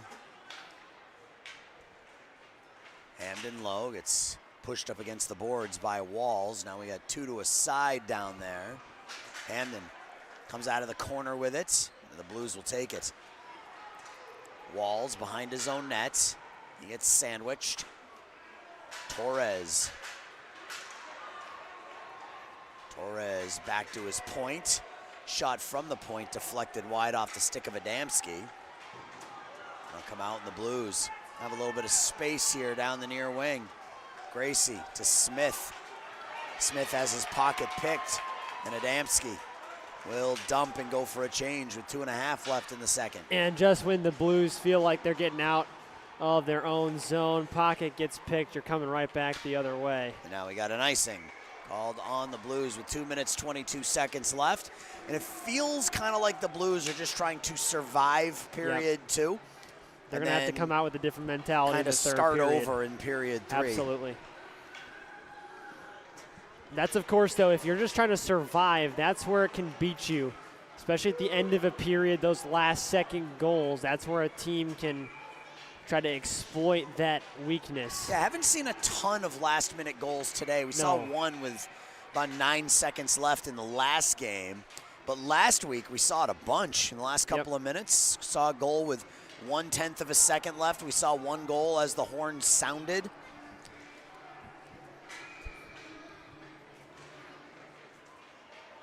Face-off is won by the Blues. Push it around into the near corner. And it's out. But Kratos and Lazaro work it back in. This is Kratos. Kratos tried to backhand it out in front of the net, but there was nobody there. Good keep along the half wall by the Express, and this one is chucked the length of the ice by the Blues, and we'll have another icing.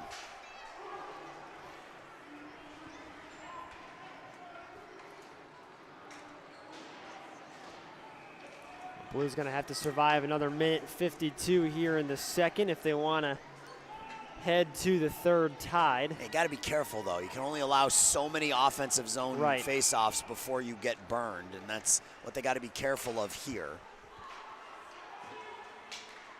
Jackson Torres throws it deep. The Blues will take possession. They come up the near wall. And they get it out to the neutral zone, but that's as far as they're going to take it. The Express right back in on the attack. Kept in at the point by Tokarczewski, but now it comes out to center ice.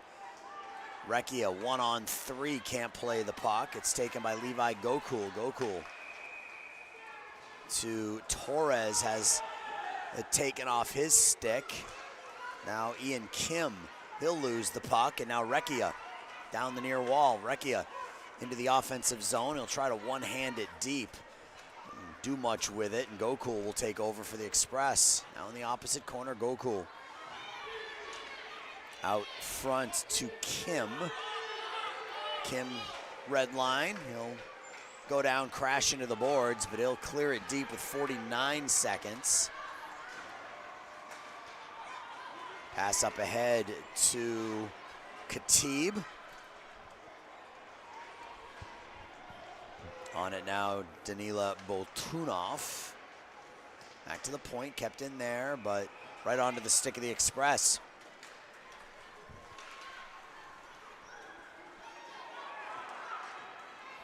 Nice dangle there by Khatib. The shot and the glove save made by Kim, who hasn't been challenged much, but that was a pretty move by Antonio Khatib. And now the Express will ice it with 8 seconds left. Yeah, nice effort by Khatib, and like you said, not much action for Kim, especially in this second period, but stood up to the task there.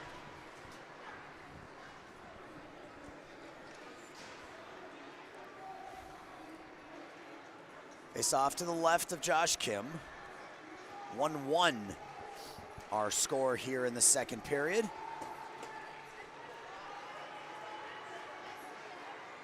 Chance for the Blues if they can win the face-off cleanly. They don't. The Express win it. Casey Adamski will take it behind his net, and that'll do it for period number 2. So the Express get the equalizer. It was Connor Kratos, and we go to the third period with the score 1-1.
We got another good one here from West Dundee. Canlan, we were at Canlan Romeoville last week. We're taking a tour of all the Canlans.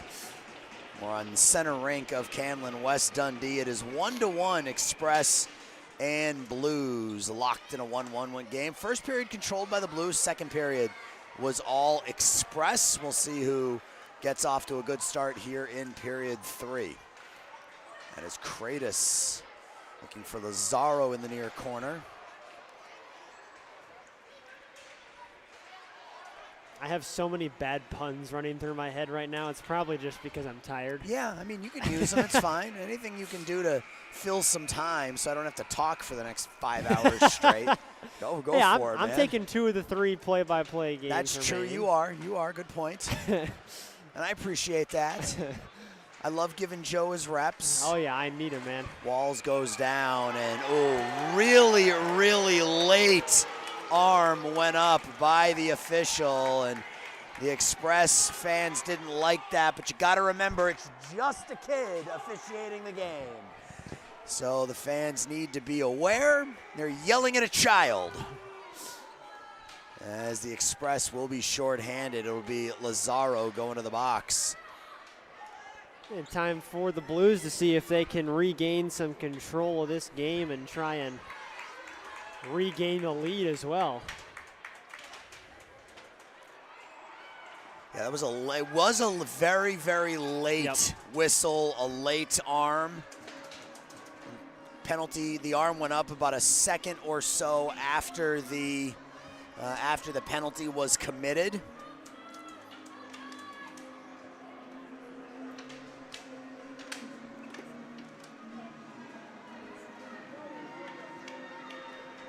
Face off to the left of Josh Kim.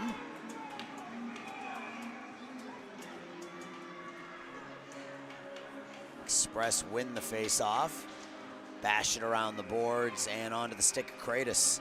Connor Kratos gains the red line, tries to go right through Gracie. Two of them exchange some words. Oh, giveaway there. Kratos just dumps it into the corner. Gotta be careful going up the middle of the ice there. Don't even go up the boards. Especially with a guy like Kratos, too, who scored that first goal. Yep. Don't need him scoring again. Backhanded forward by Aiden Moyer. Blues just trying to get the puck into the offensive zone. They do. Walls to his right. Bad angle shot. Puck's loose. That's 5-hole on Josh Kim, and he's able to close the legs and keep that thing from ending up in the back of the net. That looked dangerous for a second for the Blues. Yeah, I thought that puck was maybe loose right in front, but Kim covers it up. The Express keep this a tie game. And what do we got? Spilled some coffee on my computer. Back to the neutral zone.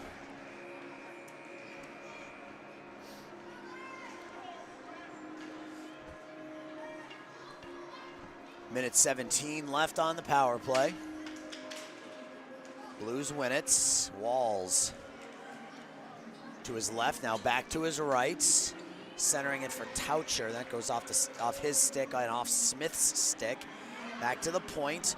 Walls top of the near circle. The bomb, and he scores! Lucas Walls from the near point gives the Blues a 2-1 lead. What a shot by Walls. He absolutely obliterated that puck and beat Kim glove side. That was, I think, a bit of a screen in front of Josh Kim as well, but both Blues goals have come from the same fashion. A slap shot from the point. Yeah. The first one, a rebound put home. This one beats Kim cleanly, and the Blues are up 2-1. It might as well take some more of those, right, if they're working for you so far. It's really the only offense they've been able to generate has been that type of play from up front. And on the flip side, the Express have had control of the game from a possession standpoint, but save a couple of opportunities for Lazaro and Kratos. Not a lot for the Express here either today. Exactly. Talked about the defense in the last game, how we've seen some great individual efforts offensively, but I've been really impressed by the defensive game of a lot of these teams, and we're seeing it again here today. Recchia into the offensive zone.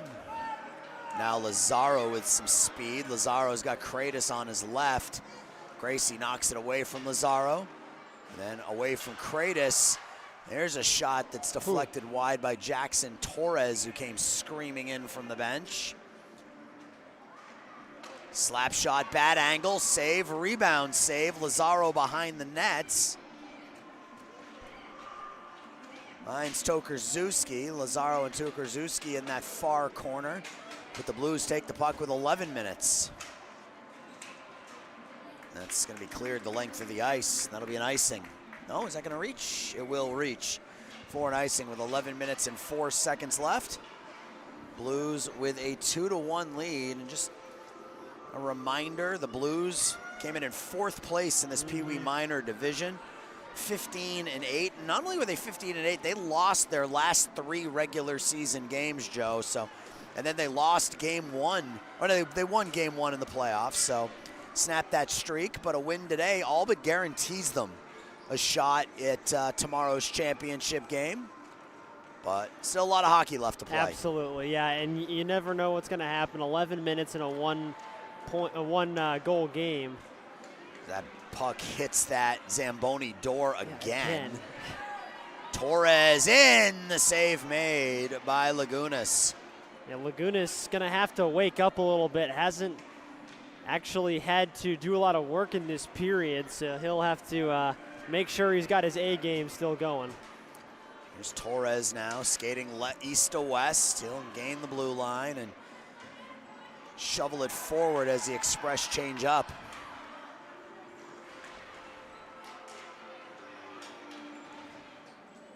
Kratos right back out there. Kratos and Lazaro are out there every other shift for the Express at this point. That's what you got to do, right? Get your best players out on the ice if you need a goal. Khatib will dump as the Blues will change. The pass almost stolen there. Ends up on the stick of Boltunov. He gives it away right at the blue line, gets it back. Boltunov into the attacking zone. Blues up the wall. Kratos back down the wall, back to Boltunov. Now Kratos in the corner. Kratos stops. Boltunov throws it in on goal. The save is made by Lagunas. Kratos' shot is off the glass. Now behind the net, Boltunov not able to get much on it.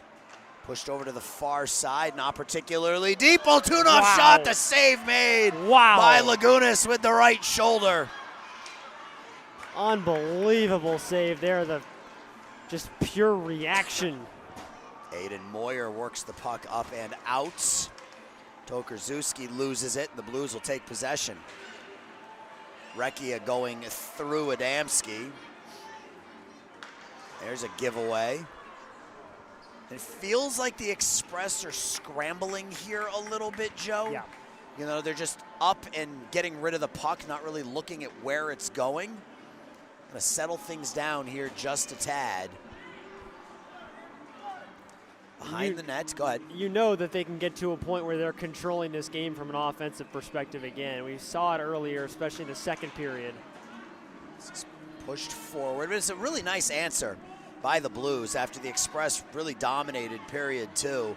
You thought maybe, okay, here we go. This is a team that was 21-2-1 during the regular season. It just took them a little bit longer to get started today, but as third period started, the Blues came out strong. They got that power play.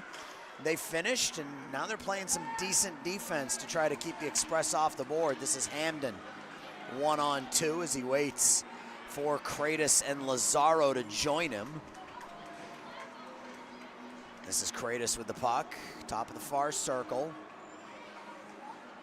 Dobro dumps it deep. Nip in the corner. Blues are able to not get it out. That puck sits right on the blue line. Lazaro has his stick lifted, still not out. Goodness. And now it's out. Dine. Cut off right at the blue line. Lazaro. We got some dead wood on the ice.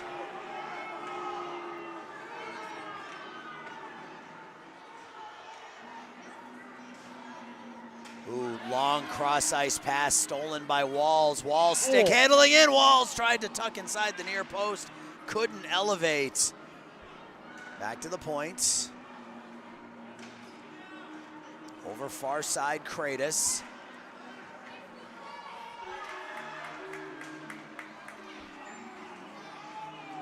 Looks like Kratos might have taken a stick in the face. Nah. He's over at the bench trying to get his mask off right now. That goes wide off the stick of Lazaro and hard into the boards goes one of the Express skaters, and I think we're gonna have a trip called on the Blues here. Yeah, we will. As who was that who went into the boards trying to get his license plate? That looks like Ian Kim went into the boards. Oh, it was 18. That was Jackson Torres. Yeah, you see him holding his right hip. He went into the lower part of the boards, and there's even less give on those part of the boards than there are on the top. So 6:41 left. Chance for the Express right here to get this thing even. Oh, a huge PK here for the Blues, too. If they want to control the remainder of this game, a kill in the power play here would be massive. Face off to the right of Lagunas. Thomas Lagunas has been The best player on the ice today for either side. Kratos stick handles. Connor Kratos would be a very close number 2. Yeah. Kratos out in front. Gets it back. Takes the shot into the body of Lagunas. The puck is loose. It comes out the near side. Adamski shot through a screen. Goes opposite corner. Kratos pushes it out in front. Nobody there but black jerseys, and the Blues content to roll it the length of the ice. That's going to come all the way down on Kim, so no icing. Down to about 6 minutes. Again, the winner of this game goes to 2-0 and really sets themselves up for a chance at the championship tomorrow. Now Jackson Torres, shot out of a cannon, is shot up over the nets.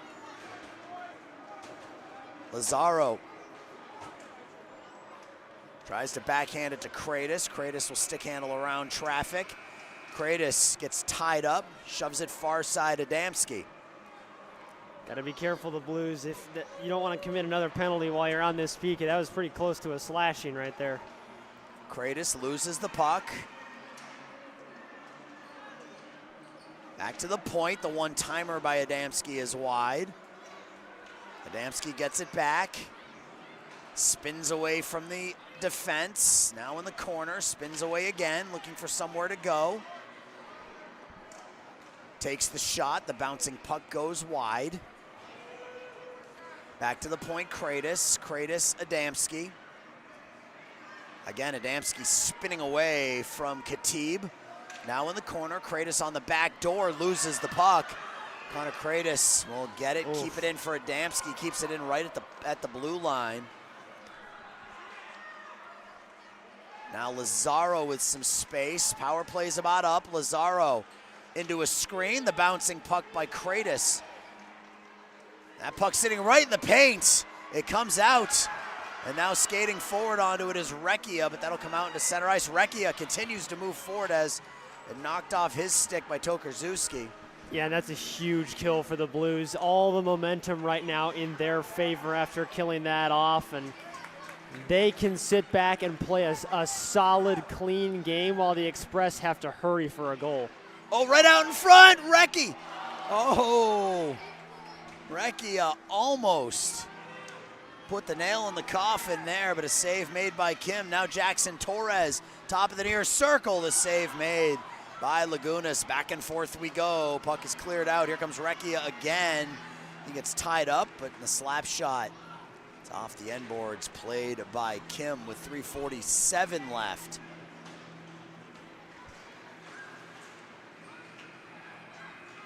Quinn Anderson loses the puck. Dunaway. Oh, tried to feed. That was Andrew Fiedler sending him in all alone, but good defense by the Express. Smith. That should be offsides, and then we got the whistle with 3:24 left. It's been a fun one. This has been a fun one. Game. This has been a fun hockey game. Lots of emotions. You can tell the Blues want this. They're playing with a lot of hustle, and you can tell the Express are slightly annoyed that they're losing to this Blues team right now, and they want to come back and tie this game up.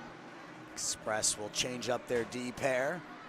Lazaro, Kratos, and Liam Farley is their forward line. They win the draw. As Dobro will slide it in deep as we approach 3 minutes. Blues stop it in the far corner. Lazaro falls down trying to play the puck. Now Kratos, Lazaro. Yeah, Kratos, go ahead. The Blues just are not giving them the middle of the ice right now. I mean, the Express are doing everything they can. That's knocked away, Blues. Able to clear it in with 2:45 left. Now Walls on the forecheck. Dunaway will just slap it back the other direction where it's taken by Alex Hamden. Kept in though by the Blues for the moment. That should be a slash. Yeah, that puck knocked out of the hand. That stick knocked out of the hands of Ryan Lazaro. No call, and I saw the Express coaches hands up looking for the slash. Now Dunaway knocks down Hamden from behind. Too. Yeah.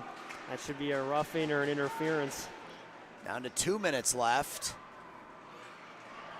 Kim still in net for the Express. 5 skaters over there, 3 Blues, 2 Express, and we're gonna get a whistle and a stoppage with 1 minute and 58 seconds left. And it looks like the Express are gonna call timeout. Yep. This will be a fun finish, I can tell you that much. We're gonna take timeout with them. 1 minute, 58 seconds left. Blues looking for the upset.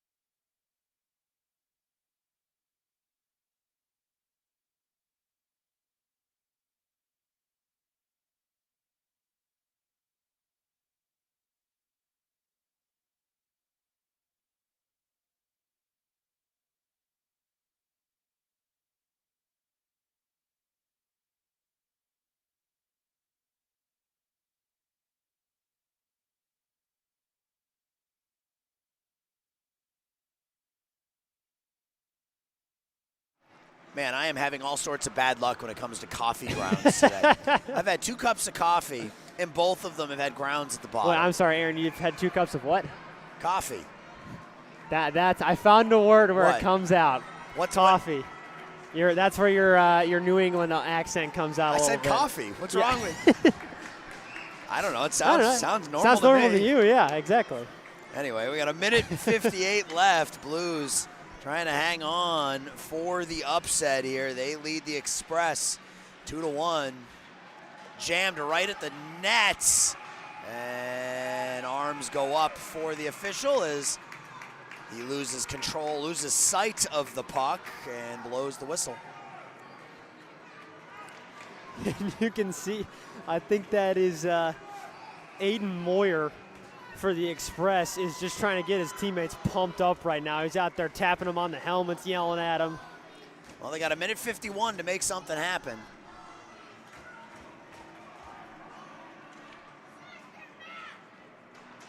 Creamer wraps it around the near wall. Kept in over there. The deflection ends up in the near corner. Nice pick at the point by Casey Adamski to take it off the stick of Recchia. Creamer gets tied up in the corner. Now Recchia tries a little self pass. Jackson Torres now down the far side with 1 minute 15 left. Torres out there with Kratos and Lazaro. Chipped up the wall. Here's Kratos getting some space. Kratos far circle loses the puck, and the Blues will throw it the length of the ice for an icing with exactly 1 minute left. And it looks like the Express are going to pull their goalie, so they'll get the man advantage here with exactly 1 minute to go. Yep, they'll have Kratos, Lazaro, Torres, Tokarczewski, Adamski, and I can't see that last number. I think it's Alex Hamden over there, number 84. Pushed around near side, Blues.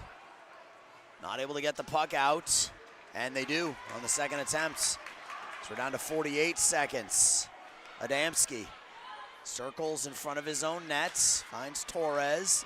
Torres, Lazaro, Kratos now. Kratos with 37, back to Lazaro, loses the puck. Blues take it, they aim for the net, and that's gonna come up wide for an icing with 31 seconds remaining. Now Wall's looking for his second of the day. Just couldn't get it. And with 31 seconds left, the Blues looking to stave off just a little bit more offense here from this Hungry Express team. Draw to the right of Thomas Lagunas. Hamden on the faceoff for the Express, wins it cleanly back to Kratos. Kratos to the one-timer, he scores! Casey Adamski, I think that was Lazaro out in front, tipping it home, and the Express tie it with 26 seconds left. It's 2-2. Well, if you thought this game could not get any more entertaining, you were wrong. Unbelievable ending to this game. Well, that was just an amazing one-timer by Casey Adamski, able to get all of that bouncing puck. Usually you chunk that, right? You bounce the puck in, but that was a clean slap shot in, and Ryan Lazaro out in front deflected it home to make it 2-2. Well, and now either we're going to have another buzzer beater in the next 26 and a half, or we're going to have a very entertaining overtime. Well, we're going to have a timeout first, and we're going to take it with them. Catch your breath. 2-2 with 26 seconds left.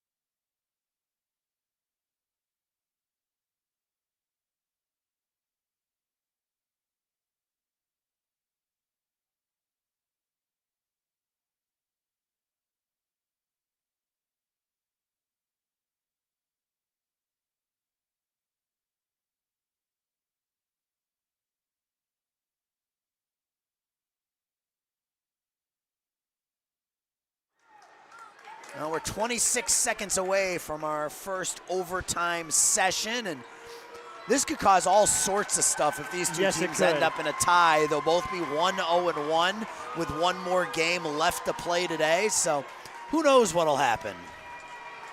All I know is it's fun. It is fun. Express have it here. This is Dobro. He'll dump it with 18 seconds.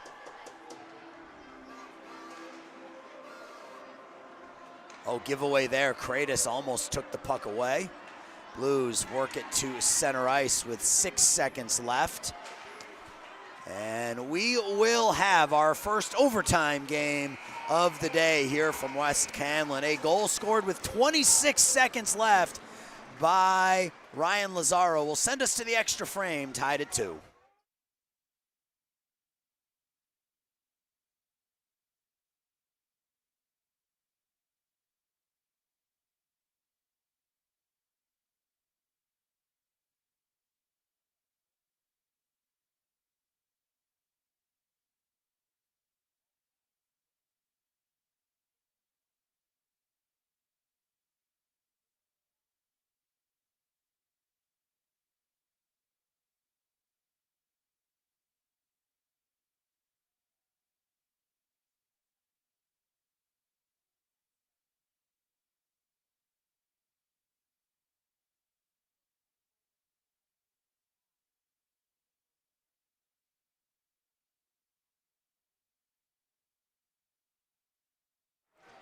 So we're back here, and Joe and I were taking a look at the standings. The Express and the Blues both 2-0 right now, which means the winner of this game goes on to play tomorrow in the championship. But if it's a tie, the Express will win because they have the goal differential tiebreaker. The Express are a +8 in their first 2 games. The Blues are a +7.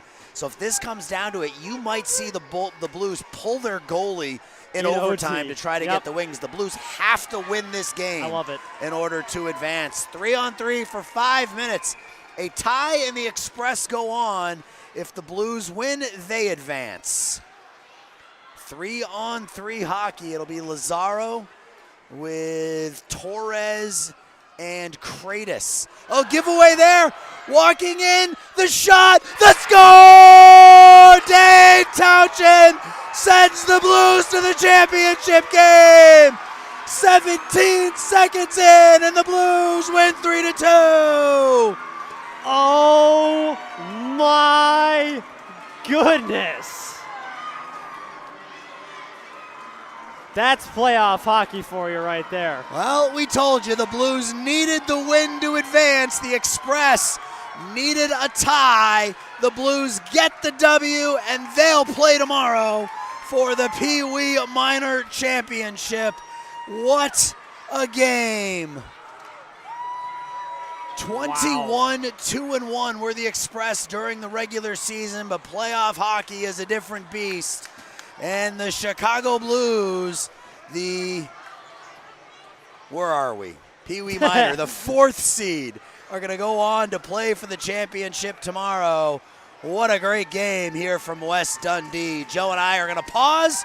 We're going to bring the stream down here, but we'll be right back with games 8, 9, and 10. Next up will be Wilmette versus the Vikings in the opposite side of the bracket. The winner of that game will take on the Blues tomorrow. Stick with us.